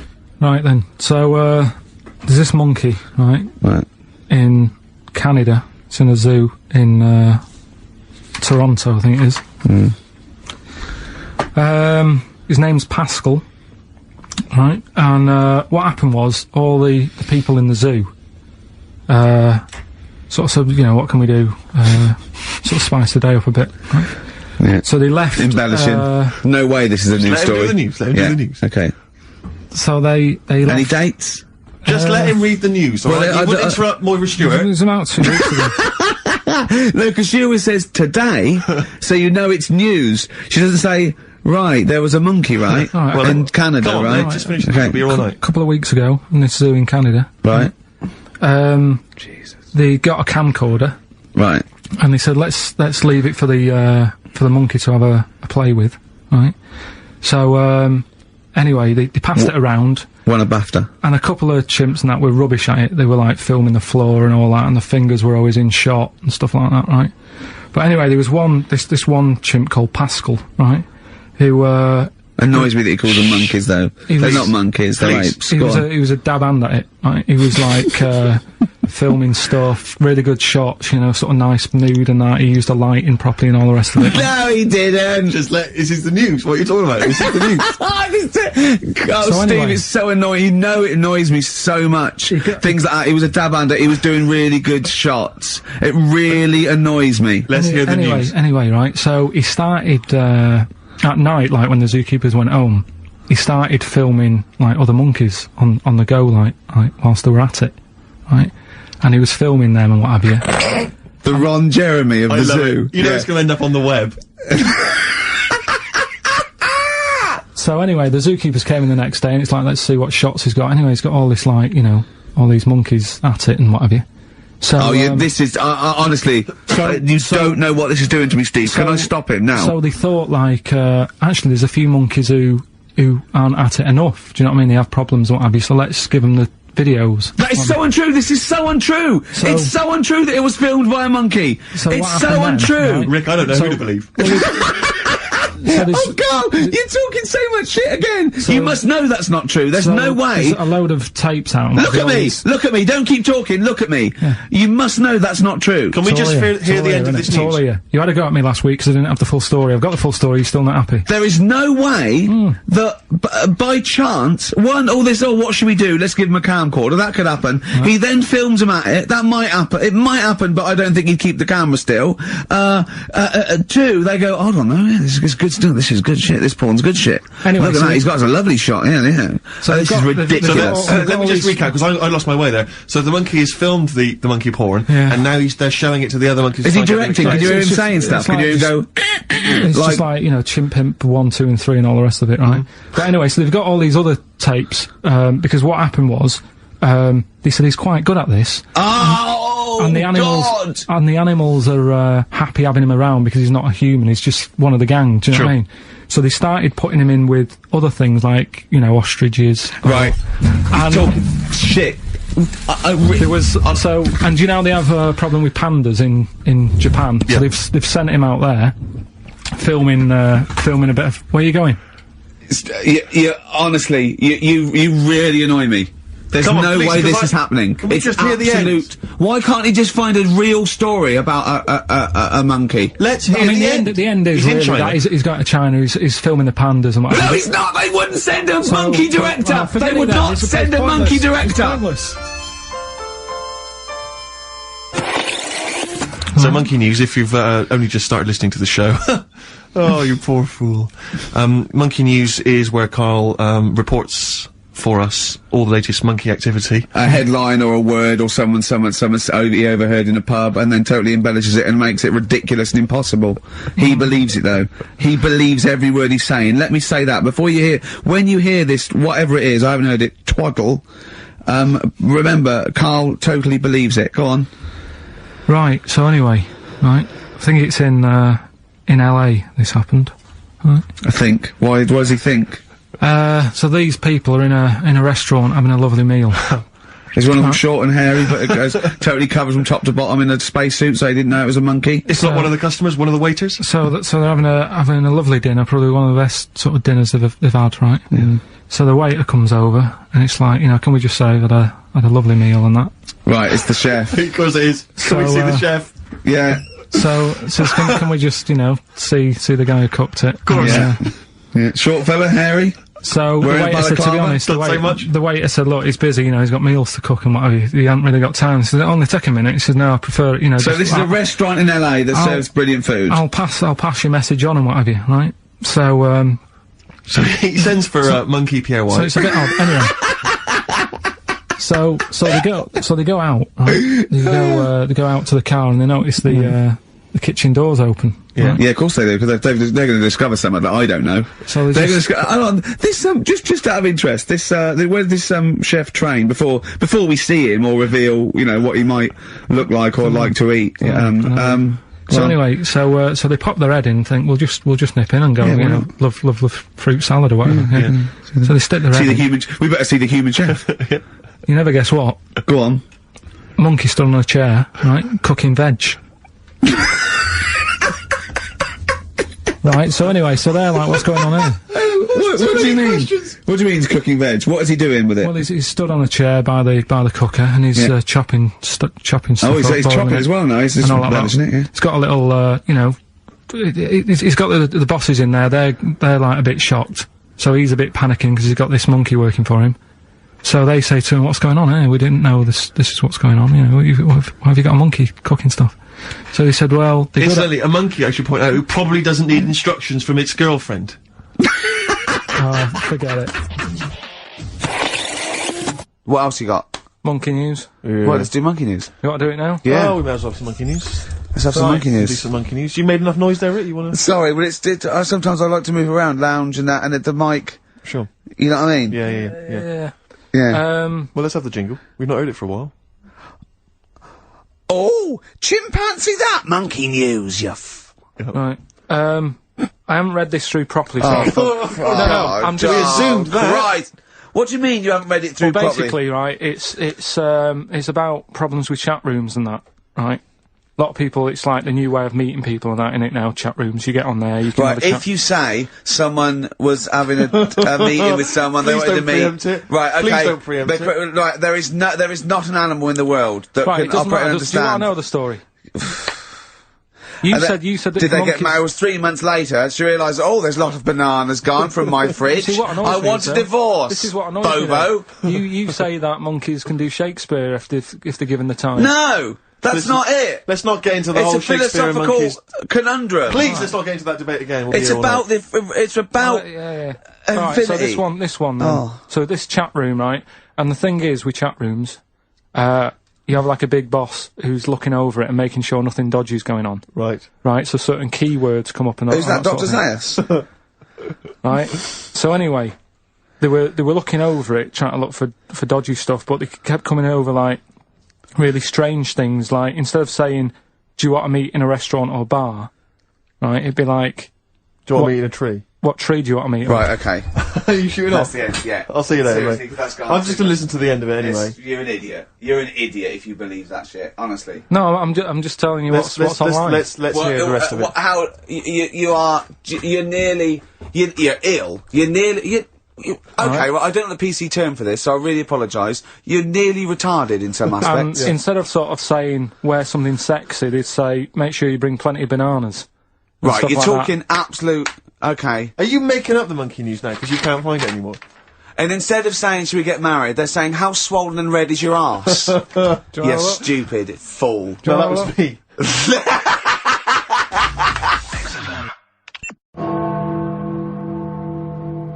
Right, it's that time again, isn't it?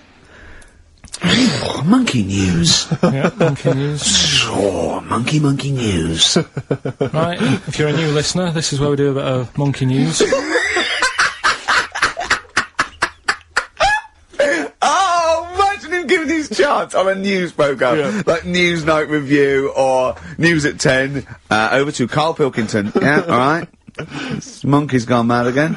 Go on. Right, we've done quite a lot of good stuff. The one that sort of picked up most of the fuss was probably Ollie the monkey. I love the fact that they're all monkeys. He's a chimpanzee. Well, right. It's an ape. Well, today, right, we're looking at one that's it's called Coco. Oh yeah, the sign language one. Well, what I've read about him is he speaks, right? Oh God. Highly educated. Yeah. Photographer. Carl! Right. I love the fact that when he gets a gifted ape, he has to look up to him. He realises that he is superior. I love that. Right. Oh. And it also likes going on computer chat rooms. I can't take this anymore, Steve. I'm gonna be sick. Oh, God. Right, that's pretty amazing. You know, if an infinite number of monkeys are in an infinite number of chat rooms, they'll eventually type, which is your favourite episode of Buffy the Vampire Slayer? Exactly, yeah. Karl Pilkington, you're an idiot. But the thing is, right, you're saying about the infinite thing again, about monkeys, if you put them in a room with a typewriter, they'll come up with Shakespeare. Yeah. I'd sort of agree with that, right, with monkeys who can't do other stuff, but this one I reckon's gonna be busy taking pictures and stuff. Yeah, yeah. I think monkeys that are boring... Is there a boring monkey? Would you ever have a chimp and you'd go, Suzanne would go, I've got your birthday present. And, it's a chimp fella. He's about, about a sort of like a middle-aged chimp. No, I'd love it. I'm talking Would on you ever behalf go, of I'll tell you what, Suzanne, that one's boring. No, but I bet the monkey would get bored, I mean. Do you know what I mean? The monkey would be bored. I'd be loving it. I'd love to have a little monkey. Right? But what I'm saying is... You really would, wouldn't you? Yeah. If you buy him a camera, he'd be happy again, wouldn't he? Well... Yeah, but that's just it. You wouldn't get him it's like... If you can do other stuff, you don't want to do the boring stuff. Forget the typing, forget the monkey's typing. Talk about this monkey that's a photographer. No, what but we are in a way. I'm just saying that would be happier... Monkeys that have got nothing else to do, if they can't take pictures and that, and they can't go on chat rooms... They're happy to sit in a room typing away for infinity, yeah. Do you know what I mean? But he's got maybe a little exhibition to put on. Do you think... Do you know that most chimps and apes and monkeys still actually just live in trees? These are in laboratories and zoos and things. You know that's not the norm. These monkeys walking around sort of chatting and riding bikes. Yeah. You know, that's not natural. Exactly. No, I know, but it's... If you left a bike in the jungle and then came back a few years later, there wouldn't be monkeys riding around on it. And a book. If you left a bike with a book in the basket, right, and you went away for 10 years and you came back, there wouldn't be a whole new transport system and schools. No. They'd eat it. They'd throw it round and eat it. Alright then, so what you're saying is you can't... You see, what I think is, right, and don't take this the wrong way in that, right, Stephen Hawking, Yes. right, now he had a bad illness. Now, I wonder if he'd be... I wonder if he'd be as bright as he is if he didn't have that. Right. Because he's had time to sit down, he's like, well, what can I do? Yeah. They've gone give him a book. And he read it. I like that. Give us another one. Yes. He's got a lot of time on his hands. Yes. Now, what I'm saying is, monkeys... Yeah, Right. This one here, Coco, which I think was a gorilla, Right. right? That wouldn't have been happy on a little keyboard, just doing that all day, because it'd be going, well, I could be out taking pictures. Sure. Play a record! Yeah. Do you know what I mean? Play a record! Yeah. Done. You're an idiot! There it was. There's the catchphrase. Once more. He is! He's an idiot! Bit of monkey news that's been sent in. Right. Gareth in Catford. Right. Good work, Gareth. Basically, it's about this monkey Oh, yeah. Oh, yeah. in the jungle. Yeah. It's got a gig at an hairdresser's. What are you talking about? What are you talking about? What are you talking about? It's got itself a nice little job going in an hairdresser's. As what? It gets people sitting down, and what it does before the people have their hair cut, that it sort of sits there, and it goes through people's hair, makes sure it's clean, and people are loving it. Right, People- backtrack So it's a pet monkey. It's nothing to do with it getting a gig in an hairdresser's. It's a pet monkey. It's not working at Monkey and Guy. Yeah. No, seriously, it's in there. I think it might have started off as a job, and then So it what does it put say? on- It says junior £15, stylist £35, monkey £63. So I didn't quite follow. It's in the jungle. It was wandering about. And maybe it did But start it off. looks good, its hair looks good, someone thought, hang Yeah, on. but never ever. You see, people make that mistake with hairdressers anyway. I always say, well, if the hairdresser's got a good haircut, go to where he's going, Right. right? Because that's what I thought when I read it about having a good haircut. How often right? do you go to the hairdressers? Well, not that much anymore, but I used to always think that. Yeah. You used to go to a bloke who told me had his shack on a railway bridge that used to shake when a train went over. Yeah. Because it was £2. Yeah, but before that, I've never had that much luck with hairdressers. Before that was another place, and it was run by sort of, you know, these sort of wannabe gangster type people. Oh, yeah. But they'd you know, you're going What for do you mean by haircut. wannabe gangsters? Well, sort of just petty crime stuff. You'd go in for a haircut and then you'd walk out with a video recorder. Do you know what I mean? You You'd don't say- have to take it. No, but they'd sort of spend ages flogging you that whilst cutting your hair. It was their thing. It's like, right, sit down, you alright? Yeah. Oh, you Something know. for the weekend? What are you thinking of? Maybe a Sony. Yeah. So that's when I stopped going there, because it was like, just what a haircut, I don't want to be hassled by Which stuff. one said that you had the hair of a Chinaman? It's the fella who works in a railway station haircut. Well, he should saloon. know. I mean, he's been around a bit, clearly, if he runs a shack next to a railway station. So, Can we just go back to Monkey News for a second? so anyway, that's all, yeah. I didn't quite follow why he's still his salon is in the jungle, or where is it? No, he was doing what he does in the jungle, right? Right. He's walking about, he wanders into the hairdressers. Yeah. Maybe they didn't have him on, like, as a job straight away, he was just there, He was and people training, said, this is yeah. nice. He's sat there picking the knits and what have you. Oh, Carl, I don't know where to start. Then- it's just it's the embellishment. You don't walk in. He walked from a jungle to an hairdresser's. I mean, you're an idiot. You really are. An idiot. I'd love to see you try and get a job in an hairdresser if there was another monkey up for it. You'd never get a job. So he was good at that. People said this is relaxing. Apparently he had really nice hands, soothing, Yes. right, on people's heads. They said, let's put him on the payroll. So Let's put him on the payroll. What do you mean? yeah, I'll give you that. Okay, this is the news item, is it? Customers are queuing up to have their hair done at a salon in the jungle There you go. by a monkey. Judy, a pig-tailed macaque, has a reputation as the best exterminator of head lice in Com Cane. There you go. She is so good, some customers fall asleep under her gentle touch. Regular Amporon Chekema said, Judy's hands are so soft and gentle, I really feel I can relax. But you know that is doing what it does naturally. It's looking for like salt and stuff in the hair Yeah. and nits. It's not on the payroll. It doesn't complain about when it gets deducted at national insurance. It's not part of the union. Yeah. Do you know what I mean? But a good monkey news, you know, backed up with good tabloid journalism. With solid Yeah. evidence there. So, Now I think maybe we should start marking the monkey news, Rick. I don't know what you think, giving it marks out of 10 maybe. For both interest and validity. well, for interest, I'll give it 7. For Carl believing that there was something to this monkey, thinking it had a job and getting paid. That it was also doing kind of perms 2. and colouring. 2. Yeah. Ridiculous. Now what it is this monkey, right? Yeah. Don't know where it was. But there's a bit before the monkey anyway, right? Jeez. Is this, no, listen. Shoot me. Right? It's a bank. There's this bank, right? Busy bank.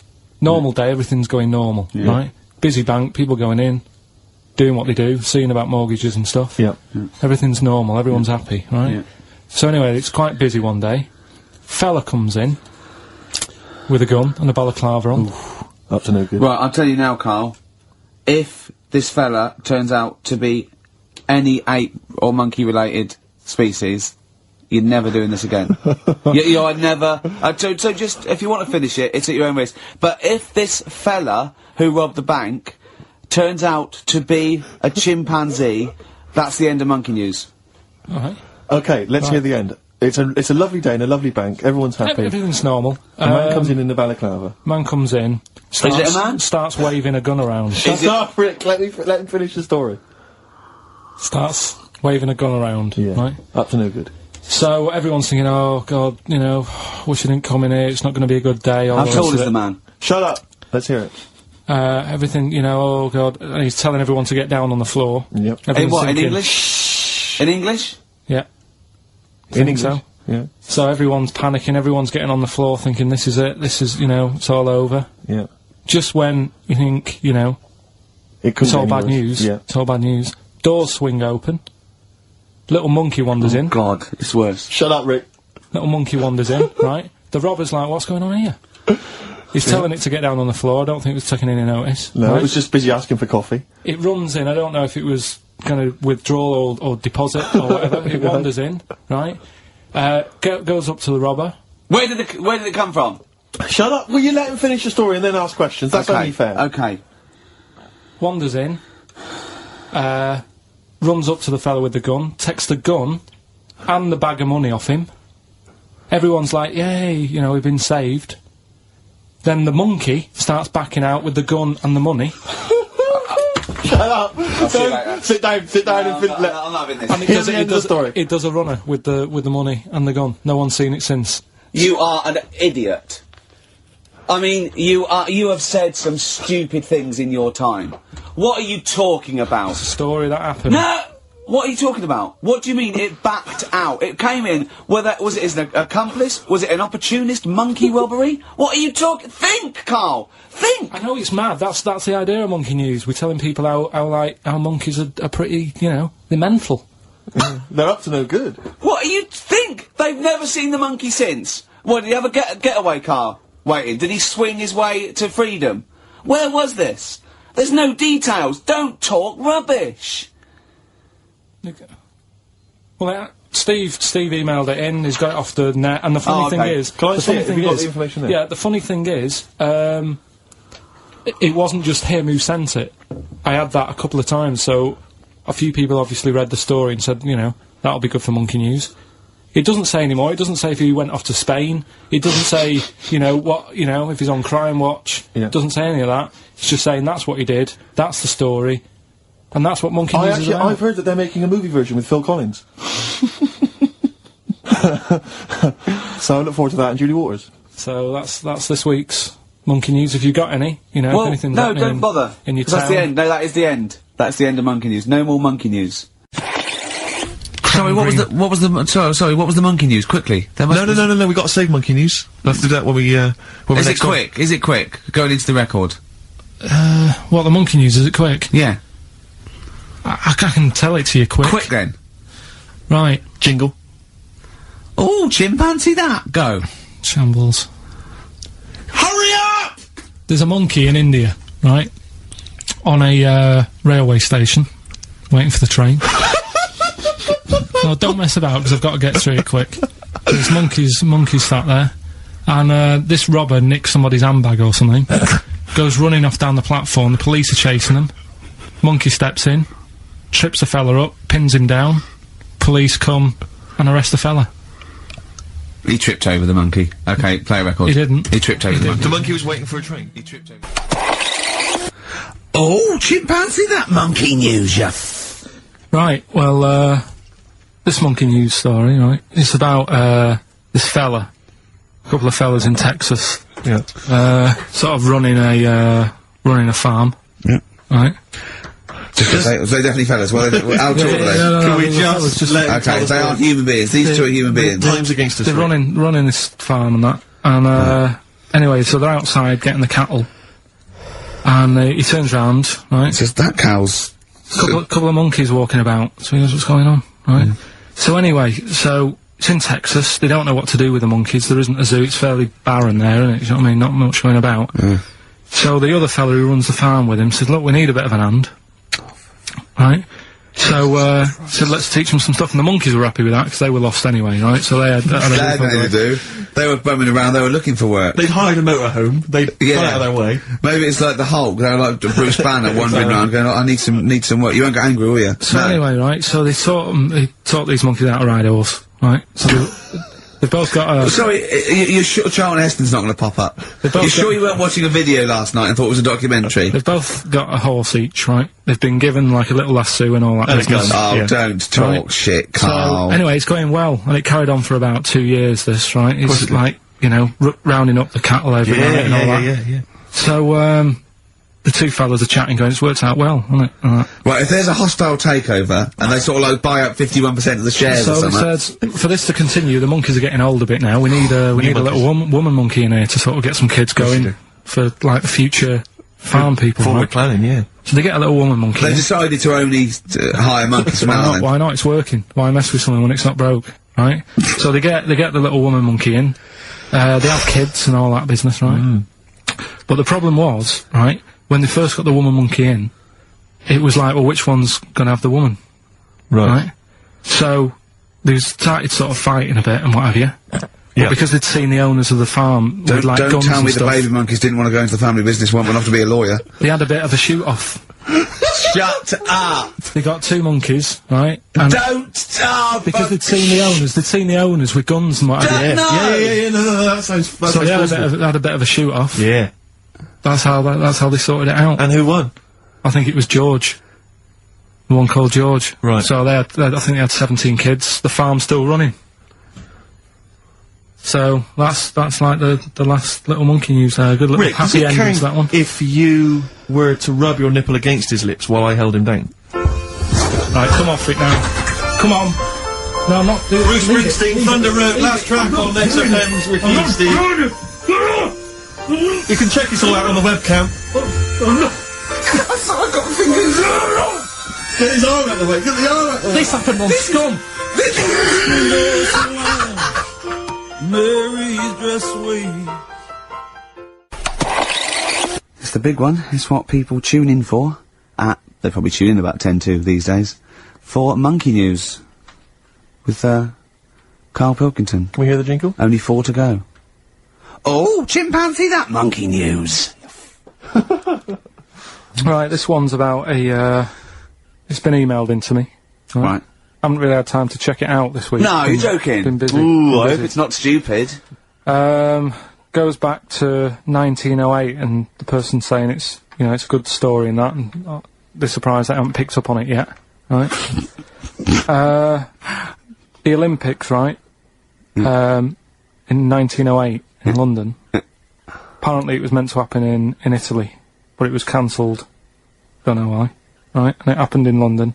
Anyway, 400 metres. Right, it was meant to... there was a fella who was going to do the run, right, and the favourite to win it was this Bulgarian guy, right? It was like a newcomer. Okay, there's a few things it cannot be. One, he injures himself, so a monkey steps in and wins. 2, he does a drugs test, it turns out that he is a monkey. So if it's either of those, right, I'm gonna go mad. So anyway, so the fella, right, this favourite, everyone's putting the money on him, thinking, yeah, he's going to do it, going to. Is he hairy? Is this bloke hairy? So anyway, so the race happens. Yeah. And everybody's lined up, ready to run. And, you know, everyone's saying, yeah, he's going to win, he's going to win. Then suddenly, a bit of murmuring going on, people going, oh, what's going on here? Right. He's eating a bananas. And there's a fella in the lane next to him, Yeah. right, he's going up, who's that? He doesn't look familiar, Oh, Christ, Carl. Chico. right, doesn't look familiar, who's he? You know, Weird, what's weird, going on, isn't what's going on, what's Yeah. going on? Yeah, what is it? What is it? Or who is it? I mean, or not what is it? So they go in. So they say, well, he might not be that any good. Do you know what I mean? He might not be good. He might. It's just A bit short, and doesn't matter. he's only 3'6", and he's hunched over on his knuckles. So I didn't realise it was fancy dress. So I anyway, don't think he's gonna be any good. so the race starts. Oh, he's put his finger up his arse. That's weird for a runner to do that before a race. It's weird, isn't it? Yeah. Race starts. Yeah. The fella that no one recognises wins it. People go, what's gone on here? Yeah, sure. Do you know what I mean? We had our money on the favourite. What's gone on? Who is this guy? Yeah. Anyway, he stood up there, right? He's looking well happy. Yeah. He's lifting the trophy and everything. Right. Right? Long arms. That trophy's higher than... So anyway, He's only 3 foot, but the trophy's 9 foot in the air with those long arms. It's I'm suspicious. Go on. they had the picture in the paper the next day. Sure. And everyone's going, yeah, he was fast and everything, but quite hairy for a run. Oh, I'll tell you Come what, on, Carl. come on. Quite It's airy for a runner, because ridiculous. normally they shave themselves, don't they, to make them faster. And No. that. Going, how did he manage it? It's really airy and that. So anyway, he wins the stuff, he walks away with a cup. The people who are in charge of the running, or like the Olympic Committee, look further into it. Turns out it was a chimp. Right, keep talking. No, don't keep talking. Why Shut up, encourage him? shut up. This is monkey news. If you can't handle the news... It's news from 1909, and I haven't heard about a chimp winning the Olympics. Be quiet. What happened there, then? 400 metres, right? Now the Don't thing is, talk shit. the annoying Please, thing was, Ricky. it took so long for the Olympic Committee, right, to find out that it was a monkey. It was going going manic. It went into loads of races. It was picking up loads of like. Oh, shut up! It Right? became a celebrity. It was doing endorsements on TV. Don't talk shit. It said he managed to win the Right. same race 4 years later in Athens because How did he get to Well, Athens? it's a joke. They're winding you up, Carl. weird. It's not weird. It's isn't right. I do not believe it. Oh, chimpanzee, that monkey news. Right, are you familiar with 100th monkey? Keep talking. 100th monkey? 100th. Yeah, like as in like one more than 99. 100th. Yeah. The 100th monkey. Yeah, are you familiar with that? No. No. Anyway, thanks. That was monkey news. we'll leave that Next then. week, Adam and Jet. What do you mean you're going to leave that? Well, I thought it was a popular phrase or something. What, 100th monkey? Yeah. What do you mean a popular phrase? What, why? What? Because you're gonna do songs of phrase with it next week. We've said it once before, 100th monkey. No, it's just, it says the expression 100th monkey. Well, do it it tells anyway, where it what's the comes from. story? Well, it's from the 1950s, right? And the way they got it because, they were following some monkeys about, right? And they started... Who was? Journalists. Oh yeah, why? Oh, yeah. Just to see what they're up to. Okay, so they're following some monkeys around, yeah. What was it? What, a documentary? Anyway, one of them... Come on! One of them washed some potatoes. Right, okay. Right, let's leave that, right? Let's leave that one. Come on! A monkey washing potatoes? Can we leave that one? No, you cannot. It's You've got to do it now. They're following a, what is it? Sort of like a family. Is it a family of monkeys or it was just one chimp and it was washing a potato and he thought, that's a bit odd. Right? Yeah. And then it turns out that ended up teaching another monkey how to wash a potato. No, they do it. They go down and wash them in the sea because they like the taste of salt. And the weird thing is though, when it got to the 100th monkey, right? Even though it hadn't been taught how to wash a potato, it automatically knew. It knew what to do. What do you mean? What do you mean? It was in them.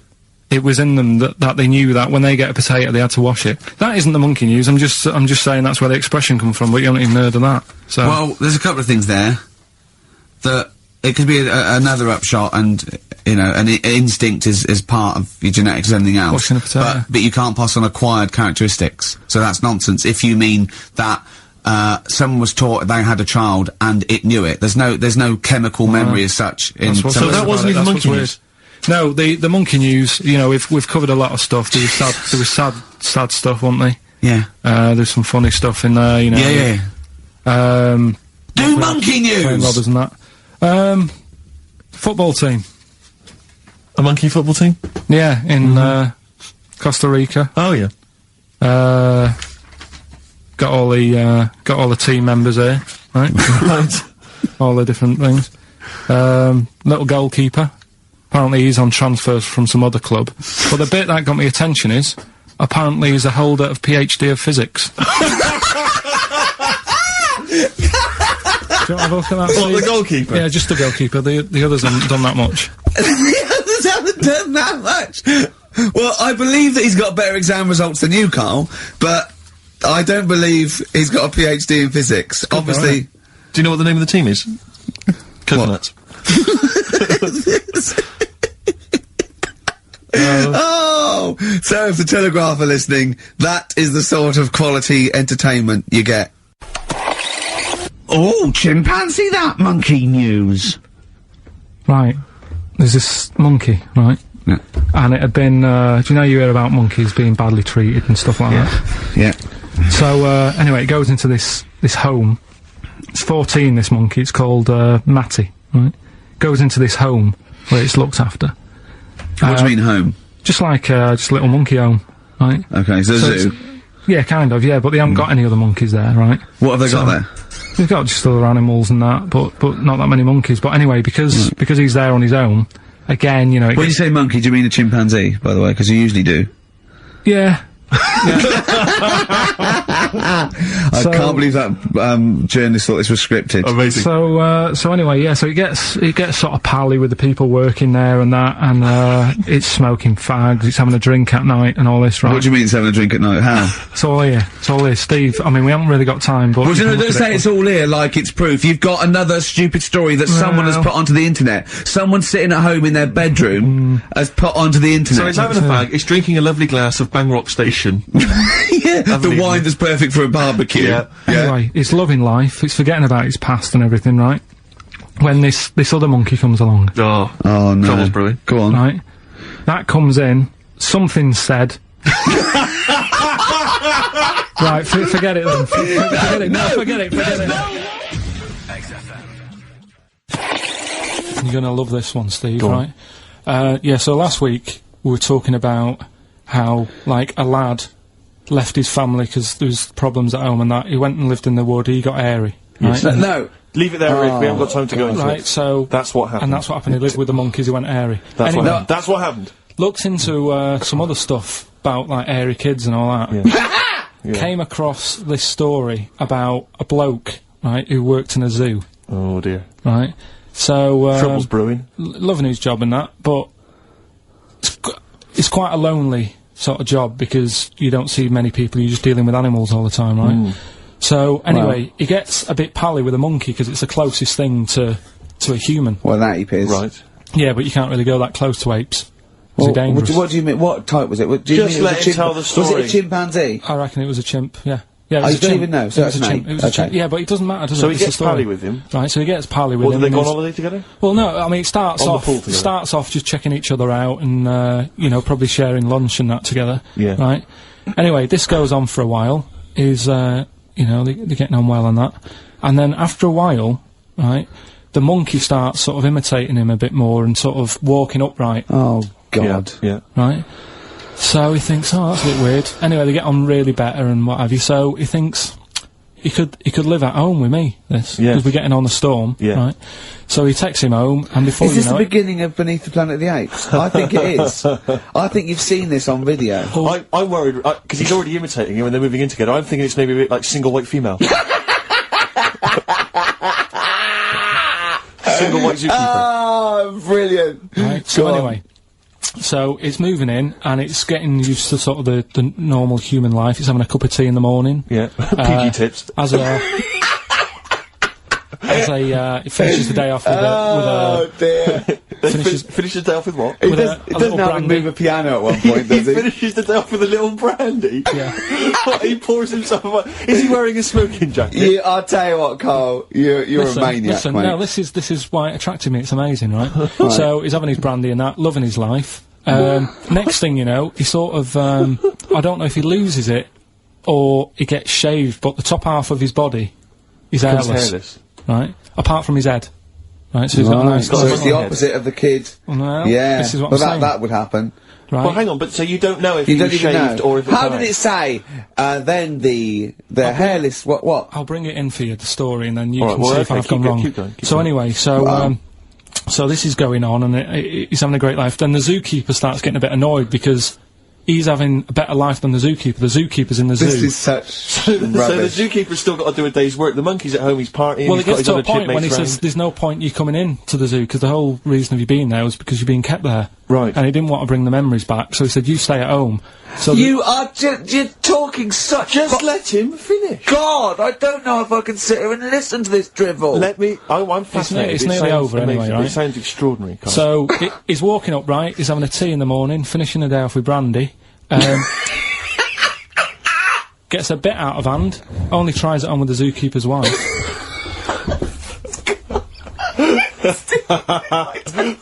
Make him go away, Steve. How does he do that? Well, because he's around humans a lot, he becomes a bit of a charmer.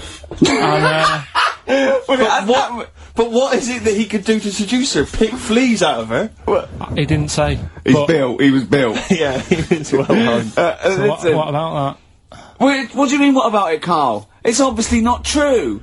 It's obviously not true. that? This wasn't on the internet. This was in a book. So it's not a quick joke and just put it on a website. This is in a book. I don't understand how the I monkey- love that he becomes a charmer. He's got better taste in brandy. Exactly. And he, that What is- was it that he was doing that seduced her? I don't know. Maybe because he was at home more than the zookeeper was. But what would he be doing, I Carl? love the fact that- He's not going to be talking with her. They're not going to be playing like Trivia Pursuit. Maybe she liked the silent type. It didn't go into that. It just said that's when the trouble started. Carl, play a record. Right. Is that what Suzanne did when she brought you in?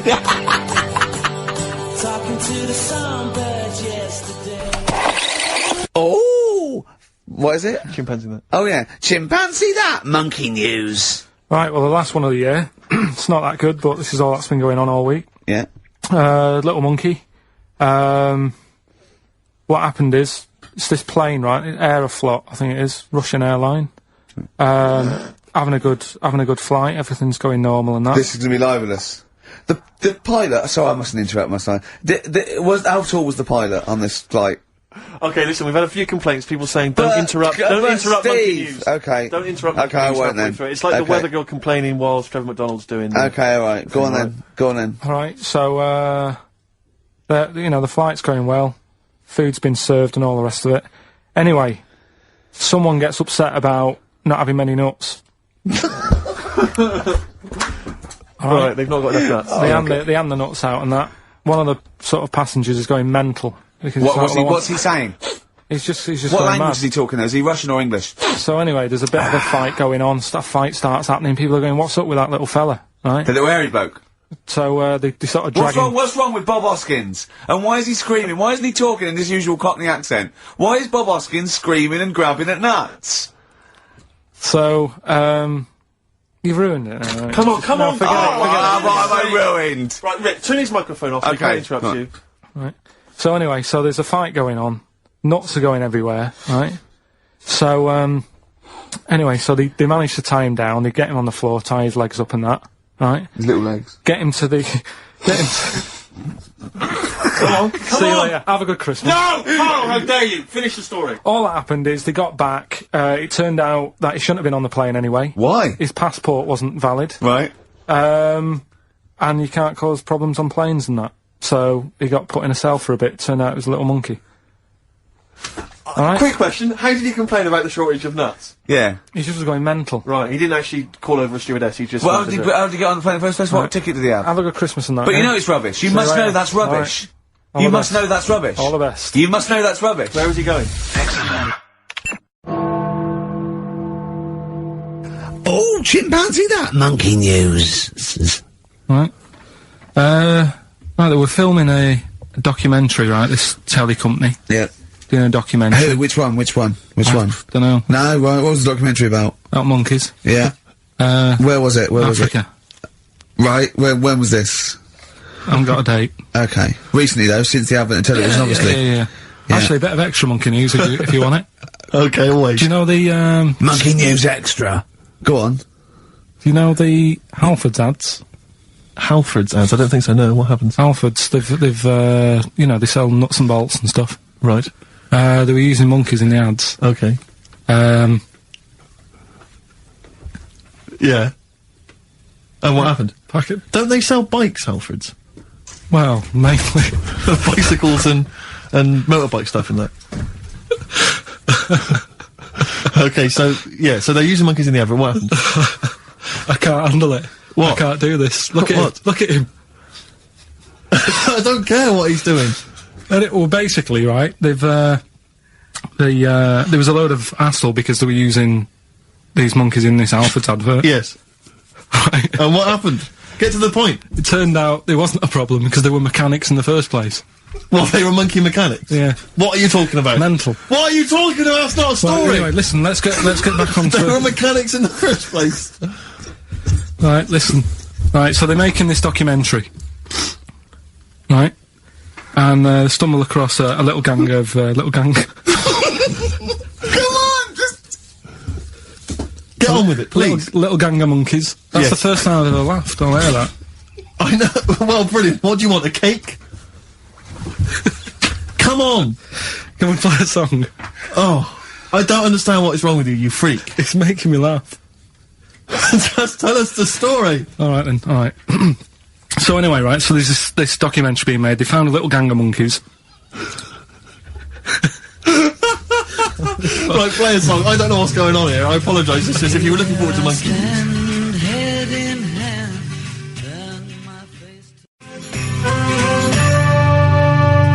Got to hide your love away.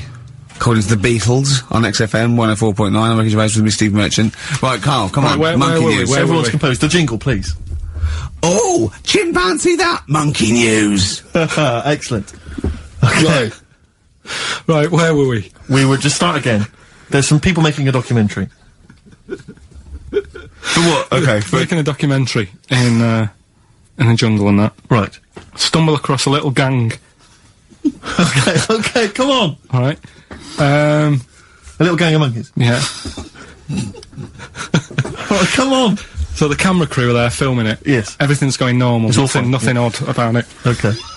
They're not running a restaurant, they've not got any barber shops, nothing. No. Just regular monkeys going about their business, yeah. So anyway, what normally happens is the monkeys stick with the partner. They already do what? they don't sort of sleep around in that. Once they find the girlfriend or the boyfriend or whatever, they stick with them, right? Okay. But anyway, they were watching this one, right? And it's going around a bit, sleeping around. Oily. And it was getting fatter. They thought, this is a bit odd. Yeah. Right? So, followed it round. And, see it having it away. Turns out, little prostitute.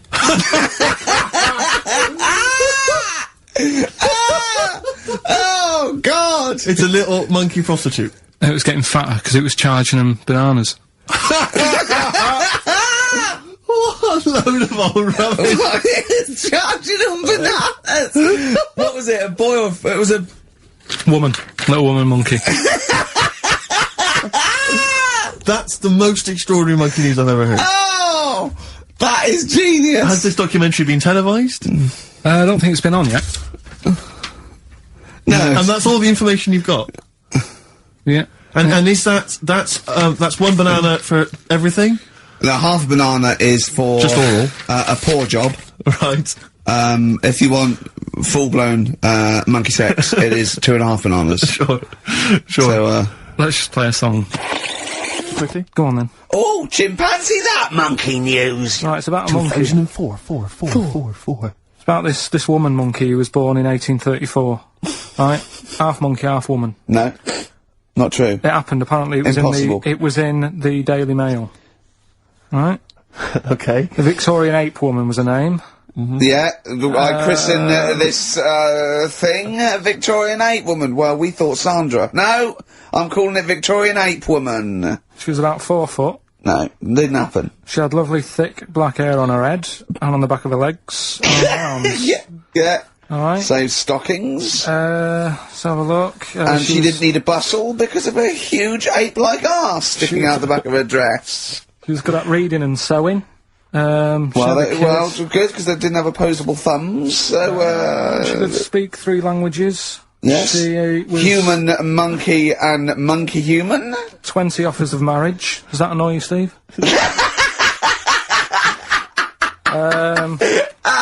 Absolute twaddle. Alright, well, Like, more rubbish than your soul weighing an ounce. Let's leave a it there. Victorian monkey Let's woman. leave it there, then. See you next week with some more twaddle. I was worried we wouldn't have the old magic in 2004, but we're still talking shit.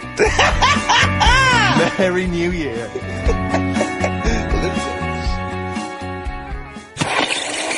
Oh, chimpanzee that monkey news, yeah. There isn't. I've been away, haven't I? Oh. There's been no monkey news. You can't get... No, but I haven't had a proper chance to sort of, you know... Carl, your monkey news is of spurious tales from the 17th century sometimes. So let's have one of those. No, let's have a monkey who dressed as Zorro and they thought he was a woodsman, but when they took his head off he was a 4-foot hairy chimp. Let's have one of those ridiculous stories. Well, we've done that, though. But, do you want to go back on some of the ones? Oh, just what is the monkey news? There must have been some monkey news this week.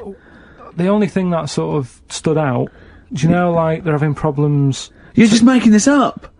Where's your information? Where's the piece of paper? Where's the document? What is this? Because I've been away, so I haven't got anything. Let's just hear But it's bad enough when he's reading it he gets it wrong. When he's just riffing, it's going to be absolute twaddle. Let's hear it out. Right, do you know, like, they're having problems getting new people to be policemen? Oh, fuck. Go on. They've, in America... They're taking them on to, sort of, join the SWAT team. They've taken what on? Some little monkeys. Okay. Giving them walkie-talkies and all that. And, well, they can't talk. They're just walkies. They don't have to... Yeah, they're giving them some walkies. What do you mean? What was... being given commands and that. And, they go What, so it's one way? They tell them they've got the little thing strapped to them? They're good at, like... getting into small, sort of, you know, small places and that, and sort of, you know, cracking stuff and all that. Like I say, it's just half a story I just picked up on. That's not a story! Well, what do you want? Monkey news! Okay, so, monkey news, please. Alright then. Let's hear the jingle.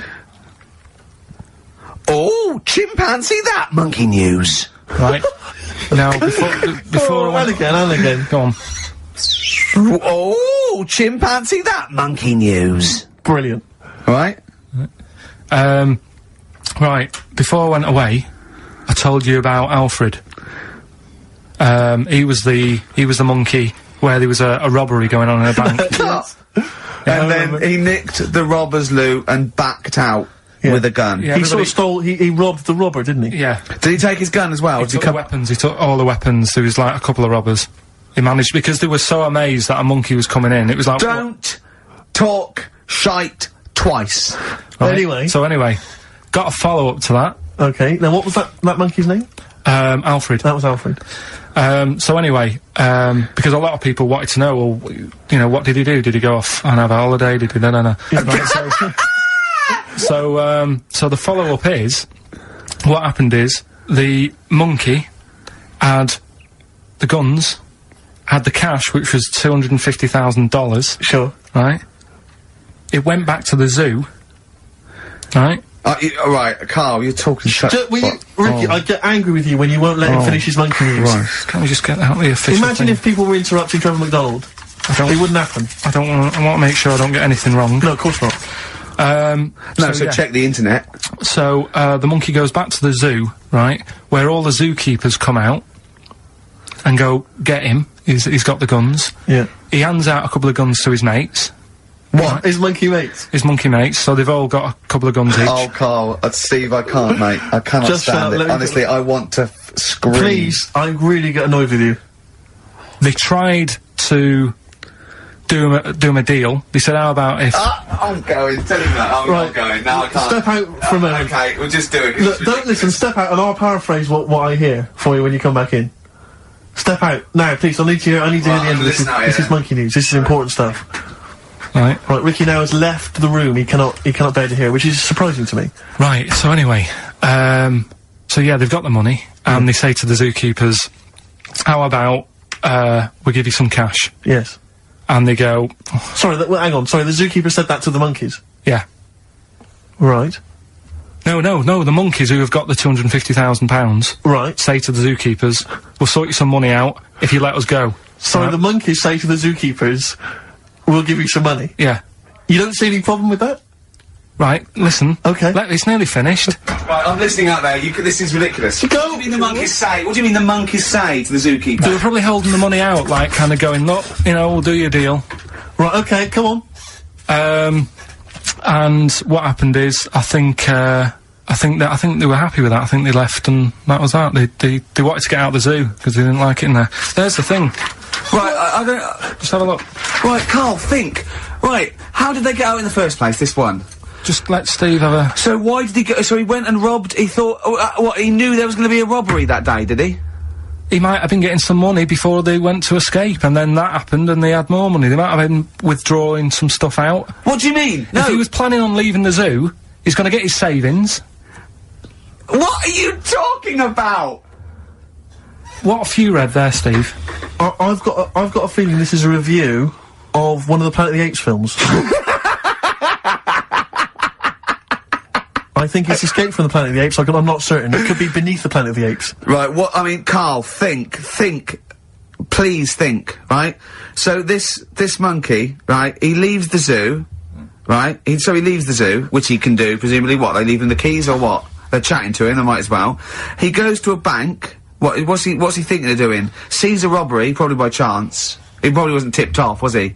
Or has he got one of those police scanners? Probably got one of those police scanners, Well, I think he was going to the bank to get a mortgage to build I think he wanted an extension, didn't he, on his cage? Think of that. And so, I love the fact that he hands out the guns and they do a deal. It's, honestly, you've got the best mind working on radio today. It's incredible. Ooh, chimpanzee, that monkey news. There's been quite a lot of stuff going on. There was a few bits in that Guinness Book of Records book that cost me 20 quid. Yeah, well, that's not news, is it? They printed that probably last September. No, so that's... there's one in there. New music. New monkey news from last September. You're a lord. Come on. Waster. Police, Ricky. Monkey news. Right, there was this monkey in a zoo in Brazil. Right. Right. And, there's a little man monkey, a little woman monkey. And, You're a scientist, aren't you? Go on. And they said, the people in charge were like, oh, wouldn't it be good if they had kids? Brilliant. Right. So, anyway, the chimps used to stand sort of, you know, they'd have the little caves each, and they used to sort of, lean on the fence having a bit of a chat and stuff with each other. Well, you know, gossiping, the equivalent sort of thing. Yeah. So, anyway, they were getting on a storm, and, like, the zookeepers were like... Can you hear that cheapest chimps this week? I thought it was fascinating. Yeah, just gossiping, I understand. So, what's, any monkey news? I don't know, let's tune in. What was monkey news this week?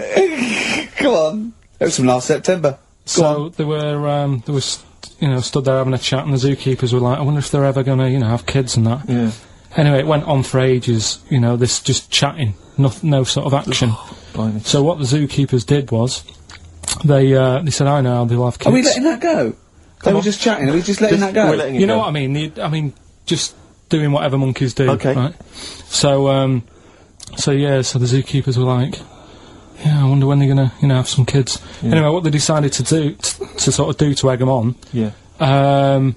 bought one of them a suit, one a wedding dress. Right. Keep going! No, I'm not having it. Shut up, Gervais. Fade him down if he's going to interrupt. I want to hear the rest of this. They got married. So they got And, married? Yeah, they got married. Right. What? That's the end of it! That's... This is why I don't... Right, that's the end of monkey news. That's the end of monkey news. Don't do that again, you've got no features left. Why don't you like that? Well, it's just not a story! It's about two chimps chatting, which doesn't happen. The zookeeper's going, I wonder if they're going to ever have kids. Egg them on. They got married. That's the end of the story. What are you talking about? Hang on, just calm down. Let me just check that you didn't make a mistake there and didn't lose out. What do you mean you didn't make a mistake? Wait a minute, he may have just left out a fundamental piece of information. What, that the would- story? That would have made it into a story. Right. Let me just check the facts. So they bought them wedding outfits. They were married. Did they propose to each other, or were they just forcibly Don't married? encourage Just him. forced onto And it. then what was the outcome? Once they got married, what happened? They fell in love? Yeah. What? Whoa. It's not a marriage, Carl. Be quiet. It's not a real marriage. I don't know what you've got in your head. It's like the head of Homer Simpson. I'd go in there and there'd be a wedding reception and there'd be a couple of fights and they'd be talking about stuff. They got married. They fell in love. Did they have children? They're not back off the honeymoon yet. Play a record. You got no features left. Have you got anything interesting about a monkey or an ape so we can do chimpanzee that? I know something that a lot of other people will know, but I'll... Well, let's do it then. What's it called again? Where should we do a jingle? Well, do a little jingle for us then. Oh, chimpanzee that! Brilliant. That's great. Right. So I look forward to that every week. Yeah. And what's Go on, your who's the interesting interesting chimp fact? fact? Right, it's about, this monkey ages ago. Of course. Don't know where it happened. 17th century? I think it was a chimp. Right. Right. Got caught having a fag. You know it? What do you mean, do I know it? Oh, narrow it down. Those are chimps are caught with woodbines. Right. He got caught having a fag. So it was sent to court. And, Was it underage? it was, And it got someone to go into the newsagent forum. Did he get a bigger gorilla Yeah, to he go got a into the bigger news gorilla. to get 20 Rothmans? it ended up doing time. Because it was Go smoking back a minute. something. Wait a minute. What I mean- Whoa. No, I don't know that's as much as I know, so there's no point questioning. That is as much as you know, isn't it? Quite literally. Sorry, but why did he go to prison? It's against the law to have a monkey having a fag. Wherever it was. In a built-up area. What are you talking about? It's against the law for a monkey to have a fag. What if it got it himself? Even if it just... What about if it earned it himself, just like moving tyres round or don't- mucking out the honestly. zebras? I don't know the full story. That's You don't know the full story, do you? But do you think? You never do, I do you? presume it was a monkey from a zoo, right? Yeah. Do you think it'd be fed up, though? Because in a way, it's home from home, isn't it? When I read it, I didn't think it was that bad because I just Carl, thought, well, they don't put monkeys in prison. They didn't put the monkey in a prison. They're overcrowded. They haven't got the space. Well, I'll find it and give you the where I got it from, and you Chopper Harris was furious because the monkey got the top bunk. Yeah. can I just? And Read he did. Okay, then. Oh, chimpanzee that. Another one next week. I don't think so. Oh, chimpanzee that. Monkey news. Right, there's this card game going on, right? in a big hotel in Vegas, Right. The Luxor Hotel in Vegas. Yeah. It's a major card game. All the big players and that Sure. were involved. Right, they're all invited. Anyway, so they all meet up in this dark room at the back of the... Oh, there we go, dark room. But hairy fella. So, it was brilliant at poker. Like I say, it's a big game and that everyone's been waiting for it, so it's played in the back room, not in the main entrance bit, right? So anyway, like I say, it's dark in there and what have you, and the players went in, there was already someone sat in there, right? Right. But they couldn't quite see Was he him. a short, hairy bloke with slightly longer arms than legs? Couldn't see him. Where because his arms slightly longer than his legs, couldn't see strangely him with it enough? being dark Was and he what have you. holding his hand of cards with his feet? Anyway. So the cards were dealt, right? Cards were dealt, game's going on. His cards with his feet! Game went on for hours, right? No one's listening. The terrible thing is that not even we're listening to Carl now. I know. Literally no one is listening to Carl. Insulting. There was a lot of smoking going on. It's going on. A lot of eating and nuts going on. That was a bit weird because they don't normally get through as many, but for this night. So, come on, let's just play Bruce. Goodbye, everybody. See you maybe at Christmas time. Goodbye. Yeah, right.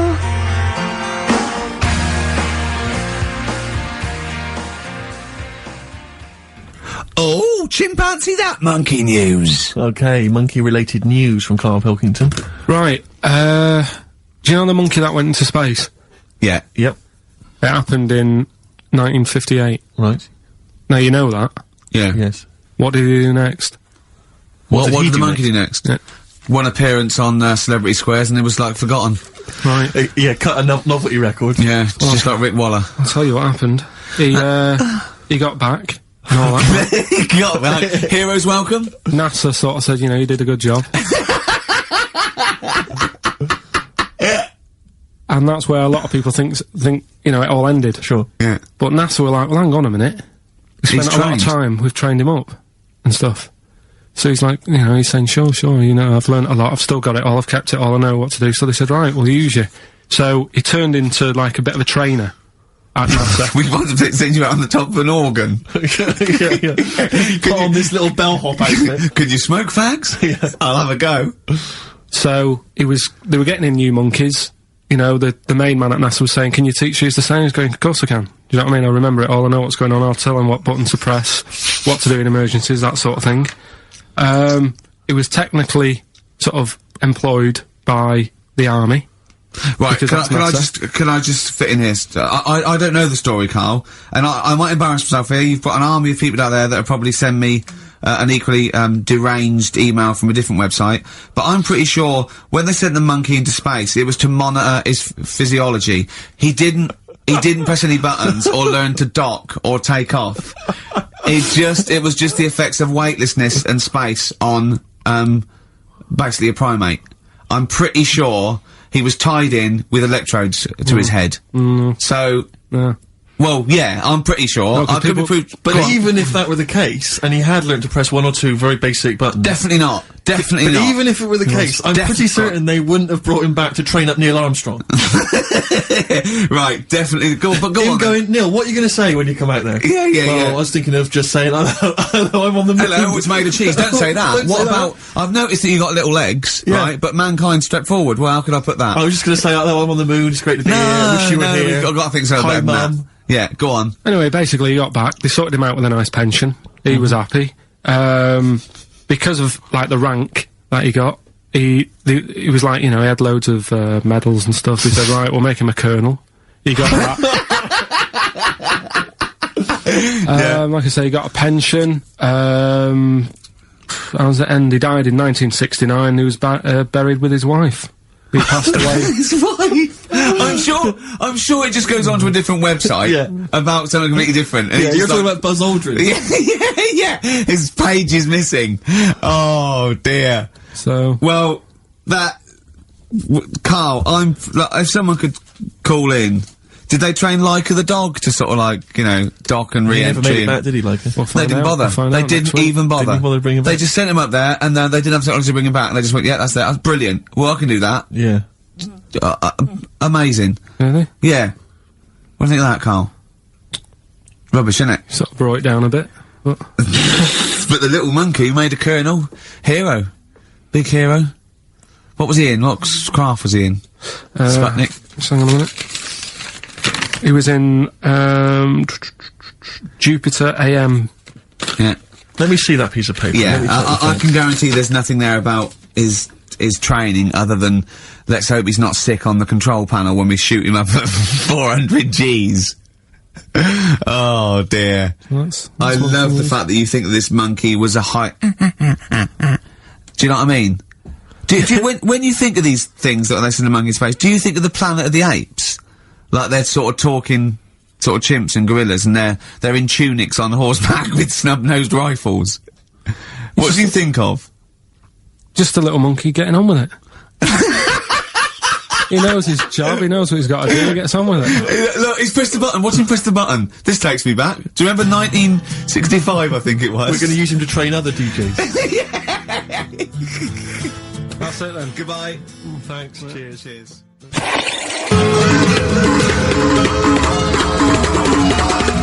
Oh, chimpanzee, that monkey news!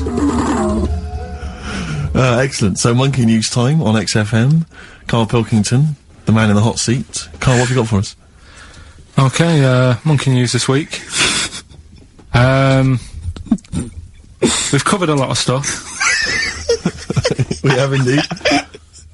Now, do you know, like, there's places where you can go for, like, weekend rests and stuff, Sure. and you relax, you sit in a little spa, you might have a swim and Yep. stuff.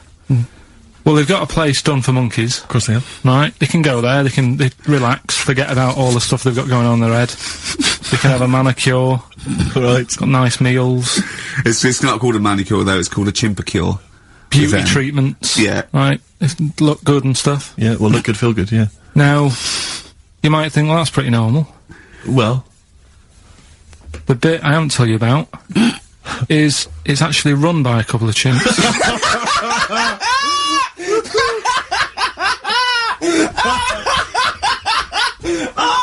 Oh God! Oh God! Oh God! You're a maniac! right, Oh, for Christ! Oh. let's just... It's like a couple of chimps. Let's Of just... course it's not. No, it is, because think about it, right? No, not think about it. What do you mean? Yes, it is. Of course, it's not run by a couple of chimps. What they do? Get a loan? Right, if a chimp wants Yeah. to have a rest, Yeah.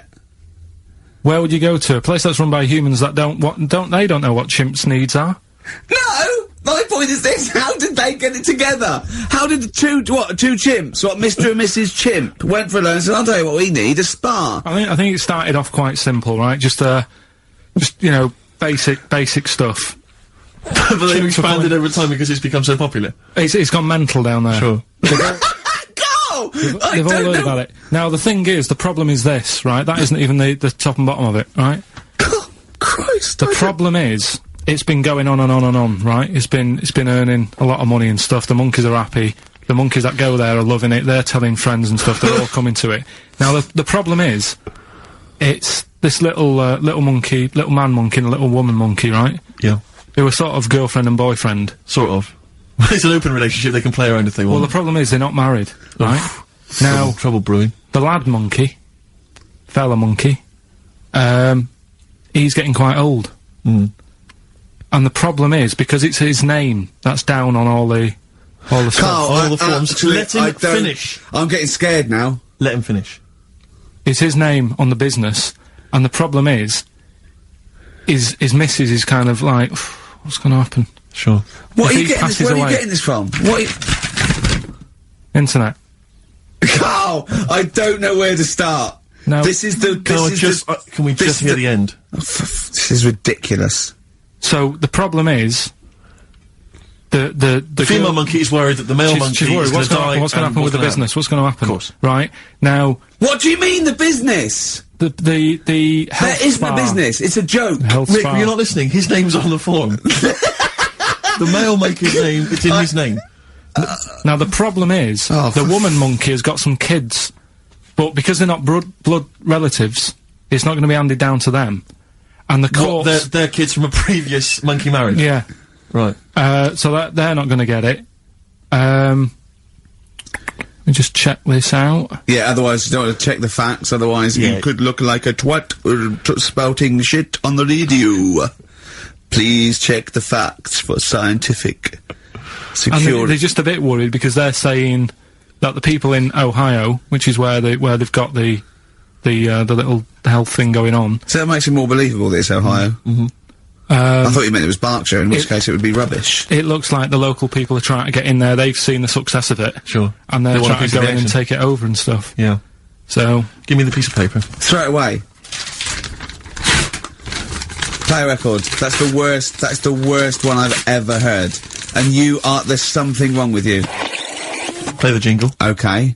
Oh, chimpanzee that monkey news. right. Come on. Come on. Should be ready, Carl. That's we've amazing, done- isn't it? It's Nicholas Witchell.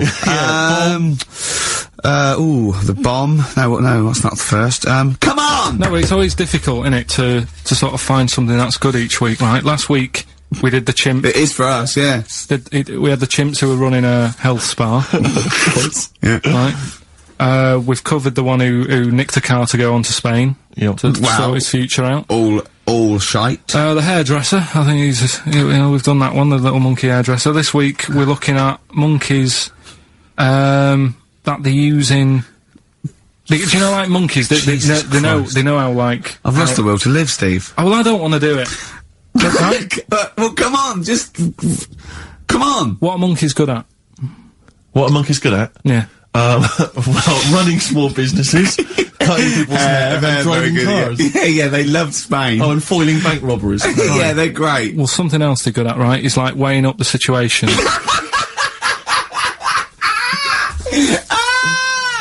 Oh, God! If you stick them in like a field with loads of like obstacles on it, right? They're good at sort of, I can get over that, and I climb over that, I'll swing from there to there, that sort of thing, right? Okay. So the people in charge of somewhere have thought, Somewhere! I've thought we can use that skill, right? And what they've done is they've got a load of little monkeys, right? They've given them an IQ test, Yeah. and the ones that score above 80, right? Get to produce this show next week.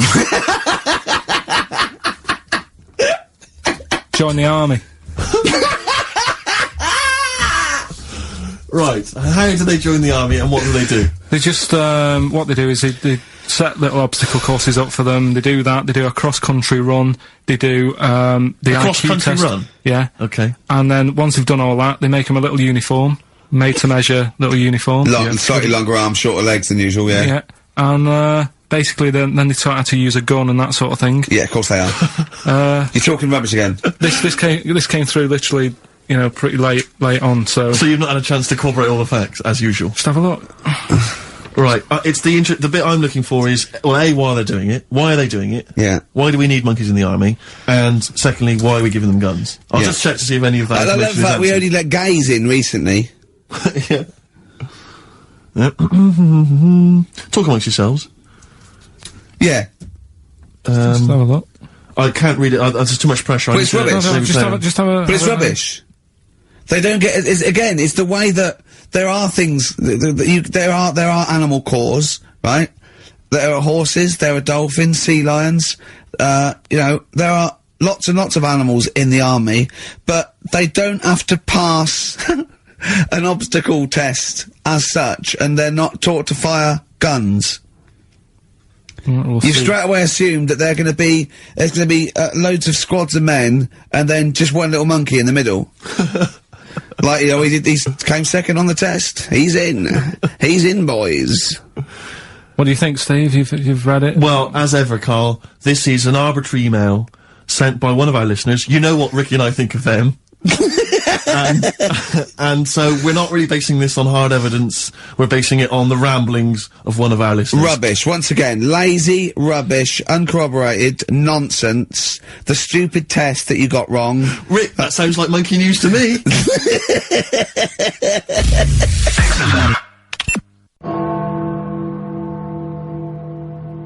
Let's cue up the jingle. Hang on. Alright. Perfect. Oh, chimpanzee that monkey news. Right. Let's have a look. This one's from some woman, right? Yeah. And she was taking part in the London to Brighton bike ride, right? lovely day, weather's good and everything. What year? She's, just a couple of months ago. She's done all the training, right? Done all the training and stuff. Got a brand new bike for it, got a little puncher outfit and stuff, all set for the day, right? It's a nice day, she sets off, they all start pedalling and that on the way to Brighton, right? So she knows the route and that, got her little headphones on, cycling along. Suddenly... Right, okay, I'm gonna stop you now. If a cyclist overtakes her, and it's going really fast and it's sort of hunched over, but it's got, like, lots of cycling gear on and a helmet and goggles and they can't tell what it is, but they just know it's like a little hairy, fella, who hasn't bothered shaving his legs, which is weird, isn't it? Because cyclists usually shave their legs, and this bloke had really hairy legs. But, and it won, they gave it the medal, it won 3 years running, they gave it the key to the city, it had its own game show, and then someone said, hold on though, this fella's all hunched over and he's only 3'5" and his arms are longer than his body, it's a chimp! If it goes anywhere near that, we're never doing it again. More monkey news next week. She's cycling So along. anyway, she's cycling along, right? And, this tricycle... I couldn't predict that! There's always one element you can never anticipate. Yeah!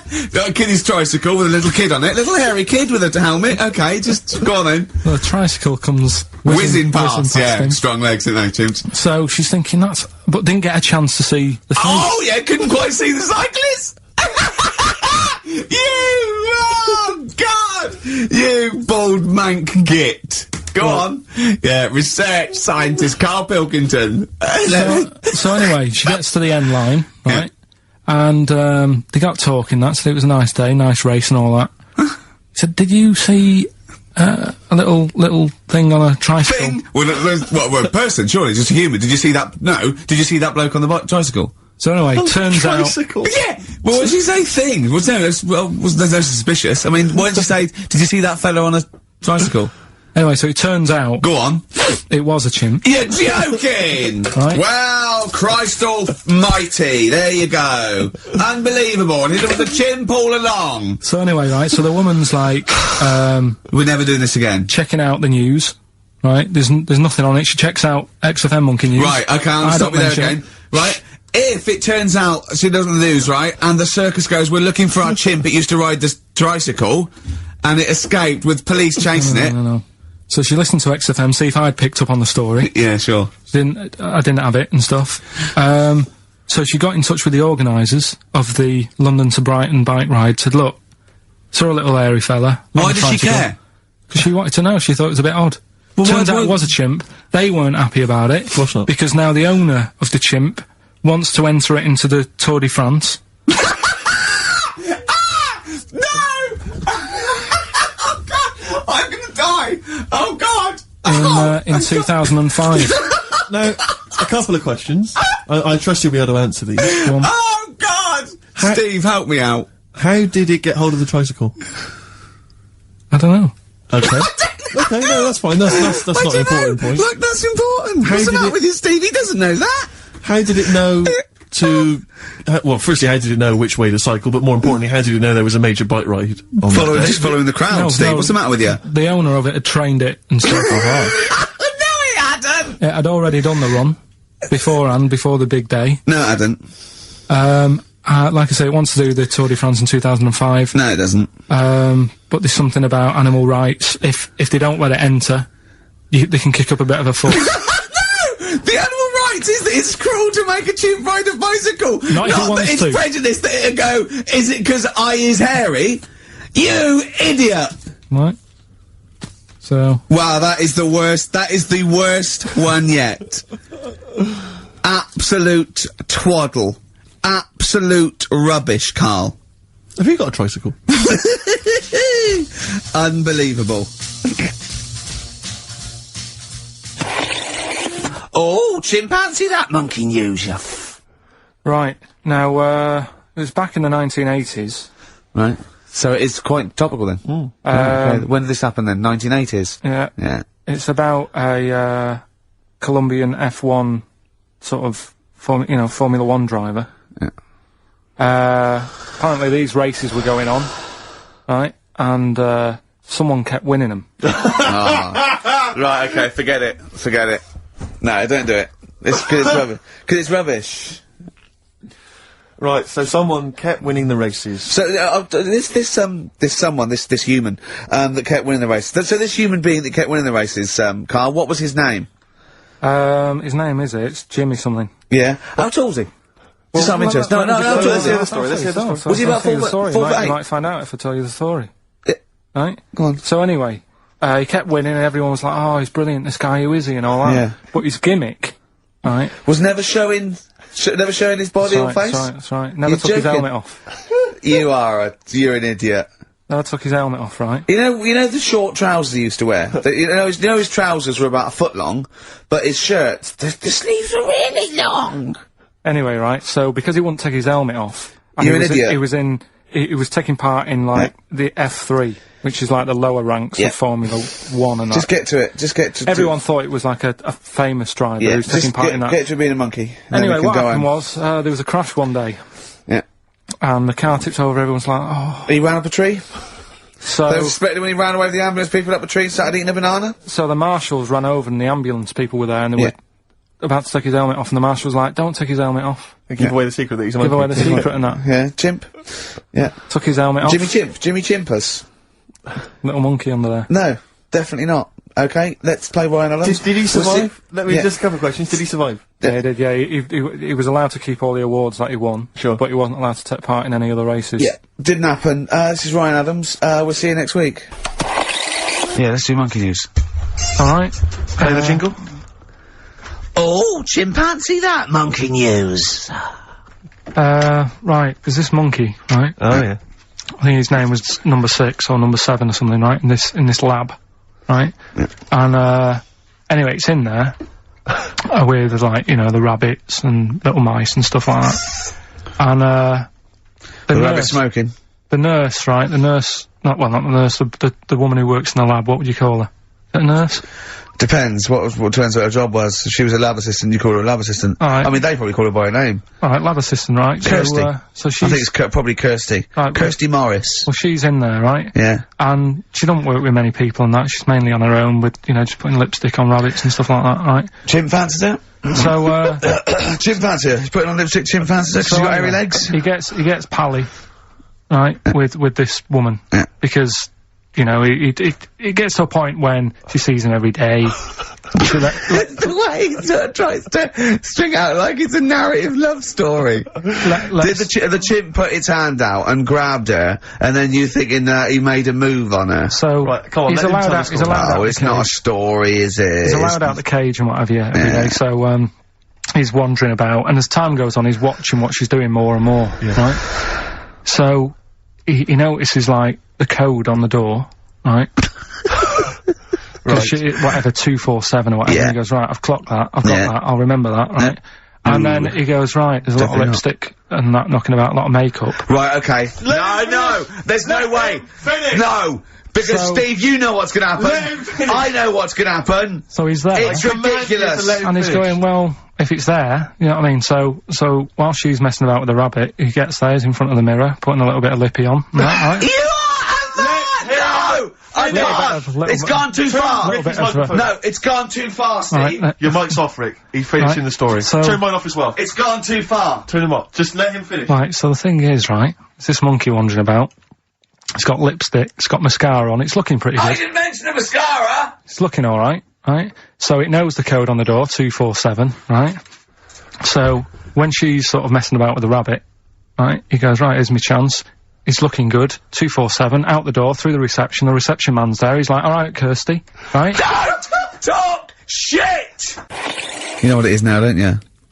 Oh, chimpanzee that monkey news. Right. Now, whilst I was in Cornwall, I wasn't online, right? I didn't have the internet, so it was like, oh, what am I going to do? And I didn't come back till yesterday. And I thought, is there loads going on that I don't know about in the monkey world and stuff? I was hoping to get some from the zoo that I was meant to be going to. Of course, that didn't happen. So, I said to my dad, do you know anything about monkeys? Have you got any stories with monkeys? Brilliant. This is what Trevor McDonald does. Turned out... Quarter to 10, he goes, got nothing.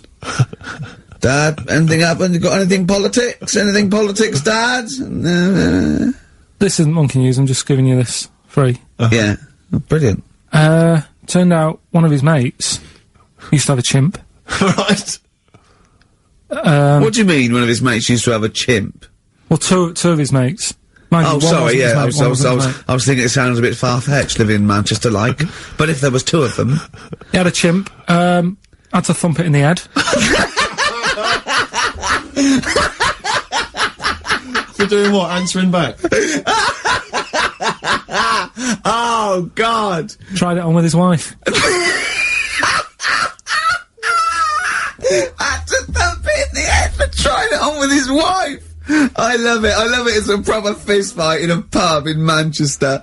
Oh. I'd call him up, but he's one of them who, like, swears all the time. Right. Oh. I mean, it'd be good to get him on and just... Let's interview him. Can we not interview him pre-record? We can bleep out the swear, and I'd love to hear his do story. a lot of work, that. Yeah, well, we're not scared of work, No, are we, I mean, Steve? I'll You do it know. myself if you can't be bothered. Yeah, Oh, you know, so... I'll have a word, I'll sort it out. Yeah, try and sort that out yeah, next you week. sort that out, yeah. Well, don't tell us the rest of the story then. Let's let him say in his own No, words. but there was another one as well. Some When you fella- say you can get him on, but he swears a lot, you mean the monkey?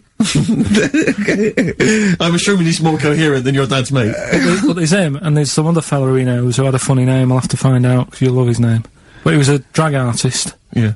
and I think he said my dad went round one day, I don't know why, right? Went around there, knocked on the door, chimp answered. Carl, I don't know what you're doing, mate. I don't know where this place you live, next door there's an horse in the front room. There's chimps Mad, running innit? round. Mad.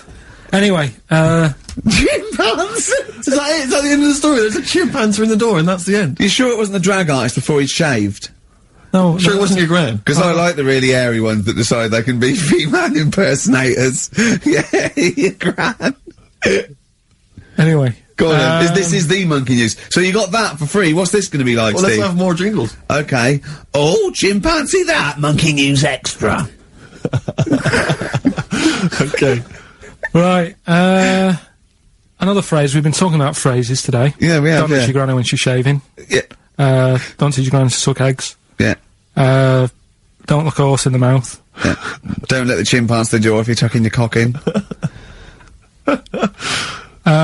Familiar with the phrase monkey business? No, never heard that one before, Carl. That's brilliant. Right, well, it came about, this has been emailed in and I haven't really had a chance to look at it, so I'm just weighing it up now. God.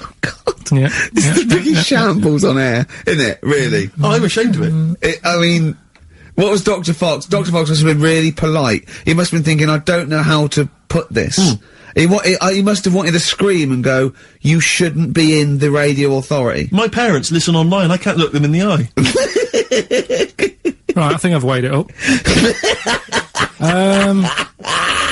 Long time ago, right? Yeah. In the, olden days, yeah. in Go on. the Amazon jungle, Yeah. right? Yeah. Little family of monkeys in there. Mm-hmm. Right? Having a good life. Right? Didn't have any predators in there. Right? So, they were loving it. Yeah.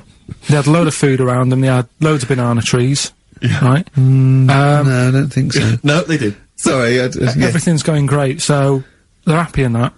They go to bed, Okay. wake up in the morning, load of bananas gone. Ooh, hang on, interesting. Hold on, wait a minute.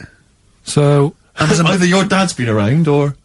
This isn't the great Amazon banana robbery, is it? so anyway, turns out it was another load of monkeys from another part of the island, from the rough bit. From the rough bit! I love it! They went into a middle class area. they're the ones with the earrings and the leather jackets. Oh, that is brilliant! From a rough part of the island. So, the monkeys thought, well, there's no point getting into a fight with them because they're harder than we are. Yeah. Yeah. Of course, and they carry chains. So, I love all this They conjecture. got flip knives and This tattoos. Yeah, go on. so basically, they said, let's do some business with the bananas. Let's do some business with the bananas. This is shit! This is What are you talking about? Oh, Christ! Right, calm down, we haven't got much time left. Oh, God! What do you mean this is... Forget it. No, don't forget it! Carl, do not press seriously. that! Switch the record off. Switch the record off. Christ. Switch the record off, Carl. What are you talking about? What did they do? Oh. Let's do business with the bananas. Yeah. So they said, well, rather than them coming robbing them, we'll flog them. So that put a stop to it then. The monkeys came, they didn't have money. They said, give us some bananas. And it says, so what, they exchange bananas for bananas? For berries and nuts. So that's where the phrase monkey business comes from. Little business to set up. Alright, there, God. Carl, you know what the time is? Bong. Monkey news. Yeah. Right. Imagine if Trevor McDonald started like this. Yeah. There's been a lot of stuff going on that with monkeys. Oh, yeah? I was mentioning earlier how we're sort of making the feature grow a bit, right? So, I'm thinking... Oh, I haven't told you, Steve, either. I've actually been asked to write a thing about monkeys. A poem? No, for a magazine called, something Apes. Right. They want me to do, like a column, 500 words. About monkeys? Anything I want on monkeys. Anything. What are you gonna write? Dunno, think about it. Well, give him a typewriter, come up with Shakespeare eventually. Yeah. You could write about that, why didn't you write about that? The fact that you don't believe it. You don't believe that an infinite number of monkeys could type with Shakespeare? Because you reckon most of them hadn't read Shakespeare, so they wouldn't know some of the spellings. Exactly. It wouldn't happen. You idiot. Get on with it. Alright. There's been a few things, but one that springs to mind is, they found a load of monkeys somewhere. Right? This is brilliant. Yeah. I mean, imagine this if this was news. Yeah. Go on. Where? I Somewhere. think it was in, 17th century? it doesn't matter that bit. Right? Okay. Found a load of monkeys that are, having a good chat. Go on. They're having a good chat, alright. They found monkeys that can talk. Yeah. They've worked out, they've got about 534 different words that they're using to, like, have a chat about stuff. More than you. Yeah, what do they chat about then? Just, things that monkeys are worrying about. Just, where do you get that from? Who does your hair? You going out with her again, are you? Yeah. Oh, yeah. Have you seen that, Sorry, you can't just leave that. No, I'm just intrigued. I'm just intrigued to know what else. Is there any... No, were I mean, that were they discussing the humanity? Did you see that programme on Channel 5? Yeah. He can walk upright. Yeah. was good, But wasn't I mean, Did you see how well do you hung mean he they was? taught them, they taught themselves this language? Yeah. Where is this? In the wild is it? Not sign language, It's but... in some jungle somewhere. They found these monkeys. He had some explorer was over there, cutting through the woods and that. And he heard his name, and he thought, that's what he went, what do you want, Ronnie? It wasn't me, I didn't say. Yeah. I didn't say, it's Snodgrass, where'd you get that gun? Yeah, exactly. Well, there's only me and you here. Yeah. It's weird, isn't it? Oh, chimpanzee that monkey news. Right, we've got to be quick. Go on, then. This is something that was sent in to me ages ago, and I don't know why I haven't done it yet, because it's brilliant. We were talking about monkeys typing, the Shakespeare theory and all that. Well, this is about a little monkey called Marty, right?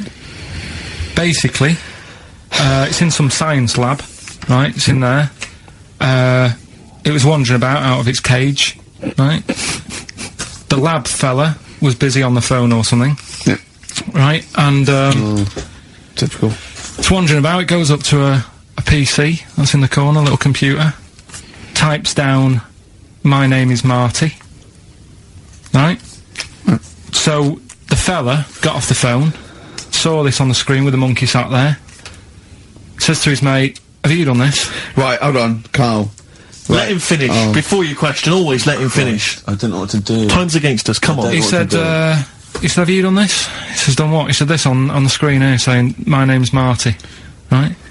He goes, "What are you talking about?" As he's having an argument with his mate saying, "You're lying, you did it," monkey's sat there, typing, "This isn't a practical joke, my name is Marty." Right, and that's the end of the story? I'm not coming in next week. That's I think we need a week off. I actually think we need a week off. It's doing a web chat or something. You can go online and have a chat with it. The monkey's doing a web chat. I don't know. Has he got his own website yet? His favourite Buffy the Vampire Slayer Have a episode? look at that. Have a look at that. Right. Do you believe that, Carl? It's all there. No, but do you believe it? Do you believe that monkey could type that and then say this is not a practical joke when he's all arguing? Weird, isn't it? Oh. What do you reckon, Steve? Yeah, well, it's obviously a wind-up. It's a joke. It's not even. You haven't even got some of the facts wrong. It's just a wind-up. Have you noticed the date? Is it April the 1st? It is April the 1st. You are joking. That it was sent. You're an idiot, Carl. It was sent on April the 1st, Carl. So you're saying the monkey knows it's April the 1st, but you And don't it's doing believe? a wind-up, yes. Yeah, I think the monkey has thought, I'll do it on April the 1st so that people think that it's a wind-up, but in actual fact, I am a monkey that can type and read. Right, haven't got long. We better give the winner. We got monkey news coming up. We haven't really got any monkey news. What do you mean? What do you mean? There's nothing going on, seriously. Don't talk. What do you The mean? last few weeks I've But keep don't. telling you. No. Right. This really annoys me when you say there's something going on because you call it monkey news, but it's not monkey news. You have stories, dubious What I've said stories. to you. But shut up a minute. About it's always chimps, which annoys me. You call it monkey because they're apes, right? And it's often from the 18th century, so it's not news anyway. So don't tell me there's no monkey No, but news what I'm this saying week. is, if there's monkey news worth doing, I'll know about it. And there isn't anything, Right. so let's leave it. Right, okay, you are going to give me some monkey news, Well, or... Okay, right, I'm telling you, you are going to give me some monkey news, or we're not leaving. Right, well, my mum sent me some. Right. I got a little letter from her doing the usual sort of stuff, telling me what she's been up to and that. It was a little thing about, somewhere in Lincolnshire or something. Right, To good. do a bit of monkey throwing. What do you mean? Because some fella got attacked by one once, and sort of to remember him, on this certain day, they go, oh, it was today, wasn't it? And that fella got attacked by a little monkey and that. And the, something about chucking monkeys about. That's horrible. I don't know if they're real, I think it's just like to remember. Alright. But that's the only sort of stuff that's knocking about out there. But it's not, that's not I've got my monkey mum and news. dad on it, looking all the time. For stuff. Yeah, there must be more monkey news than that. There isn't nothing I mean, there's bits and pieces. There was a bit about Donna Eyre, how when she has a kid, she's gonna let a gorilla look after it for a week or something. But apart from that, it's dead out there. True. Well, I don't know what that means. She's, well, that's it. Well, it's not true. She's not going to let a gorilla look after a No, child. it is. Apparently a fella works with him or something. And, This is rubbish! it's not rubbish. How can she let a gorilla look after a baby for a week? Well, forget it. Sorry, have you ever heard her speak? Oh, chimpanzee that monkey news. Right, this happened in, Pittsburgh, right? There was a rock band, and, they've got this studio in Pittsburgh and what have you, and they're laying down tracks and stuff like that. And in the studio that they use, right, there's this monkey works there. Right, I love the way he throws that in.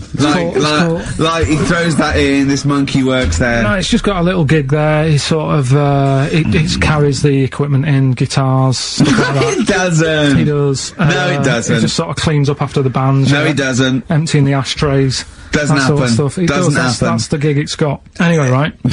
Gets women out of the crowd that they want to, go visit with. With one arm. Drag them back. So anyway, right. So the band's in the studio, right? And one of the band members brings some A&R fella to the studio to have a listen to the latest track. Right? Yeah. So they hit play, and they're all there going, "Yeah, brilliant, this is good." Oh no. Anyway, so the fella says, "Yeah, I like the track. I especially like the bass on it." Right.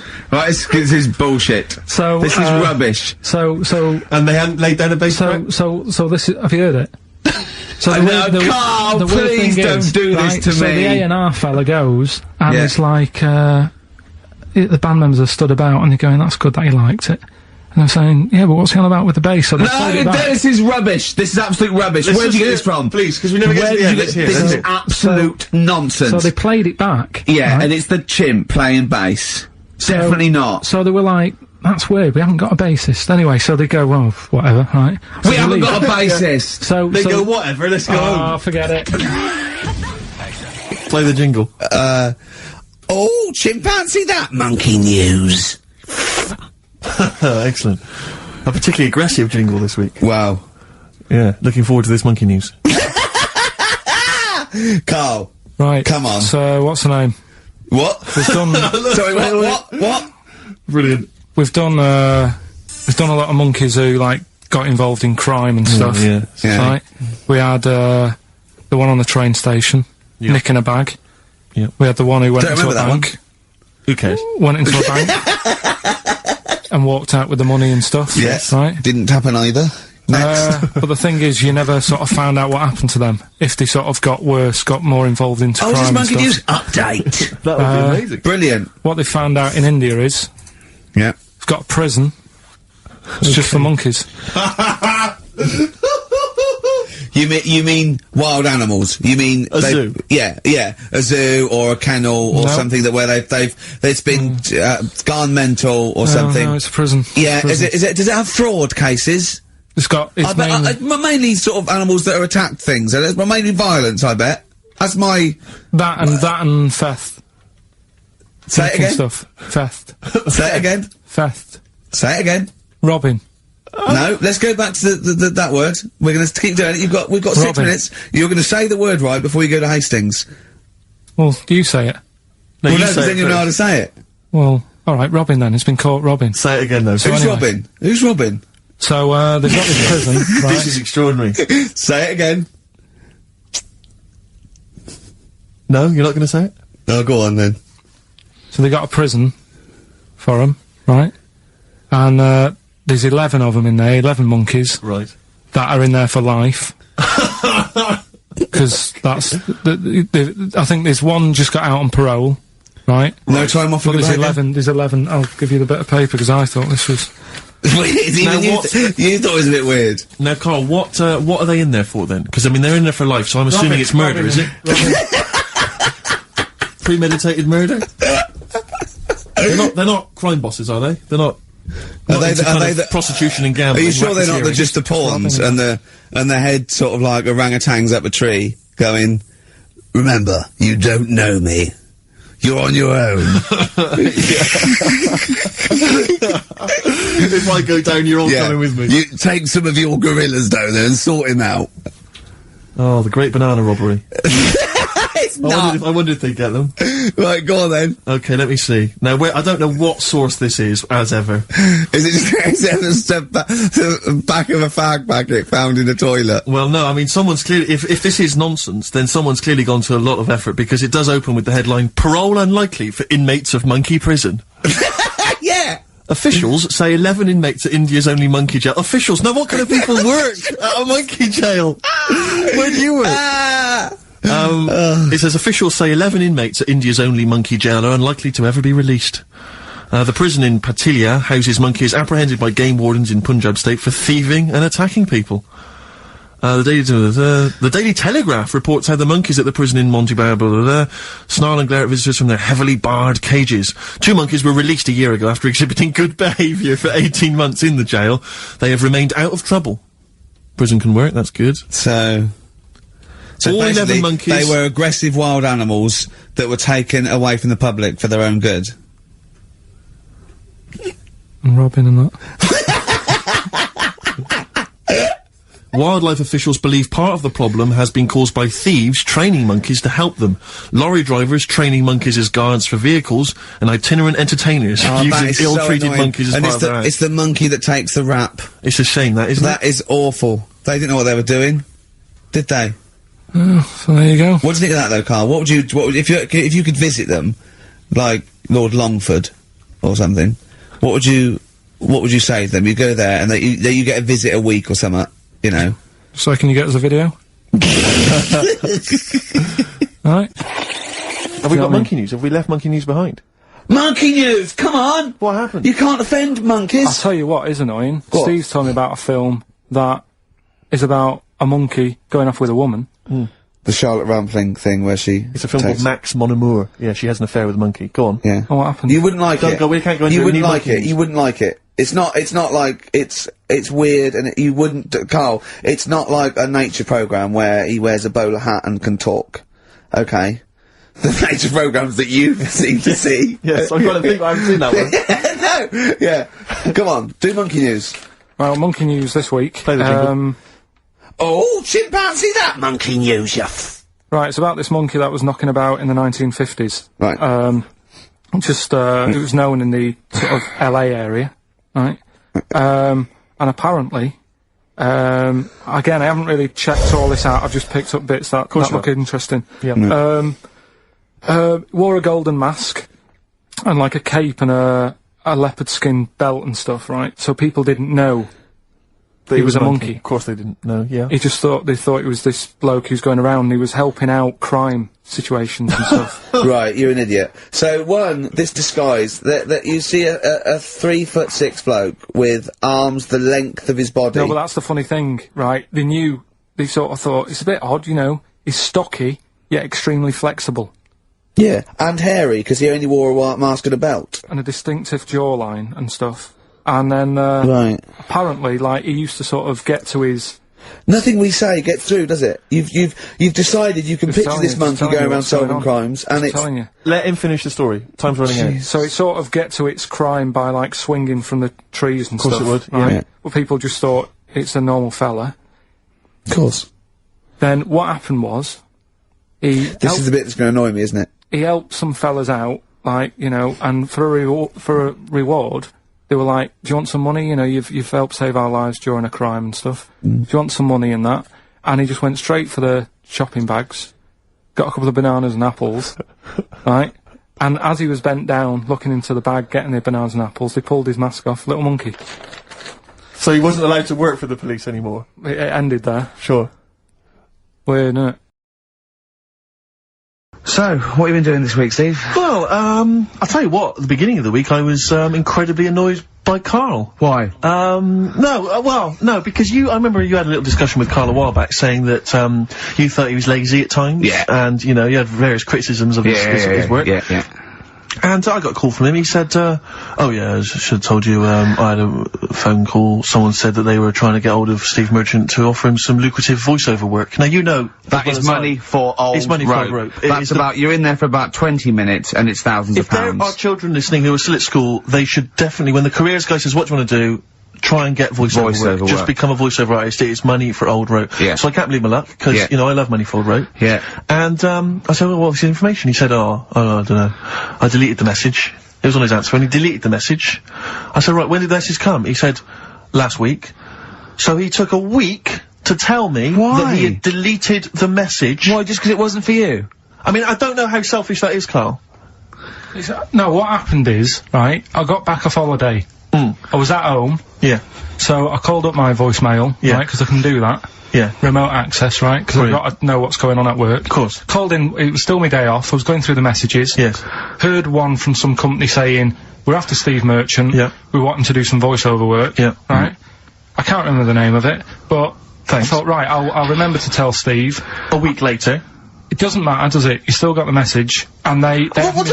Yeah, but voiceovers have to be done in the next couple I of days. didn't get the message. All I got was, there was a company, I don't remember the name, and they phoned you the what voiceover work. How does that help me? There are hundreds of thousands of media companies. You didn't take down a number, you didn't take down a name, nothing. I was more puzzled why they'd want you to voice anything. He's having a go! I don't know why. No, but listen to that voice. You must be annoyed. You must be annoyed. I mean, talk about rubbing salt into the wound. No, but listen to you. Oh, God. I don't know how you think. I don't know how your mind works.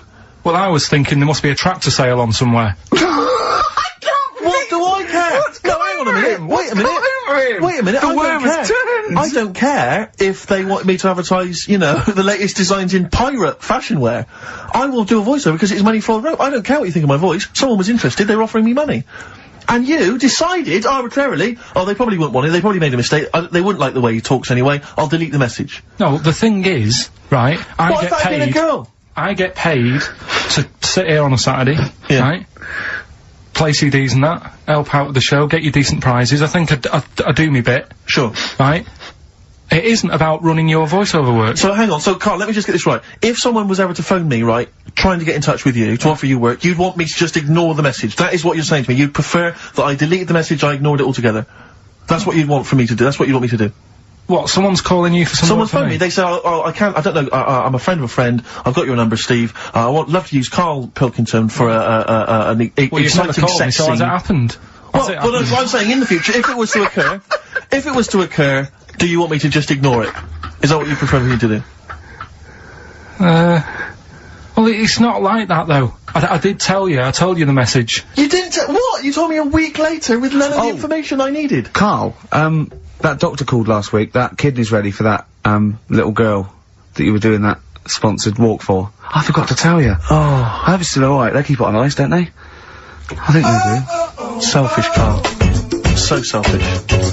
And you've lost us a Beautiful. Bit of, Snoop on XFM. Yeah? Mm-hmm. Kicking it with, Ricky Gervais. Yeah. Sweet. Steve Merchant and, Karl Pilkington. What has happened to Karl? Because Karl, I thought, is this sort of sweet little buffoon, almost childlike in his ways. You know what I mean? Like Charlie Brown after some sort of head injury. And now he's coming back like that, having a go at, not caring about voiceover work. It's like, 'cause Heat have written about him a couple of weeks, it's like he thinks he's better than you in some way. I do care though, you're out of order saying that, right? Karl, I sorted you out with tickets for stuff. He doesn't turn up to. Karl, I received a phone call, you deleted the message offering me voiceover work, you're as bad as my agent. I'm appalled by it. And I thought we were friends. At least his agent, when he does it, is losing himself money as well. Yeah, exactly. You've got no comeback. You're still sweet. And to have a go at you've got a mank whine.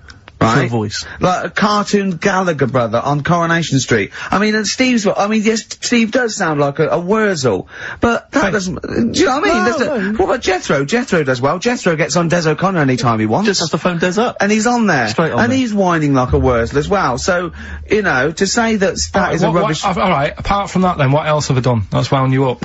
Well, that's a good starting point, because you haven't even apologised. No, it's a shock, because that's the first time I've let you down. And I didn't really let you down, because I passed on the message. You didn't, well, we've been through it. You didn't pass on the message. Saying I deleted a message for you is not passing on the message.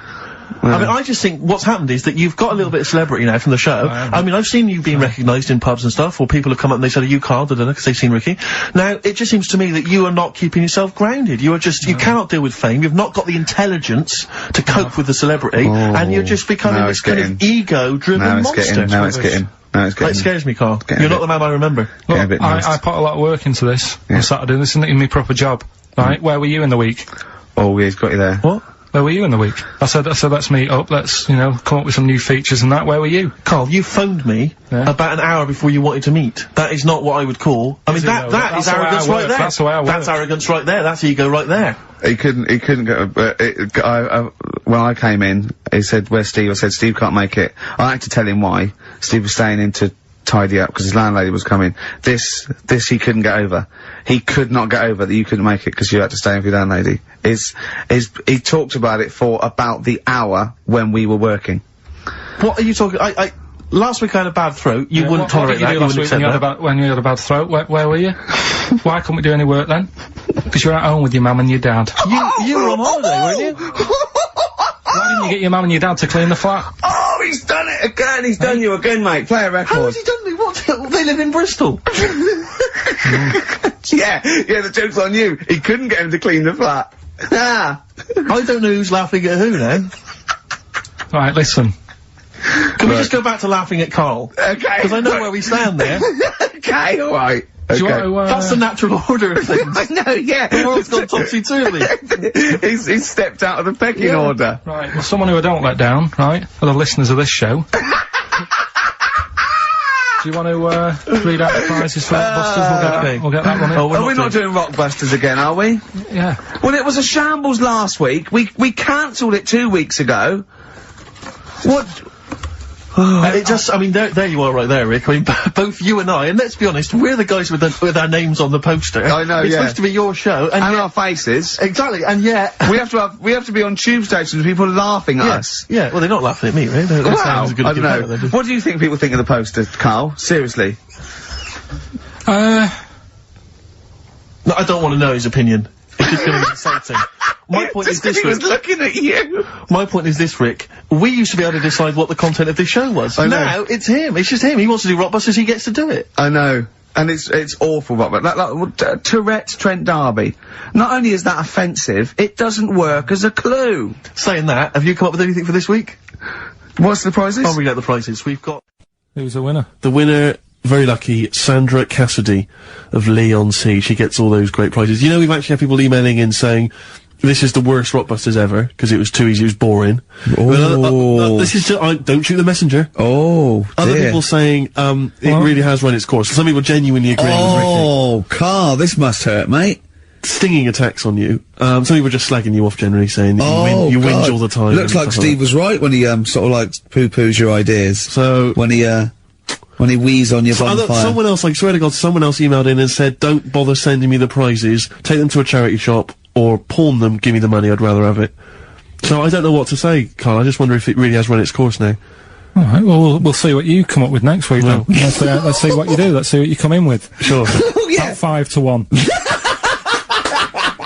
I'm guessing you'll be popping in with another hip-hop track. Full of effing and jeffing. Well, no, I won't bring it into you, I'll do it myself at home. Because obviously that makes it easier. Obviously you can't cope. Oh, dear. Are you actually gonna be here next week, or are you still gonna be in Cornwall? No, you see, there again, I'll be back in time.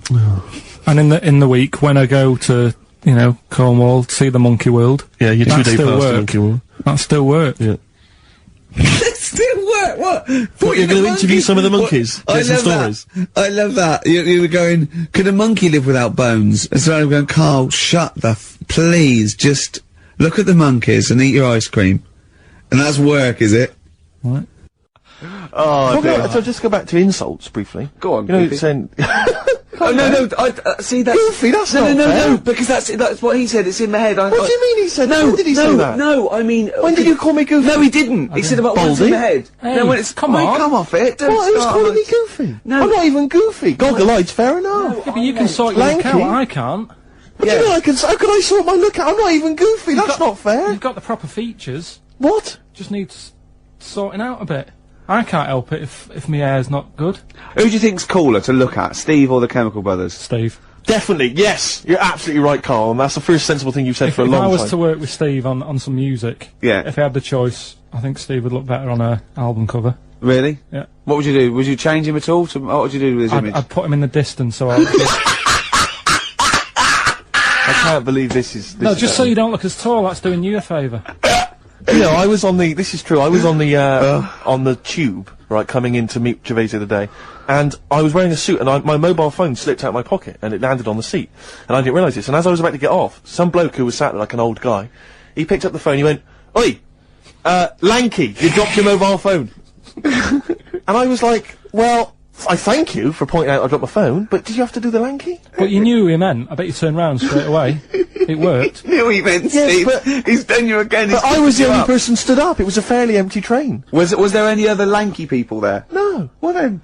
And I was on my mobile phone, and I was chatting away to someone, and, what can only be described as a prostitute, Go on. stood on the street corner. Was she a woman that gives you sex for money? Yes. That is a prostitute. Yes, that's what I thought. Go on. And as I was walking by, she said, "Do you want to buy sex?"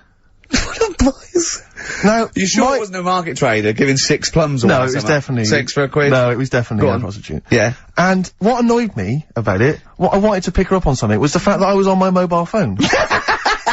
It's like, can you imagine, rude. who would what, am I gonna hang up? Sorry, Mum, can I call you back? I've You just know, had an you know offer. you say you want me to meet more women. And you know you sent me that 30 quid Exactly. for my birthday? Yeah. Sorry, Mr. Johnson, I'm really excited about the job. Can I call you back? I'm just gonna negotiate with a whore.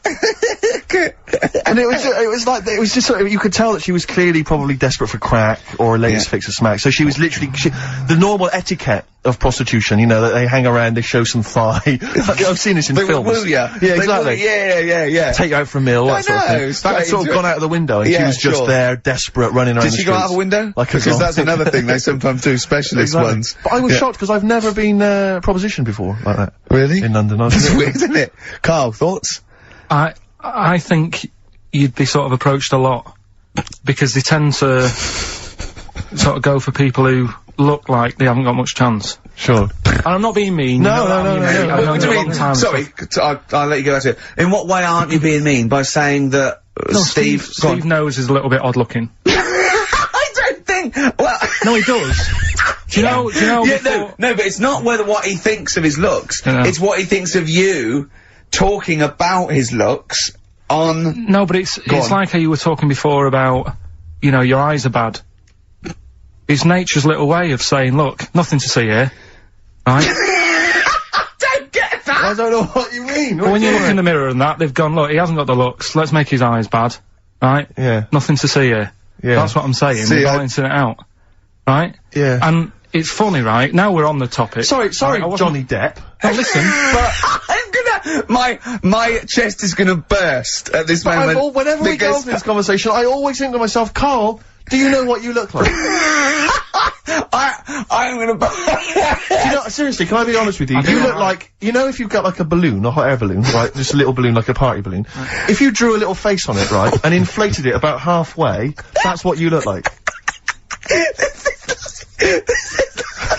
Right. No, play a record. I don't want to get into this. It's too intense. Now you've got onto this. Let's just nip it in the bud now. I'll tell you something that I wasn't going to tell you because I think I don't want to hear it. I don't want to hear it. Right, it was on the tube. Right. Well, someone told me they were on the tube. Right. And the tube pulled into a station. Right. And one of the women saw the poster that's out at the moment with you and Rick on it. Right. Yeah. So this woman apparently goes, oh look, there's Ricky. Ricky's on the radio. Right, and the other woman goes, "Oh yeah, don't you listen to it?" So she goes, "Oh, I didn't know it was on the radio," and she goes, "Oh, sorry, Steve. look, because he didn't sound this bad."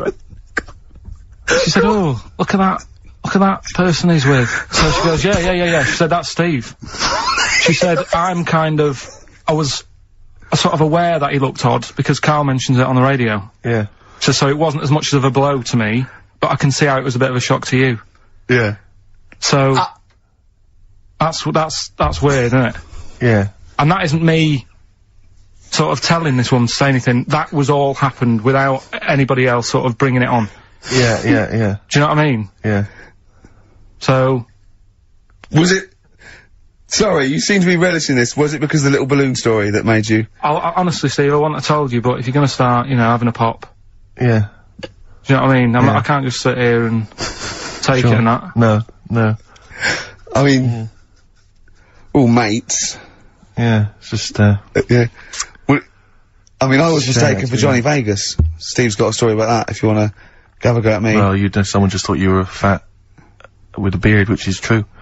Well, don't have a go at me, because he said you looked— Well, you started it. No, I didn't. Yeah, I didn't. You were milking it. You were egging him on. I was laughing. You were egging him on. I sort of was. Yeah. But let's not, you know. Oh, it's a good job you've got lots of good mates like Jonathan Ross you can go and hang out with. Don't need other friends, people who've helped you in your career. This is what the phone message he left me Wednesday on my mobile. But I just is chatting about certain things that are going on at the moment, what he does need to know. Duncan, who mentions, is my agent, and, you know, you understand a few other things, but this is the sort of message I get from Karl, right? Windsor. Old messages. Alright. 12, Wednesday. Just getting loads of people calling me all the time about shit. Yesterday, DVD signing for BBC London. I don't work there, but I've been dragged into that. I've got a woman on, leaving a message from Talk PR, going on about, do you want to go and see Pop Idol again? Right? Just saying, you and some listeners can go. So I'm sure you'll love that. I've got Jim Benner wanting you to introduce the tin buckets at the Astoria.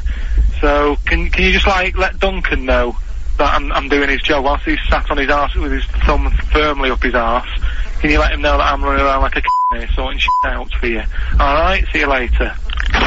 Message left So, at 12. do you know what I mean? I know, but that's the kind of phone message he's leaving. Do you remember who he was before you? But he's even annoyed that he gets a phone call. I remember he got a phone call for you to do a voiceover and didn't pass it on. You missed a voiceover. That was thousands of pounds. No, I did pass it on though, I told you. You I did, said you said someone had phoned. Yeah. That's not good enough. But who's that?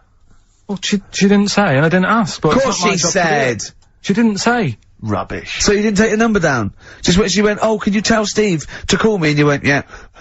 Yeah, well, I just thought you'd know her already. I should have known, it was a woman, so I should have known. He's having a go, you see? Unbelievable. I don't know how it's come back on me. You're the one who was picking on it. Yeah, exactly. I'm saying. I'm defending. Why is he having a go at you? He never picks on Ricky because he knows you are his bread and butter. Seriously, do you know what I mean? The only reason he's got Mondays off is because you're still doing this show. Yeah. That's why he's scared of you. That's why he's like, he has a go at you on the phone, but he always picks on me because he knows, you know, I'm a pushover, I'm a nice guy. He's scared of you. I can't believe, I don't know how it works. Is that true? Steve, I'm always sorting you out. I look after you. Sorted you out with tickets, I sorted you out with lager I got you today, why are you picking on me? What do you mean you're sorting about tickets and lager? What's this? Right, whenever you want tickets. Yeah, sorry, I don't want to use this as, like, moaning time and that, because I don't like to moan, I'm busy and that, right? I've sorted you out tickets for gigs. Yeah. Right? Well, somebody doesn't even turn up to. Yeah, we won't even go on about that. Yeah. Right? Lager. He was sorting out the Cure, he complained it was boring. Yeah. It was that big drum of lager that you had, and you said, oh, put that in your room for me. Yeah. Because I don't want to carry it home. Right. Lazy. So I said, alright, then I'll put it in my room. It goes missing, it gets nicked. Then you have a go at me because it got nicked. Yeah. I get you another one.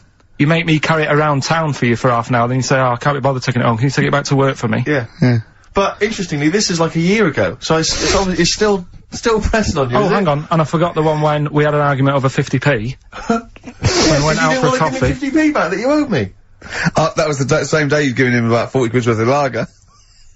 But, see, this is my problem, this was my point at the time. It's not the 50p in terms of money is not what's important. The fact that you think you don't have to give me money back because it's only 50p, that was the point at stake. It's me who makes a decision, oh, don't worry about the 50p, not you, it's only 50p, I'm not gonna give it to you. Do you know what I mean? There's gotta be rules, otherwise it's chaos, Carl. Come on, mate. Alright? I don't want to fall out about it. No, it's not alright. Shall we kiss and make up? Do you want that? Do you want to do It's that? alright. Yeah. Well, should we play a little record and come back to this, because... I can't believe it started with you slagging him off, Rick, and I've ended up as the monster. I know. Bit of R.E.M. Yeah. Well, we're not gonna do, Freak of the Week here. Okay. Right? Because we've done quite a bit of that in the last 20 minutes. We've right, so we'll OD'd move on that. freaks, you think? Yeah. Sure. We'll just shift it a little bit. Okay.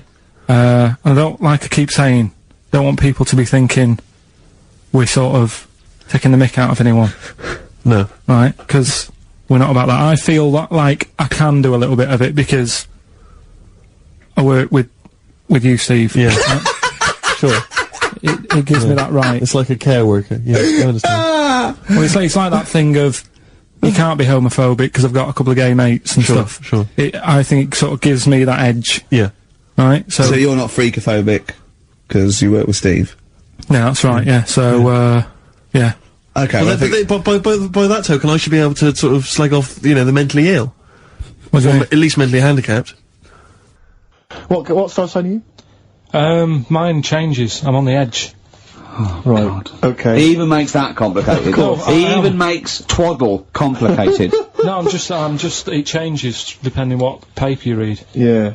Alright, in theory, what would 23rd of September. So I think, most of the time I'm a Virgo, I think. Oh. Well, I'll tell you. Write that down, listeners. 23rd of September, and come round and give him the bumps. What I mean... Well, according to this, I mean, I mean, you've been criticising this, Rick. Sure. You've been saying that there's maybe not anything in the zodiac. Yeah, go well, on. hang on, let me just read some of the elements of- is this going to change my mind? Well, Am I going to eat my words? The typical Virgoan. Words. Okay. The physical appearance of the typical Virgoan. Yeah. High forehead. That's not true. Cranium may seem too big in comparison with the face. Look at Carl, look at Carl. But how specific is that? Has an extremely large forehead. Has a high hairline. That's not true though, is it? May be quite tall. What are the blokes like? Often has one foot turned in more than the other. What? They just described Rain Man. What is that? How can I be specific? Well, that's why it sounds like Carl. 1 foot turned in. Yeah. Oh. Well, have they even bothered doing one for you? Because there isn't many people who... Hang on a minute. Let him finish, Steve. No, I'm just saying... Go on. What are you saying? I sort of think I'm fairly average looking, but I'm saying, have they wasted a page in that book for whatever you are? It started off me being dissing him and stuff, and you've been nice. Hang on a minute. I don't think you can be a Virgoan, because it says, that they are normally quick, alert, and intelligent.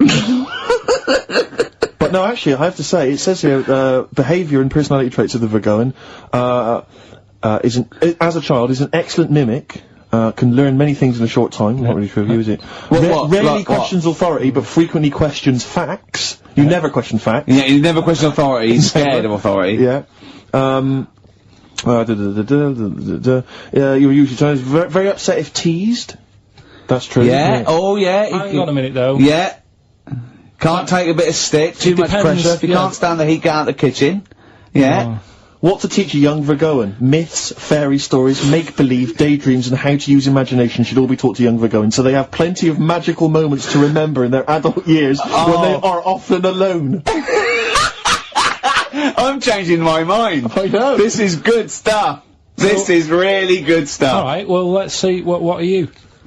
I don't think we should talk about that. Yeah, let's have a look. It says the Virgoan is, I love some of the specifics of this. Virgoan is an employer. He's excellent as the boss of a small company. yeah. Don't get him on a Tuesday. He's probably stamp collecting then. Yeah. He loves a bit of haddock. Okay, let me look at mine. Oh, that is good though, Carl, isn't it? That is you all over. I've changed my mind. It's brilliant. It's a real science. They've really put their work in with this one. Let me see, Sagittarian is a happy, playful little clown. Little. Greets everyone. Oh dear. Yeah. Let me see, Sagittarius at home. He's only going to read the good bits though, isn't he? Yeah, exactly. If that's it, what can it say? Have they done yours in sort of small print, because you've got special eyes? I don't know what that insult is, Carl. What kind of an insult is that? Well... He's happy with that. Look at his face. Who's done me? Oh dear. And come back to me. I'm Ricky Gervais.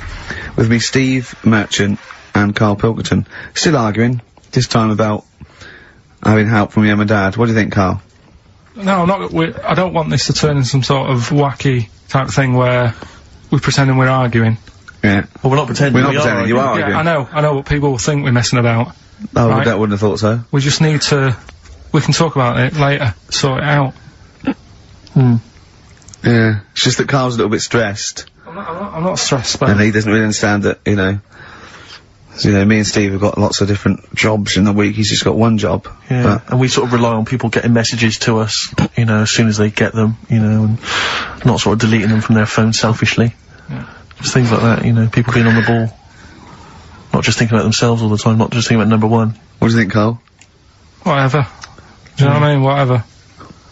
Don't get all maudlin again. Just having a little discussion. Yeah, this'll annoy you. Guess what? Think of this, you little slaphead twat. Apparently... that's so in his arse, Right, apparently, women can get bald treatment on the National Health Service, but men can't. What do you think of that? Do you think that's fair? Is that a fact? It's a fact. We should point out that Carl is, would you say balding? Yeah. Would that be fair? Well, either that or a wide parting. See? Strokes. Someday. No, that was a better choice, wouldn't it, to start off with? Hello, ladies and gentlemen. XFM 104.9. I'm Ricky Gervais, obviously. Steve Mitchell. No, come on, let's get my name right from now on. That novelty's worn off.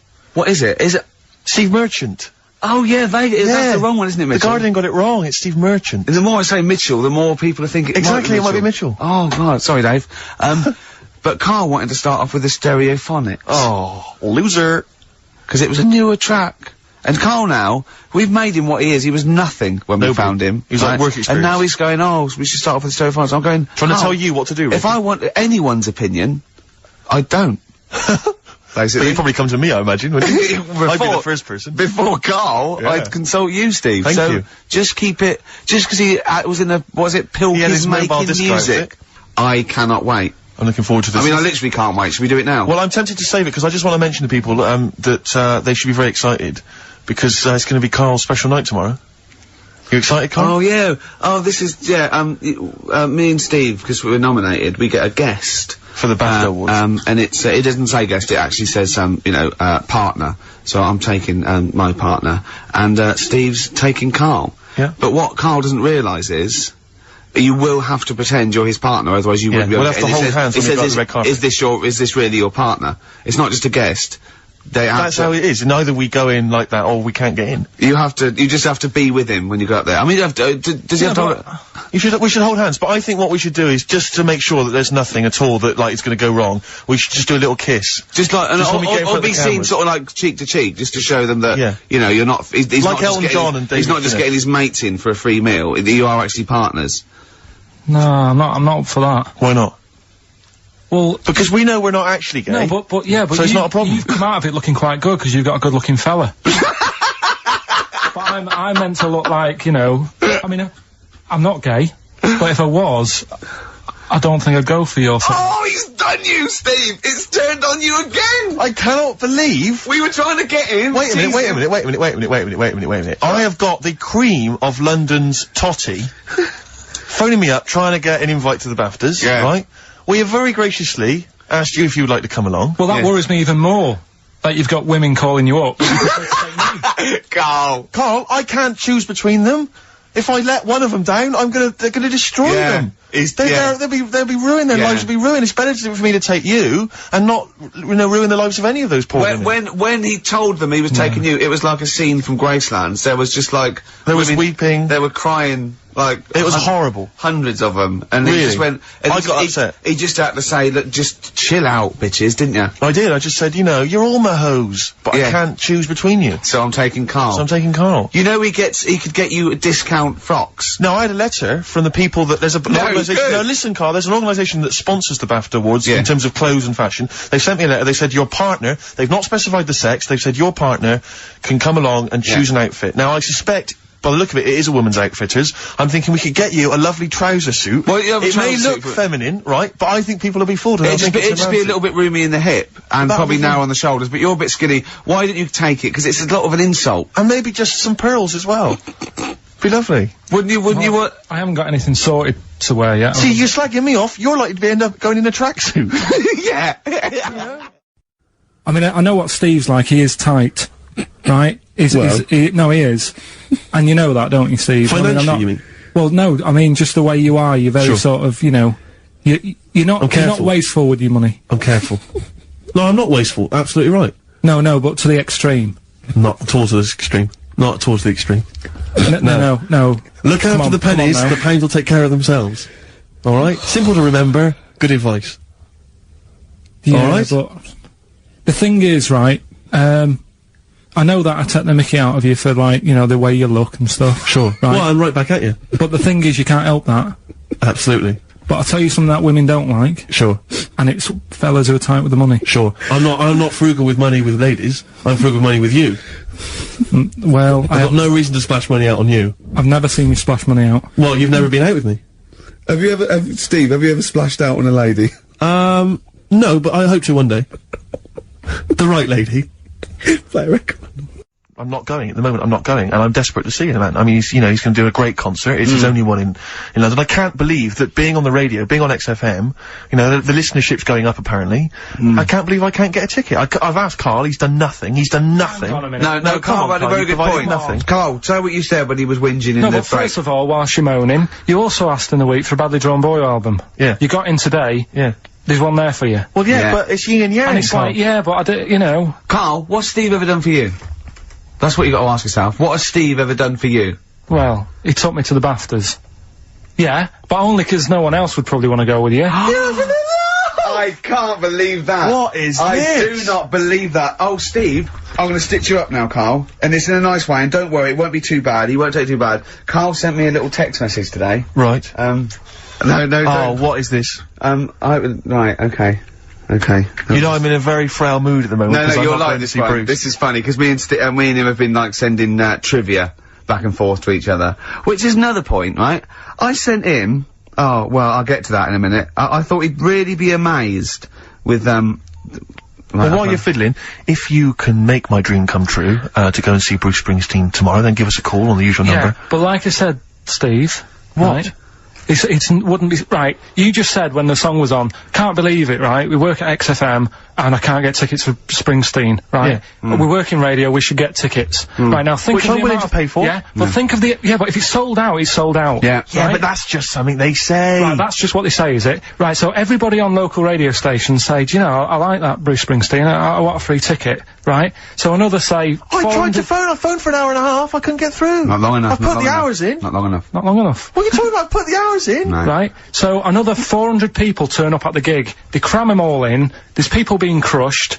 You know, they've paid the money early. They were up early that day when the phone lines were open, whilst you were probably sleeping and that. So they're dedicated, and they're the ones at the front getting crushed.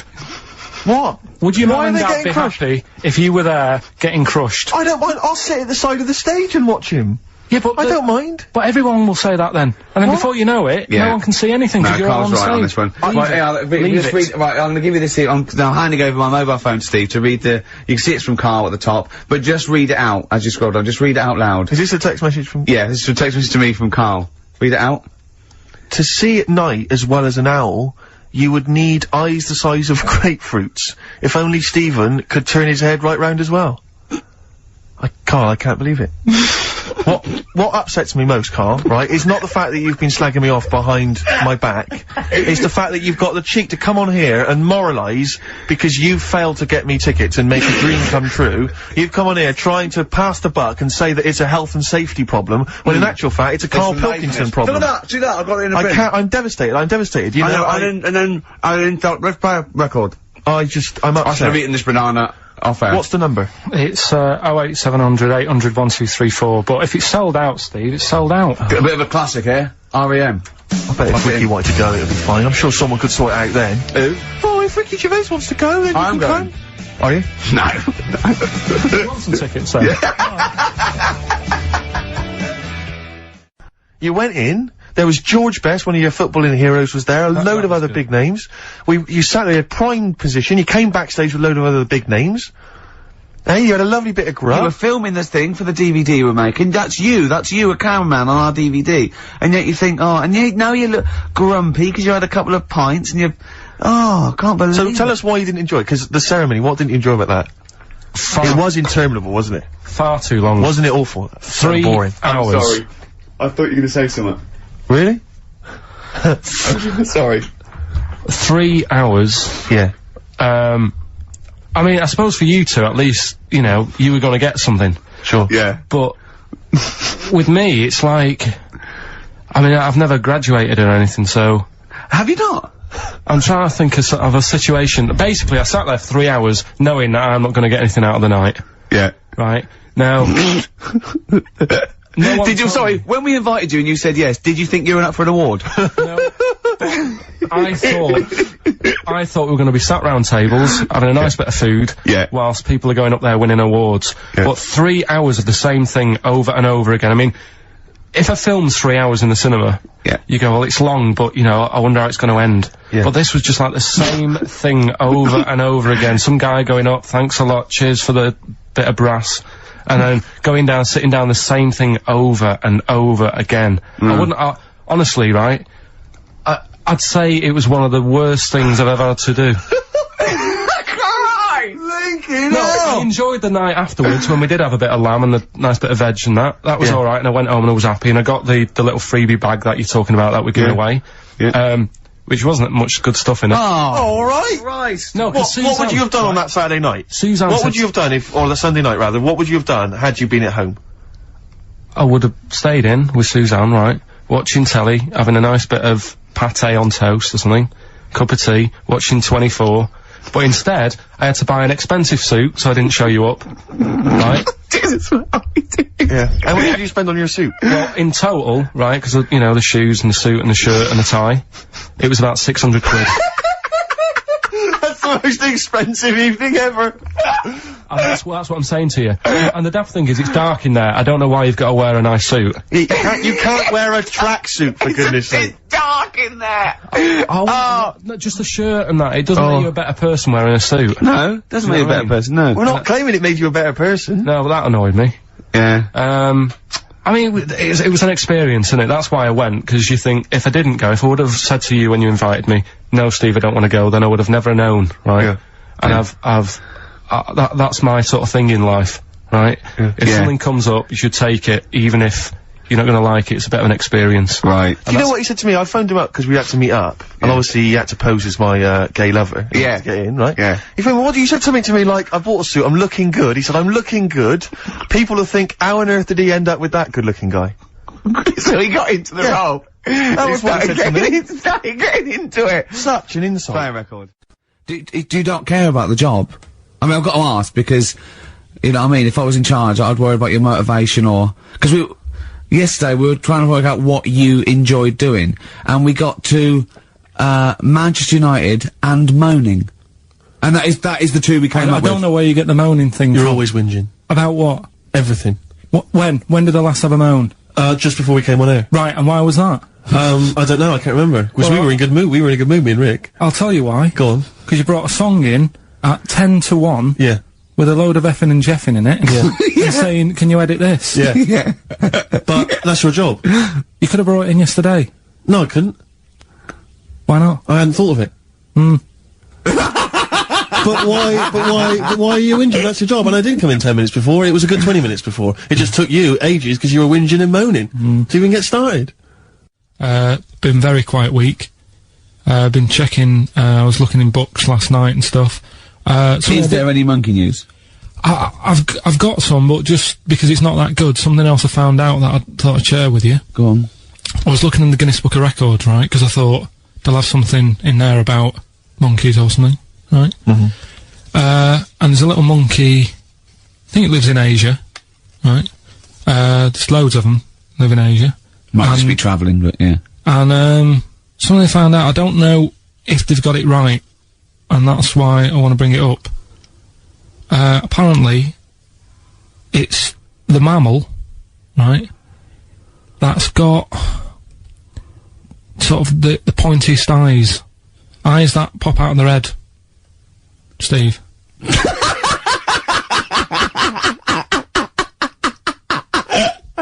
Now, the thing is, right, I thought that's interesting. Yeah. Apparently it's the biggest with the sort of goggle eye type thing. Right, yeah, go on. Apparently they come out of their head 1.6 centimetres. 1.6 centimetres? What, you mean they protrude? Yeah. They protrude from the head at 1.6. Okay. What, how long? Have you got a ruler, Rick? 1.6. He's having a go. I'll tell you, I'd be a little bit annoyed if the monkeys beat me. Well, I don't think it has. That's what I'm hoping.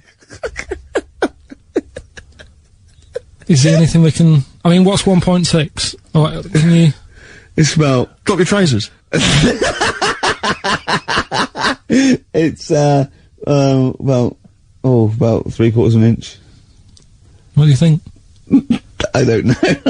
Have they got it right, or what? Maybe I should come down to Monkey World with you next week. So anyway, so that's not the monkey news, that's just something that cropped up, and... Sure.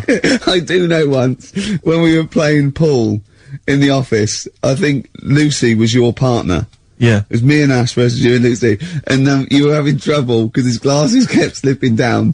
So Lucy pushed his glasses up his nose, but the glasses touched his eye. Do you remember that? Yeah. He started it. Well, you're the one who joined in. No, I know, and I feel bad now. Yeah. He makes me nervous when he goes, yeah. It's like, play a record. No, I'm just trying to think about which part of your fat, middle-aged physique I can pick on. The tits would be a good start. Yeah. Oh, the belly. Sure. Oh, what do you think of that? Oh, that's... What is that? Do you know when I left the pub in a bit of a mood, because I just fed up with not getting anything done? Yeah. Walking down the road, I was thinking, how can I get out of this? How can I stop having to work with them? I'm thinking, I wonder if I leave, I wonder if they'll be funny and they'll go, and then my boss will be giving me stick. I'm thinking, how much notice have I got to give out? And all this is going through my mind. I'm walking home and I got in, said to Suzanne, I'm sick of it. She's going, you need to do it when I get a new kitchen.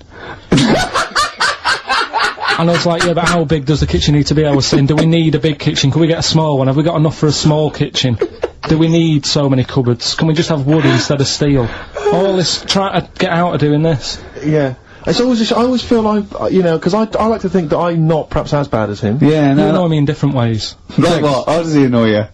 Well, stuff that, you know, I come up with ideas, say Cheap as Chimps. Yeah. Rockbusters springs to mind. Yeah. 15 like Taiwan. 15 Taiwan. Let's just remind people what 15 Taiwan was. It was a little feature that I wanted to give a run, you know, give it a little run, see if people like it.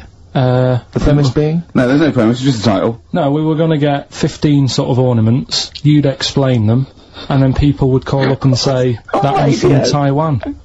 See? Carl, you just explained why I didn't think that was a good idea.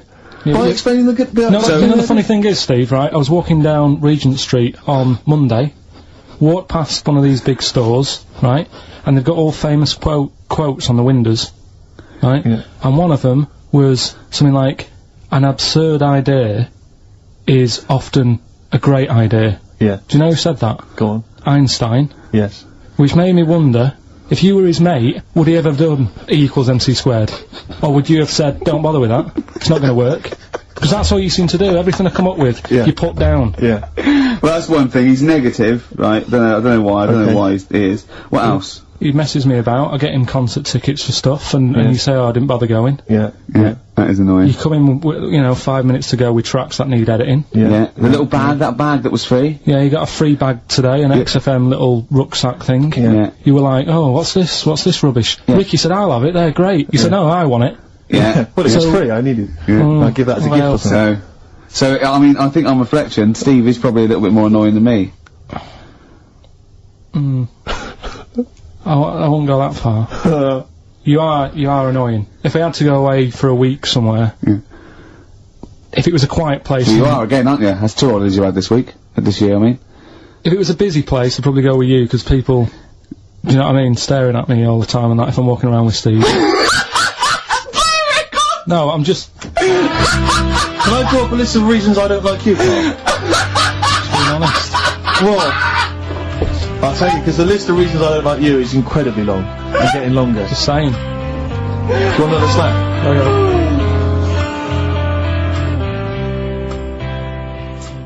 I genuinely, I really, it does frustrate me that I don't get any allowances for being count as a disability. Well, it does count. No, it doesn't. It's not a disability, being 6'7". But how can you explain, for instance, you know, travelling on a bus or a coach? There's some things I can't see. The only disadvantage is, people look at, I've seen people stare at you, but they stare at me because I've been on the telly. Was that a disability? Is that people being recognised? Yes, but you could avoid that by not being on the telly. It's your choice. This is my point, it's your choice. Yeah, it's the same as the big fat people, it's their choice. It's a different sort of stare, isn't it? I've been there. Yeah. When, you know, the sort of stare that you get and the sort of stare that well, obviously I'm gonna, sorry Steve, but I'm gonna, you know, follow up this inquiry. What do you mean, Carl? No, I'm just saying it's more of a stare of fear than, like with you, they go, oh, it's him. Yeah, go on. Whereas with you, it's more like, jeez. Where's the monkey news? Yeah. Before we carry on with anything, I should just tell you, we're on the subject of emails. There's one emailer we're always looking forward to hearing from. Anderson! Dicky Docky Doo! Richard Anderson, thanks for emailing. He's my biggest fan. He's now. one of the biggest fans. He absolutely loves me. But not afraid to offer some constructive criticism. Go on, that's the great thing about Dicky. And from Anders this week, he says, Ricky, I'm lazy, I talk nonsense, I'm badly organised, and I believe in ghosts. Can I have a job working on your show?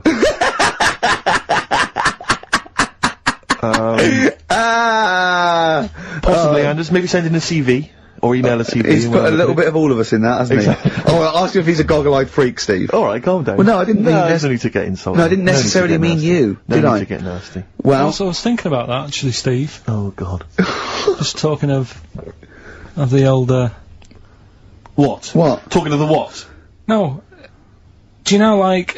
This better be good. No, you don't have that many girlfriends and that. What do you mean? Carl, why are we on this? I was defending you in the whole monkey discussion. Come on, what's your point? no, What's your point? What's your point? No, what's the point? What's the point? I just was thinking... If there was an infinite number of Steves? You're an odd-looking fella. Come on, Carl, get to the... No, you know I know that. I've told you that loads of times. What do you mean, you know I know that? Well, there's no point pretending anymore. Steve, I'm flabbergasted. But also, you don't like spending money, right? He's mean and weird looking. Valentine's Day. Are you sort of, you know... You've got to love him now, haven't you? What are you happier with? The fact that no girls like you enough, right? This is really mental. Or are you happy because you don't have to spend any money on a card for someone? A little from column A, a little from column B. Right, let's have more monkey news. What have we got? No, we've got so much to get into this show. Insults, We don't need the stupidity. insults. I think we've got enough. We don't need the Yeah, insults. there's no more insults. No more What insults. angers me with Carl is you know he's been planning that. No, I haven't. I was thinking about it on the way in because Valentine's Day is coming up and I'm not a big fan of it. Condoms? You bought your girlfriend a box of condoms for Christmas. I don't think you can have a go at me. To be fair. No, but I don't just treat her on Valentine's. I'm always... Do you know what I mean? You don't even treat her on Valentine's. You don't even treat her at Christmas or on her birthday. When do you treat her? Hang on a minute. Wait a cotton picking minute there. Oh, why I order. Wait a minute. What was that? Tiffany dog. I treat your girlfriend better than you, and I've only met her twice. Mr. Wilkerson. Hello, it's Dr. Hanrahan. Barry Sheen has just passed away, and you go, oh dear. Yeah, bad news and good news. Do you want his face, or... Do you want his face? Does Suzanne go out with you, like, for charitable reasons? Is it like you can adopt a boyfriend? I love the fact that she encourages you. She was saying about Tom Cruise, and I was like, oh...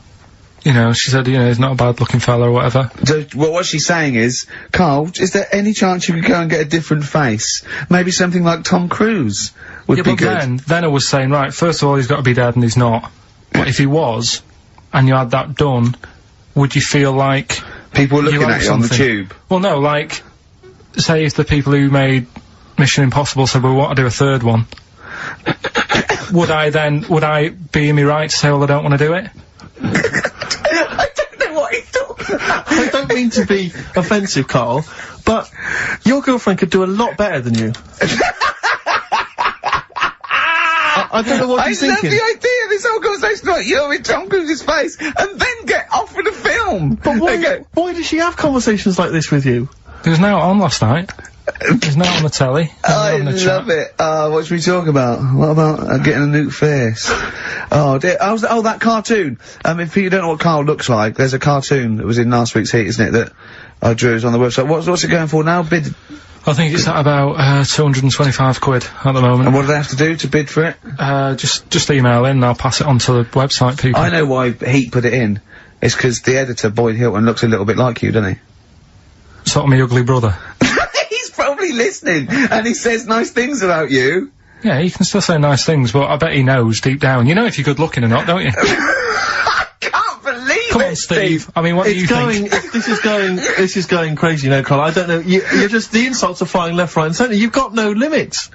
You've just gone crazy, you've just gone wild. You're swanning around just 'cause you look like Tom Cruise. I think it's 'cause he's been hanging out with Christian O'Connell. Yeah. And they're both thinking, yeah, we're... Couple of media players. Yeah. Too big for their boots. Yeah, not scared. Although he's scared of Christian. No, he's terrible. He's scared of Christian in here because he's not allowed to do monkey news. No. Because Christian wants to do it. He's scared of him.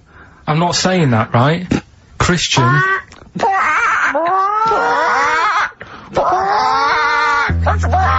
to do monkey news, but Christian wants to do some monkey news. I'm not allowed.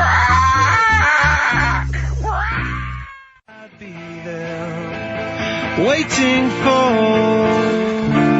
By the way, Red Hot Chili Peppers on XFM 104.9.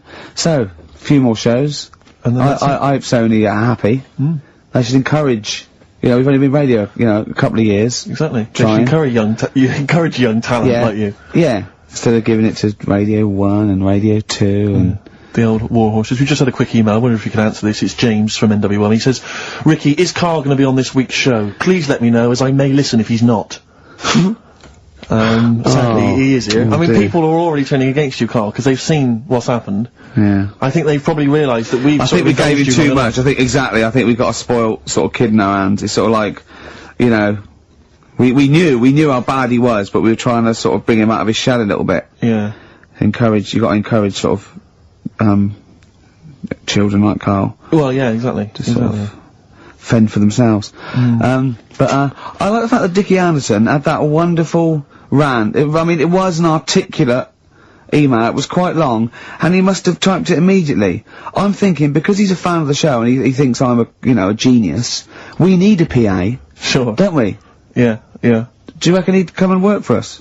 Well, he can't be any worse than what we've already got. I know. You know. So, there you go then. We're giving up radio. We're going to concentrate on television. Karl's going to probably go back to what? Your little... just doing your sound? The thing I won a silver for at the Sonys. Funny that, isn't it? Oh, you won a silver, did you? I got a silver, yeah. Oh, yeah, what was that for doing the proper job that I do here in the week. Well, no, it's 2 of you for a start. Yeah. Well, there's 3 of us. Can't even get a bronze. Now, who's the weak link? Right? Well, bit weird, isn't it? Let's not argue. We haven't got many shows to do. To be fair though, this show is I think it's more to do with the fact that you talk on this show that has brought us down. Right, I haven't said anything hardly today. No, well this is an award-winning show, potentially. We'll add this one in for next year. If we could just keep stum, we might have a chance. Alright. Well, coming up, right. Let's put it behind us. Okay. Let's draw a line under it. Well, here we are then. We're back. XFM 104.9. Karl had to leave early last week, but, can you stay to the end this week, mate? Or... Yeah. Yeah? You don't need another holiday. Oh, he started already. I mean, Steve's made you look like a bit of a twat already, and it's only 1:05. But the only reason you don't go on holiday is because you have to spend money. Oh, and he's gone straight back! Well, he's gone straight back! I can't come back to that. Oh, it's just dynamite. It's just absolute. That was the last holiday Steve had, he sort of found a third world country so he could live like a king for a week. It was Cuba, wasn't it? Going to Cuba, amazing. You can almost rule the place. If it weren't for Castro, I'd have been in charge. Kind of cash I was flashing around. They do anything for $1 over there. It's extraordinary, literally. I mean, it's amazing. Yeah. Oh. Definitely, and I went to Kenya before that. So he thought, to the prostitute said no. You were going... Yeah, well, it was $2. I mean, I'm not made of money. Well, I went out with a drink with Karl in the week, and, we went to a restaurant, didn't we, Karl? Good night. And we sat there, and next to me, when Karl came, next to me was, what's his name? Ross Kemp. And, he was sitting there, and I saw Karl, and I tapped him on the shoulder, Ross Kemp on the shoulder, and I pointed to Karl and him and I said, it's nice to see you two back together again. Nice. And Karl was horrified. But Karl didn't know that I'd already spoken to him before Karl arrived. I thought it was okay, I thought I could break the ice because I've met him before. Sure. So he just thought I was insulting him. And when in the week we were talking about his little head, weren't we, Karl? And Karl suddenly stopped the conversation and said, if I had hair, what would we be talking about now? I think he had enough of everyone talking about it. And he looked good though, it's a special little do, he had it sort of, cropped a little bit more. I like it when he's just freshly had it done. Do you know, Has that ever happened to you, Steve? If you're somewhere, say if you sat somewhere, does someone sort of, is he anyone else who you look like, or would you say you're a bit of a one-off?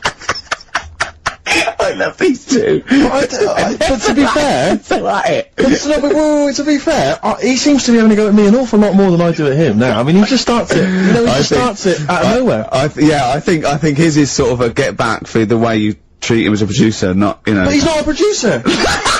If he produced the show, I wouldn't have a reason to criticise. I think this is it. But seriously, I mean, it really winds me up though, because, it started as a joke, but now it's abuse. Yeah. He got annoyed at Heat, because it said Karl, producer, well, not so much a producer, as just a bald mank. And he went, can they say that? Yeah. Can they say that? See, that's a magazine, an independent publication has identified what exactly it is you do. Yeah. Oh, here we go then, go on, bring it on, because here we go, he's looking at me, I know he's thinking, I can hear the cogs. I'm not thinking anything. It's fiction. No, that is true, never a true word, play a record. Me and Steve were having a little meeting yesterday over lunch about, planning stuff for the show. And, Gary Kemp came up to me, started having a little chat about old times, and I went, oh yeah. As he went away, Steve said, right, think of this. He said, Rick, don't take this the wrong way. Remember that sentence, don't take this the wrong way. So there's a right way and a wrong way I could have taken this comment. He went, nodded to sort of Gary Kemp and went, he's aged better than you. I went, well, how could I take that the wrong way? Yeah, it's not offensive. No. Well, the point is this. He because he didn't know me 20 years ago, so he's actually saying, Rick, don't take this the wrong way. He looks better than you do. Yeah, well, he does. But why say that, Carl? What? Did you really say that? Yeah, although, can I just backtracking for a second? I love the fact you said you bumped into Gary Kemp and you reminisced about old times. What old times did you share with Gary Kemp? Well, no, he came up and said, did we drop the pops together? I went, no, I did Razzmatazz. I said, oh, we did Razzmatazz. I think he was thinking, had he ever met me before? But he hadn't, because we hadn't. That's what I meant. Yeah. Yeah. And, but if you had to make an objective analysis, I wouldn't. I think that's out of order. Sure, sure. I mean, you're always slagging me off, but apparently you can't make a value judgment on something else. No. Wouldn't do that. Well, because you're morally all over the place. You don't know, you don't know where you're coming or going. Believe it. Yeah. Believe it. Sure. You should do what I say about you behind your back. So, would you say you're better looking now than you were? Or? Than I'm what? Would you say you're better looking now than you were? Than I was when? Well, like, you know, have you aged well? Yes. You've aged well? Yeah, I've kept my looks. Bit of Dando? Bit Evan Dando, this would be lovely, yes. Look for sunshine. Now, it's intriguing to me because here's a film called Freaks, featuring real-life freaks, and you're sort of a bit nonplussed by it. Just because it's built up. If you call a video Freaks, you've got to make sure that there's some good stuff on there. Yeah. What were you disappointed about? Was it that? Because there was a few things on it, right? There was a woman who said she was half man, half woman, and it's like, well, you're not, are you? It was just like she had some makeup on. I thought, well, that's rubbish. And then there was a woman who could eat using her feet. That isn't that freaky. Do you know what I mean? If she's not hungry, she looks normal. Yeah. And that's when I was thinking. I mean, I'm not being right, Steve. You know I'm not being funny. Oh, here we go. No. But I'm just saying. If that woman wasn't eating and you were sat next to her in that film, yeah, I'd probably be sort of drawn to you more than her. I'm not. I know you hate me saying it, but there's no point sort of pretending.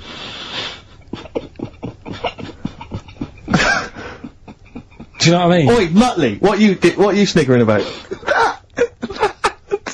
That face. What you mean there were things in it that were less... What are you saying? I'm just saying... Play a record. Seriously, I'll slap you. I'm gonna slap you live on air.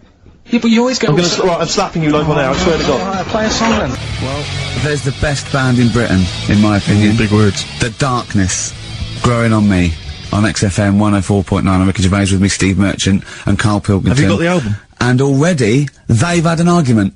Yes. Well, I mean, I don't know whether we need to cheapen the show by discussing it, but I asked for a particular track. Karl is the producer, and he failed to get it for me. He's failed to get it for me. He's failed to bring it up from the record library. Completely failed in his mission. He needed to get 2 records, and he failed to get one of them. A 50% error rate there. Yeah, but like I said, I looked in the system, it told me what album it's on, I brought that album up. I'm busy. But, okay, so fine. Fine, you're absolutely fine then, that's no problem. You know, once again, that's a great excuse, Karl. Brilliant. The show has been ruined, it's been partially ruined, but you've got a bit of an excuse. Alright.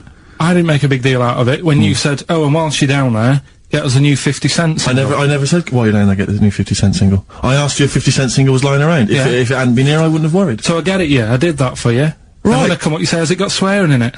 Well, I don't know, it's 5 to 1, Steve. You're the I haven't got time, I've been whizzing You're the around. producer, it's the brand new single, I thought it had been lying around in the XFM office anyway. But I don't have time to sit around listening to music. Sure, well, yeah. Right? I know that you have, now you've got an iPod that can hold 7,500 songs, I don't know when you're gonna get round to loading all them on, but I haven't got the time. Sure. Busy. Yeah. Fine, okay, no, that's a perfect excuse, Karl, well done, mate. Right. I just hope that I never have to depend on you in a real emergency. How did you meet your girlfriend? Through work. What, through her work? What, you found out and said you... worked at the same place. Oh, you're right. Yeah. You're quite an enigma, aren't you? Could you give us more on that? At work, you met her at work. What, she came in selling sandwiches? She was going through the bins outside. What do you mean you're married? Why are you having an attack on me? You're the one who's sad and lonely.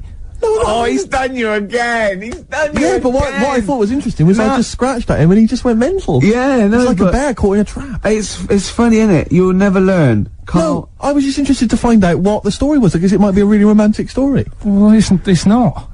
Alright, jeez. I love the fact he doesn't want to talk about his love affair. I was thinking about you in the week, and like, does it worry you? I mean, you sort of joke about it now, and we're talking about it in the office, you know, like, oh, is Steve really touchy about the way he looks? And Oh, what's this? Where's that come from? He's done it again. He's done you again. I was walking home the other night, and I was thinking about it. And do you worry that when you're old, you will be on your own? You did start it though, didn't you? Well, Carl, I'm glad you brought this up. because I mean, for me, you know, a lightweight, frothy entertainment show on XFM on a Saturday afternoon is exactly the place where I want to discuss the desperate, lonely future that's inevitably coming my way. Oh, God. I'll tell you what will cheer you up and forget all that. A bit of Embrace. Oh, one of the most hated bands. But yeah, I don't know what we were talking about there. So we've got the film thing going. I don't know what we were talking about. Film. What were you talking about earlier about glasses as well, and Steve taking his glasses off? What was that? What are you saying that in front of him now for? Was it an insult? It wasn't really an insult. Carl, what were you up to? No, what was it? I genuinely don't remember. I genuinely don't remember. Well, right, Steve, I'm not having a go. Right? Just saying how people, it's a bit weird that you've got glasses because you've got a good pair of eyes on you. Right? That isn't an insult. What were you talking about though? What was it? Why did it was the fact that people who wear glasses always look a bit weird without them on. It's like, you know, they should wear glasses. Okay. Why did we get round to this? What was we talking about? What were we talking about? I don't know. I don't know. I don't know what that was. It sounds like an insult, even it wasn't intended as well. It wasn't. It sounds like an insult, Carl. It does, yeah. No, it wasn't. I should be allowed to punch you every time you insult me now. No, but I'm not. I'm doing it. I'm going to give you a dead arm. Look, Steve, it's you always even if it wasn't, you intended it to be one. What you... Oh, that was real. Play a record. But it's mad. Every time you insult me from That's mad. Is this the Cardigans? Great, brilliant. I didn't even say anything. It makes me feel better. I can enjoy the rest of the show.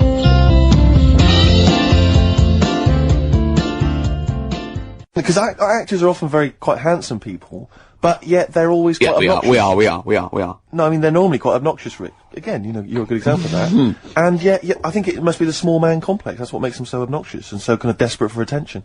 Didn't realise it before. Steady on. Because of course I tower above everyone. You do, don't you? I'm, for people who don't know, who are listening, I'm 6'7" tall. That's high. Yeah. That's big. And for people who've never seen him, he doesn't hold it well. It's not like he's a sort of handsome athlete, is it, Carl? He's a bit of a, what would you call him? Carl, don't answer. No. Don't get drawn into that. You know the game he's playing. No. Do you know yesterday when you were in the office? Yeah. You did a little move, and it reminded me of Blakey. Oh, I hate you, Gervais. Oh, I hate you, Pilkington. That's his stance. Yeah, but even he held it a little bit better, didn't he? Because he was a man, you know, he had a big coat and everything, and a peak cap. But, yeah. I can't believe you. Like, I've not suffered enough from being freakishly tall. Now, till my best buddies, live on radio, are just... It's not just the height, though, is it? It's the posture and the face and everything. But it's got your places, hasn't it? No? What do you mean it's got me places? I think people give you a bit more of a chance in your career and stuff, 'cause it's like... What, yeah, stacking shelves? Because I can reach to a high level.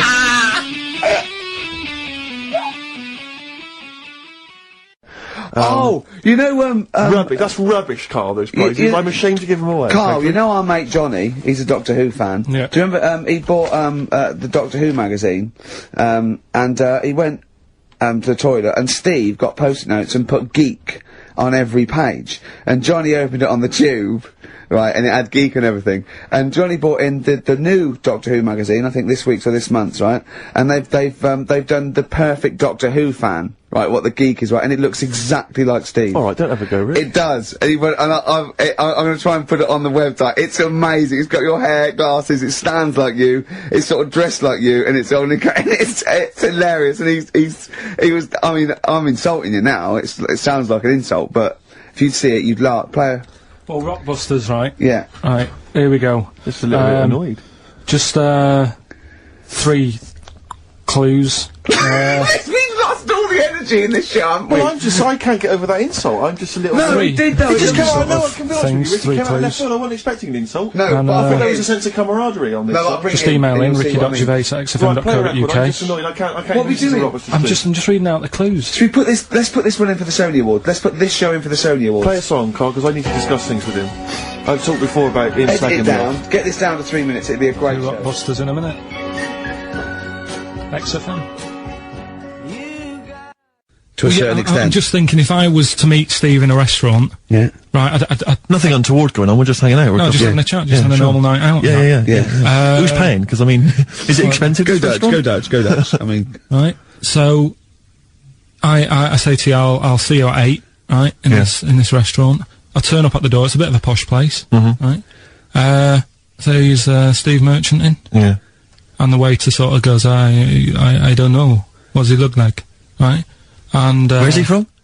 Just a little French fella. Oh, yeah. And, what does he look like? So the thing I pick up on first, tall lad. Tall, yeah. And then he goes, oh, well, you know, we got lots of tall people in, right? And I go, big eyes? Big eyes. Yeah. And then he'd go, yeah, he's over there. I'll be honest with you. I mean, you can have dinner and you can buy me dinner. I'm not sure you're going to get anywhere with me. yeah. But the thing is, what he hasn't said is, well, he gets frustrated because we have to go from restaurant to restaurant for something I can eat. But the reason we've only got about 3 restaurants to choose from are that because he doesn't want to spend more than a £5 at lunchtime. At lunchtime? If I was going out of an evening, you'd spend a decent amount of wallop. But lunchtime, Would what ya? am I spend? You'd be happy to spend 20 quid on lunch. Imagine that every single day. There's no one out there who's eating lunch 20 quid a day on lunch. It's crazy. You don't need that much food at lunchtime because I know what happens. You go in there, you have some kind of, you know, tiger in curry for lunch. You're asleep by 1:30. We're trying to work. We're trying to write TV shows, and you're dozing off like one of those giant anacondas that's just eating a sheep and is slowly digesting it. It takes like 3 weeks. He does not like the spare. He'll walk a mile out of his way to get a sandwich for. Having an argument over that 50p that time. I don't want to bring it back up again. Here's but the situation, Carl. I lent you 50p, and you decided you weren't going to pay me back. It should be to my discretion if I say, don't worry about it, Carl. You should offer me the 50p, go, there's that 50p I owe you, and I'll go, don't worry about it, Carl. But you didn't even do that. it's the way that you were, like... I said, where's my 50p? You went, oh, you don't need that. That's not your decision to I have. didn't say that. I said, I don't think I've got it at the moment, or whatever. Rubbish. And you're going through my pockets and that. Rubbish. 50p. Ridiculous. You've just given him a keg of beer for free, hadn't you? Well, let's not go over it again. I'll tell you, you're going to go along later to the Live 8 gig, and you're probably going to see some bands that can make an effort to entertain you, but, if you want entertainment, Rick, you know it. Go on. There's only one person to book. Go on. Me. If you know, you've got something to do, because I mean, I'm obviously a top DJ on the radio, but where I really come into my own is DJing in any kind of club environment. Well, you told me you were DJing, I didn't go to it, DJing at a party, and you said the place was rocking. The place was roaring. And they loved it. Carl just said he was there and they weren't. Well, that's nonsense, Carl, They because weren't, you know so- very well that when I'd put on a tune, they'd cheer. Yeah, but it was late on in the night. They would have done that, whatever you put on. That's nonsense. No, they said they were happy and everything. I'm not saying they weren't having a good time. It was your party. It was alright, but they weren't going mental like you're sort of making up. They were definitely going mental. When I put on the Proclaimers, they could not believe their luck. They would have walked 1,000 miles. Was it good though? Were they really, what were they doing? They were dancing, were they? Dancing and that, but they weren't sort of cheering, going, you know, more and all that at the end. What's about? Oh, Take wow. On Me came on, the big cheer went up. Oh, I don't know who to believe. I've been there, done it, Steve. I've been the DJ as well. Oh, it might be jealousy. It I might think be there's like professional jealousy there. yeah. I think it's because my fortunes are on the up, and these are on the down. You know, we all know famously that he had Pilkington making music, his didn't DJ happen. outfit. Didn't happen. I did enough. I just wanted to do enough to pay for the equipment. And I did. And that was that. But I don't like crowds, do I? Carl, it was you that worked out the maths, and worked out I was 28. Because they just worked out I'm 27. You are 27. No way. Yeah, I asked you, didn't I? And I said... Because, no, but what I sort of questioned was, I said, well, if you're 27 today, that means last week you were 26. Well done, yeah. That's irrelevant. So therefore you assumed that I must be 28 then? Yeah. Whereas I assumed you were using, you know, your knowledge of maths, such as it is. I wouldn't do that. No, sure. Wow. I actually got lost in that conversation, because I genuinely didn't know what he meant would mean last week you were 26. I don't know what that meant. I don't know what it meant. Wow. Well, it is Steve's birthday. Well, he would have been 26 last week. Sometimes you genuinely frighten me, because it's those staring eyes, there's nothing behind him, it's this little bald head, looks like Davros looking at me, genuine fear on his face when he enters into a conversation with another human being. What bit don't you understand? If he's 27 today, he would have been 26 last week, and he doesn't look 26. He didn't look 26 last week. He looks older than 28 today. You've started on his birthday, you're still having a go at him. Carl, I don't look like the kind of hot stud that I actually am, but face facts, that's the truth, mate. Yeah, live with it. Get with the programme, jeez. I had some exciting news this week, Carl. You'll be pleased to find out. I'm worried that you might get a little bit jealous, because it's obviously going to impact on your world quite strongly, because I know you'd like things to be quite, you know, samey. You like the status quo to be maintained. You like the fact that in the past, you know, we've had some crosswords, you know, because I remember, what did you think of me when I first walked in? When I first came in on the first day of XFM? I don't know why you're making a big deal out of it, because I'm just being honest, though. I'm just being honest about a lot of people who see you for the first time sort of go, well, he's a bit weird. I know the fact, Steve, that you brought it up, and then you're again. But I'm sure that wasn't what he said before. No, did he say before? Yeah, well, he's a bit weird. Yeah, well, he looked at you, and I knew, I could see by the look of his face. You know when you know your kid, and your kid's sort of scared of something, and they go, why's your kid? And goes, oh, he doesn't like pigeons or spiders. Right. It was like that. When I saw Carl, and I brought you in, and I went, what do you think of that, Carl? I could see the look on his face that he was disturbed. Sure. And then, as he said, you get used to it, don't you? Yeah, you get used to it. And you have changed a little bit. Your hair's a bit smarter now, and you got some nicer glasses and that, I think. Or I might have just got used to it.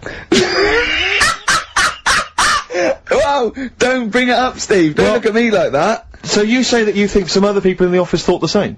Do you know that for sure? Carl. Did you discuss it? Carl. Yeah, I think they do, yeah. Okay, leave it there then. But not just in the office, as you walk through the building. Oh, it's worse than you ever thought! It's best if you leave it. Well, we're not gonna leave it, we're gonna get you on the poster. Yeah. I mainly have to see myself on videotape this morning. I showed him, you know, the animal show I did, the show. Yes. I'm doing a video, and I did behind the scenes footage, and I've got you've seen it, haven't you? I feel a little bit of Carl on there, isn't there? Yeah, it's great. Yeah. It's lovely. He can't believe it. He said, is it playing slow? 'Cause he's so slow, and I come into the office going, alright. That's how you talk. I'm in my head as well. I look like I'm looking into a spoon. I'm not happy with it. I just think that if we're willing if Ricky's willing to use his celebrity profile for the sake of the show, I'm willing to look like a, you know, let's say a fairly handsome, kind of cool customer. I think at least, the very least, Carl, is that you appear on there as well. Yeah. You could dress up smart. Are you worried that you'll look the worst out of all three of us? Who am I standing next to? I'm next to Steve. I'm fairly confident. Yeah. I like the way it's so predictable. You pull the string because you know what it is. It's you pull the string. Anyway, I just all I wanted to say, really. Here's tragic. What's tragic? What did you want me to say about that song? Just your opinion. Your own opinion was fine. In fact, your own opinion is better than anything I could really hope for. Without doubt. Whenever I ask you a question, you constantly surprise us. Yeah, it's wonderful. So only ever carry on telling the truth, carry on saying exactly what's on your mind, and I think this could become a great... You're like a man who was frozen in Victorian era and has been reawoken, and he's kind of discovering the world. Some things make sense, other things don't. It's beautiful. As opposed to one that was made in a castle in Victorian times, like Steve. Oh, that's just... Oh, I've joined in with Carl. I can't believe you're I'm sorry. on my side. Yeah, no, it was irresistible though, wasn't it? I'm really sorry. Should we play a record? Yeah. So, we were talking about should we play a record? Is that link too long already before we actually got to something? I'm already bored. God, we've got to get to something. We've got to do something. Why don't you contribute something? You've been silent. Now that is scraping the bottom about like, we're in trouble. Oh no. Oh, we're failing. Who can we bring on that's surefire? Always delivers. Audio dynamite. Yeah. Carl! The big guns. Come on, Carl. I was just thinking, there is nobody else who looks like Steve. He's done ya. That's outrageous. Although, to be honest with you, that insult has resurrected things. Yeah, well done.